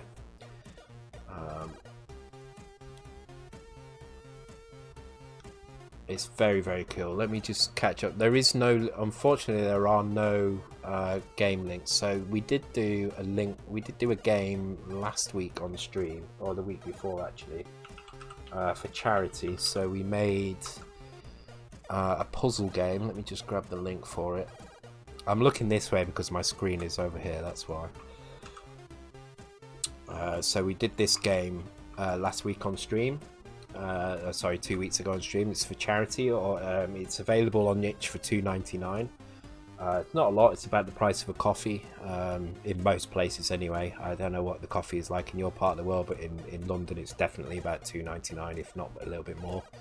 And all proceeds go to Extra Life, which is a great charity from the US. I will actually post a link to their site here as well. And they support children's charities across children's hospitals across the US. We managed to raise around about $1,500 for them now, so we're doing quite well with that. And we've done a few other games as well. So we did a game called Luna, which is another C64 game we did in one stream. I'll post a link to that one as well, why not? So we did that in one stream, which is a kind of infinite shoot 'em up game, and it's really quite fun. It was pretty good. Most games are assembly because they need interrupts for sprite multiplexing. Often they need to code close to the metal. Yeah, you can write stuff in C, you definitely can. But I would say if you really want to get the most out of the Commodore 64, you're better off writing stuff in assembly language. I still don't understand how a debugger for a system from 38 years ago is better than anything like. To be fair, this debugger is incredible. This has only been out for about a year and a half, 2 years, and it's absolutely changed everything about how I do stuff. So, do you have a good starting point of ref for getting into making it? Well, I do actually. So I have a Patreon account. It doesn't have tiers as such, but if you sign up for it, it's about, I think it costs you about $1 a month plus $1 in patron fees. I have some PDFs on there which go through the very basics. I also have a YouTube channel which has most of the basic stuff in it as well. Pretty much every stream I've ever done to do with C64 is on YouTube somewhere, so you should be able to find it in there. And there's a couple of beginner specific tutorials in there as well, so check out those two things. They're pretty good. And you can also join my Discord as well. There's plenty of people on Discord. We've got a great community on there full of people willing to help, and we've got a wide range of people on there from beginners to kind of veterans of the scene, who all join in and basically add quite a lot to the community as well. So definitely get yourself on there, ask questions. Everybody's willing to help on there. Thank you for the follow. Let me catch up with these. Ben AFPS, Ralph 124C, the Geek Pirate, and Woper System 1. Welcome to the stream, guys. we were actually just getting towards the end of this stream, but do you know what? I'm gonna finish off the FLD portion of this before I continue, because I was gonna demonstrate how to make a C64 cartridge, hardware cartridge, using this thing here. So made a little board, got an EEPROM programmer, we're ready to go with that. So I'm just gonna demonstrate that in a minute. So when we did the charity stream 2 weeks ago, the top 10 donators get a handmade cartridge made by me for the C64. So I'm in the process of putting that together now, and I was going to demonstrate how to do that as well on stream, so I'll do that shortly as well. Let me just catch up with everything on here. Cool.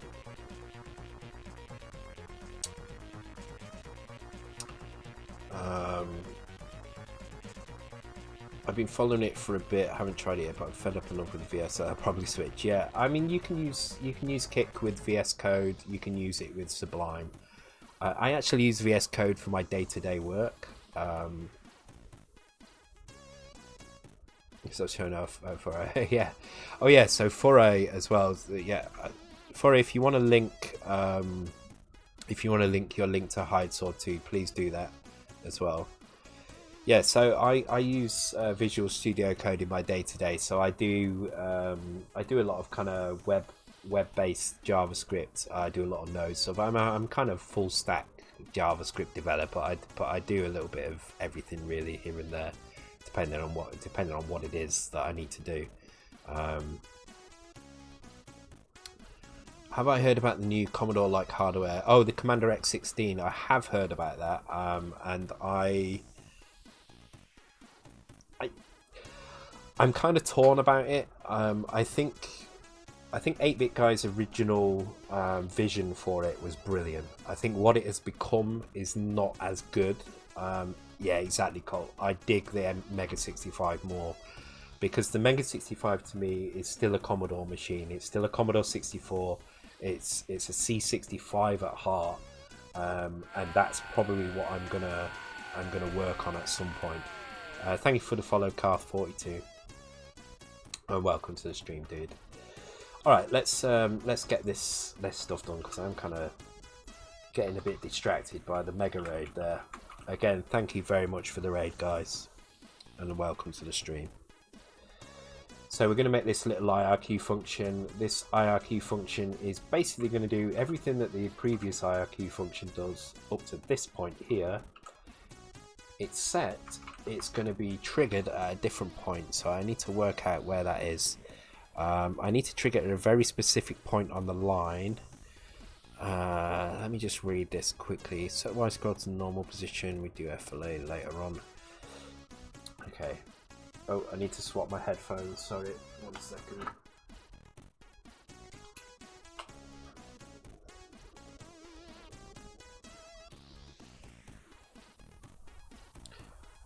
The Spectrum Next does interest me as well. I did want to get one. I came that close to buying one, but they were out of stock, so I didn't buy one in the end. But it does interest me. But it's still a Z80 at heart, though.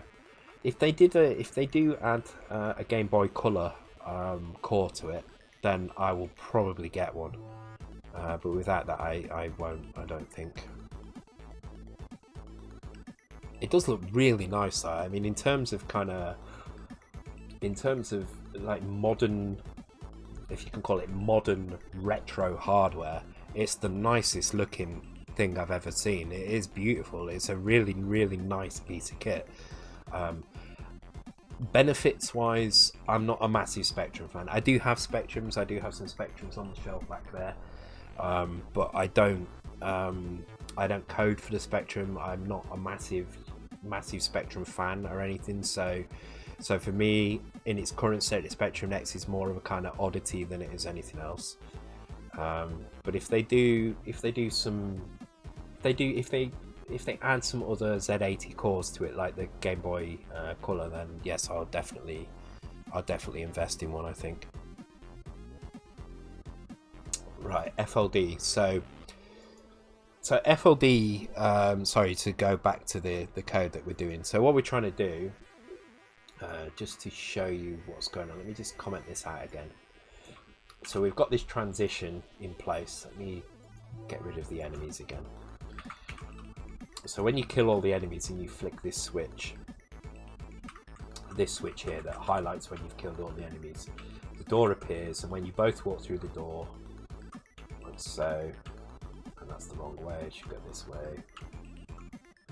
When you both walk through the door, the screen disappears like this, and then we should transition into a bonus screen, and the bonus screen should have things like player 1 killed this many things, player 1 had the crown, player 1 highlight this many platforms, and so on. You know, just some kind of summary screen for that level, so you can see these player counters tick up.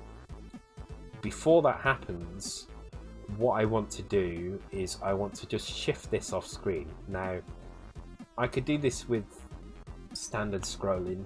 So for those who don't know C64 scrolling, hardware scroll is only 8 pixels at a time, so I would have to move the screen 8 pixels down, then I would have to shift all the data in the screen while simultaneously moving the scroll backwards, so it appeared like it was moving smoothly off screen. So I've only got 2 rows to do, so I could probably do that this way, but I think what I'm going to use is a technique called FLD, which is called flexible line distance.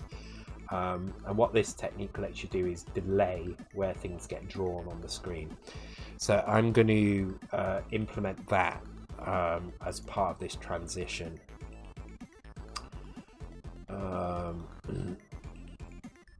Just because I think it's good to kind of do, and it's an interesting one to kind of show people how we do. So first of all, I'm just going to make sure that this routine is actually working. So I'm going to make this routine happen and just make sure that nothing changes. Things should be exactly as they are now, but we will be running this routine as well. So I do need to change the position that this triggers on, so I'm just going to check what the position is that it recommends for this. So set Y scroll to normal position, we do FLD later on. Okay, so I'm going to set this to like I'm going to set it to 2.0. That should be a kind of rough in place to do this. I think that should be fine. So what were you guys doing tonight on John Blow's channel then? I don't know if I've already asked that. I have drank quite a lot of alcohol, so I would be interested in what you guys have been up to on that channel. I think it's really cool. I mean, John, you know, I to be fair, I didn't know his name, but now I do. I will remember that. I definitely know Braid. Braid is a game I've played quite a lot of on the Xbox, so... Was it the Xbox? No, it was the PC, sorry, not Xbox. He's been writing his own programming language and making a game with it, okay. John Lang. J Lang, okay. So what kind of style is it then? Is it C style? Is it Python style? I mean, it's a C++ replacement, okay. Cool. So yeah, this is doing exactly what we wanted to do. Everything is exactly as it was before, nothing's broken, which means we're getting to this point here. We can double check that actually just by incrementing the border here, so we can just make sure that the border is changing at that top area. Oh, okay, I'm gonna bookmark that. That's kind of cool. Jones a high-level program developed creative when the witness isn't C-type language. Okay, do we have an example of the code? Okay, we do. Ah, okay.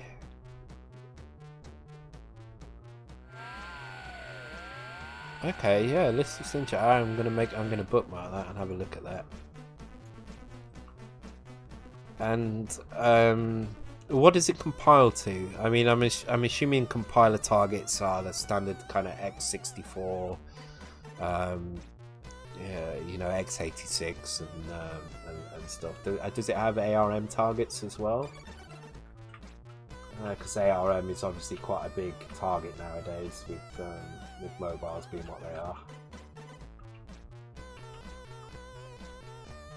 syntax is change. Yeah, so we're getting the border change at 2.0. That's exactly what we wanted. Okay, cool. So we know that function is running.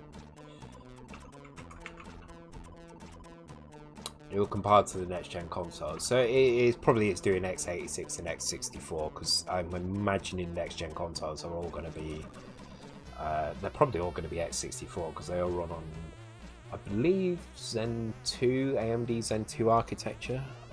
From what I gather from the specs that I've seen. Thank you for the follow, Karth42 and Zwitz, if I haven't already said thank you. Zwitz I definitely haven't because that was within the last minute, so thank you very much. Yeah, I think x64 is probably the target that... I mean, if you can compile for x64, then you're pretty much sorted. You've got the next gen consoles, you've got modern Windows, modern Linux, modern Mac PCs. Have you got Mac PCs? Yeah, because they're still on x64, aren't they? They're still wearing Intel chips, I think. So, yeah, Zen 2 for the new consoles. It's actually really interesting that the new consoles went for Zen 2 over Zen 3 because the Zen 3 architecture is out there now.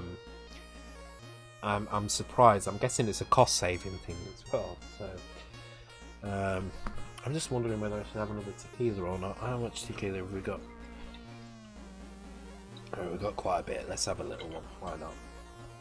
Yeah, Mac is Intel, but aren't Apple working on their own CPU as well? I believe I heard something about that they're working with ARM to make yeah, that raid sobered me up a bit. It did, didn't it? Yeah, it did indeed. Yeah, that was a big raid as well. I think that's the biggest raid I've ever had actually, so cheers guys. Yeah, definitely the biggest raid I've ever had. I don't think I've had more than that. Custom ARM chips in iPhones for a while. I think they were working on bringing those to Mac. Yeah, I mean, it kind of makes sense for them because they're pushing things like iPad OS so much. It makes sense for them to start bringing them closer together because you've got the iPad Pro, which is kind of moving slowly towards what a Mac Pro is, and then you've got the kind of the ecosystem of OS X, which is kind of moving slowly towards what iOS is. So, I mean, a lot slower than iPad is moving to OS X, but there's definitely some convergence there. So, actually, new Macs already have a small ARM chip. Oh, I didn't know that. Ah, interesting. Interesting. I didn't know that at all. I'm gonna have to make a note of that because. Is that in the? I guess that's in the Mac Pro, right?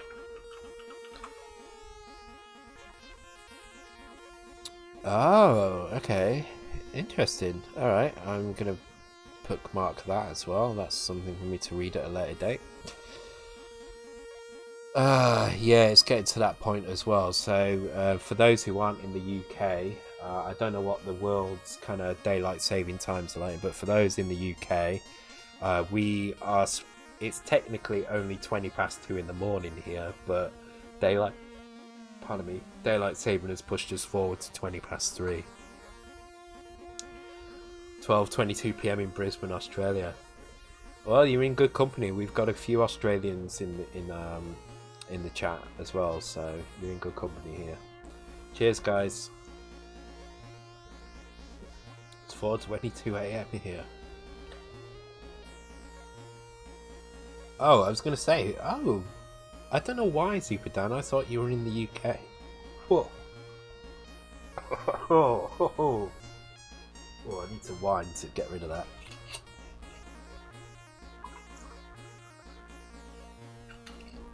The wine is empty, guys. The wine is empty. It's getting to the end of the stream, I think.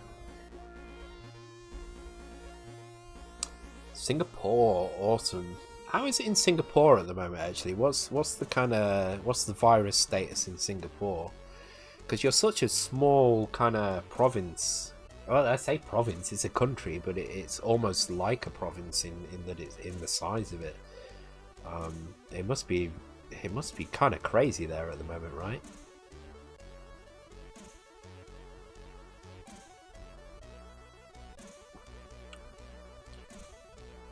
It's under control. Yeah. Singapore has got their finger on the pulse, to be honest, from what I know of. Check out the live map. I don't know what the live map is. Do you have a link? I'd be interested to look at.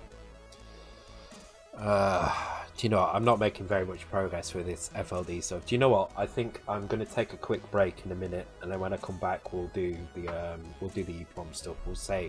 We'll save this to another time. We've got it in a fairly stable state, so you do have a link. Cannot post it. Okay.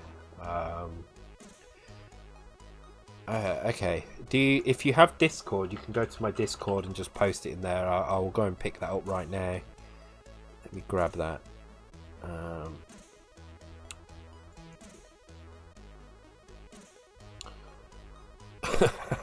just reading Discord, and Super Dan is stuck on his own level in Luma, which is kind of interesting.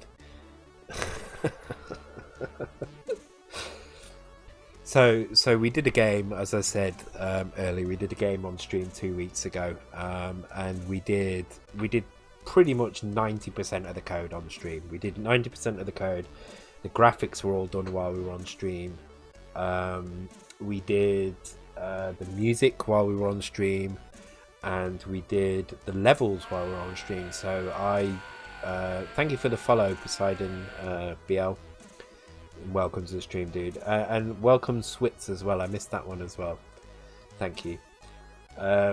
We did a level editor, so I made a level editor before the stream. So I came up with a level format, and I created a level editor, which I released before we started the stream. So I was kind of hopeful that the level format would work in the game. Thankfully it did. But basically the levels were the majority of them were created on stream. And then so we did a 16-hour stream, and after the stream, me and 4 other testers, I believe, spent the best part of a week. I mean, we easily put in over 100 hours to go through every single one of the 128 levels that we received, working out what the lowest move count for them was. So let me just load the game up so you can get an idea what I mean by move count. I'm going to turn off the oh, actually no, the music's off already, so it doesn't matter. So this is the game we made for charity. It's a sliding puzzle game, and the idea is you slide things around, and you basically trigger lasers here to hit targets, and as you go on, it gets more and more complicated. So this is quite easy. Battery needs to hit a laser in order to trigger it. You have mirrors which can bounce the lasers around, and we did this in just over 16. We did 16 hours on the stream, and then I did a couple of hours after the stream to kind of polish it, basically. But every one of these levels was made via a JavaScript level editor and a database that I set up online, so that people could submit these levels during the stream.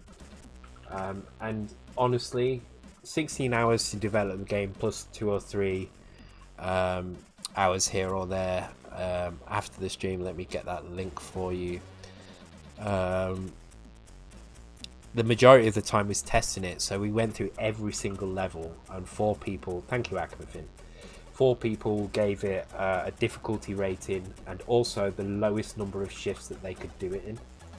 And so that meant that people were submitting levels that they thought they could do in 10 moves, and then during testing we discovered you could do them in 2 moves. So we ended up with a game where people who submitted levels couldn't even do it in the number of moves that we'd assigned to it. However, I can guarantee that all 128 levels we have gone through, and we have verified that they can be completed in the number of moves that we've assigned. So here we've got 4 moves left, 4 shifts here, and we have guaranteed that every level can be completed in that.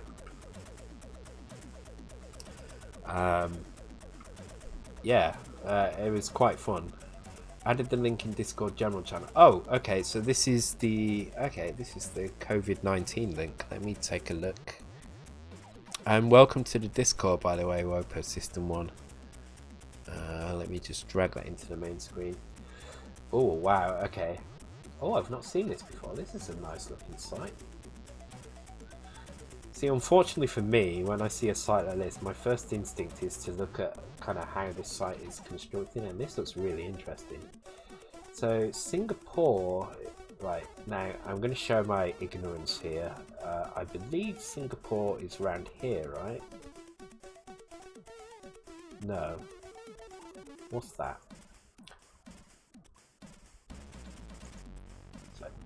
So this is Indonesia, which means Singapore is here, right?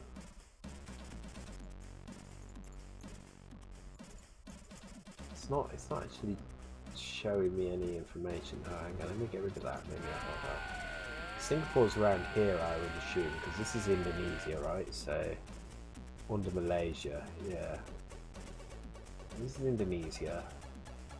So I would expect. Oh, it's this tiny little thing here. That is Singapore.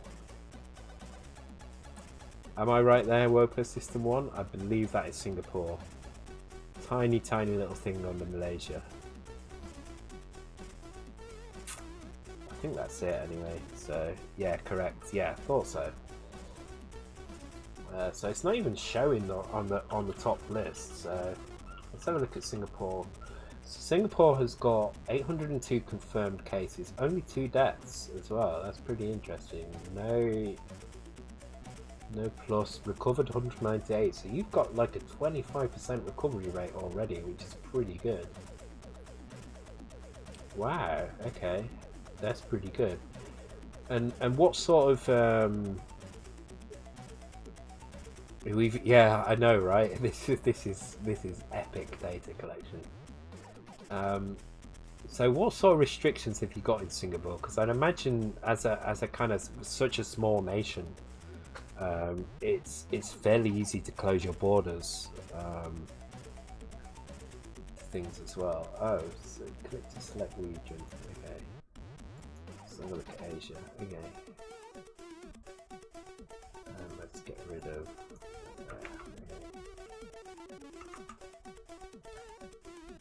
Wow, I mean, yeah, I mean you're down the bottom of the list, really.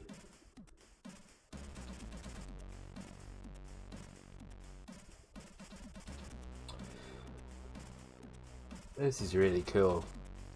Alright, I think I'm gonna stop with the C64 code now. I think I've reached a point where I've had enough tequila that it's becoming a problem. What I'm gonna do is I'm gonna go and have a quick cigarette. When I come back, I will quickly show you how to burn an EEPROM into here. It's very, very simple. It will take me about 5 minutes. I will commit as well. That's a really good point, Akmafin. I will commit. So let's have a look.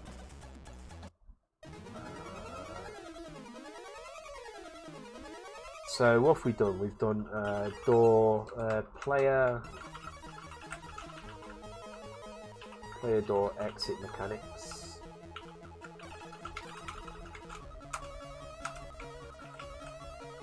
Start of level transition.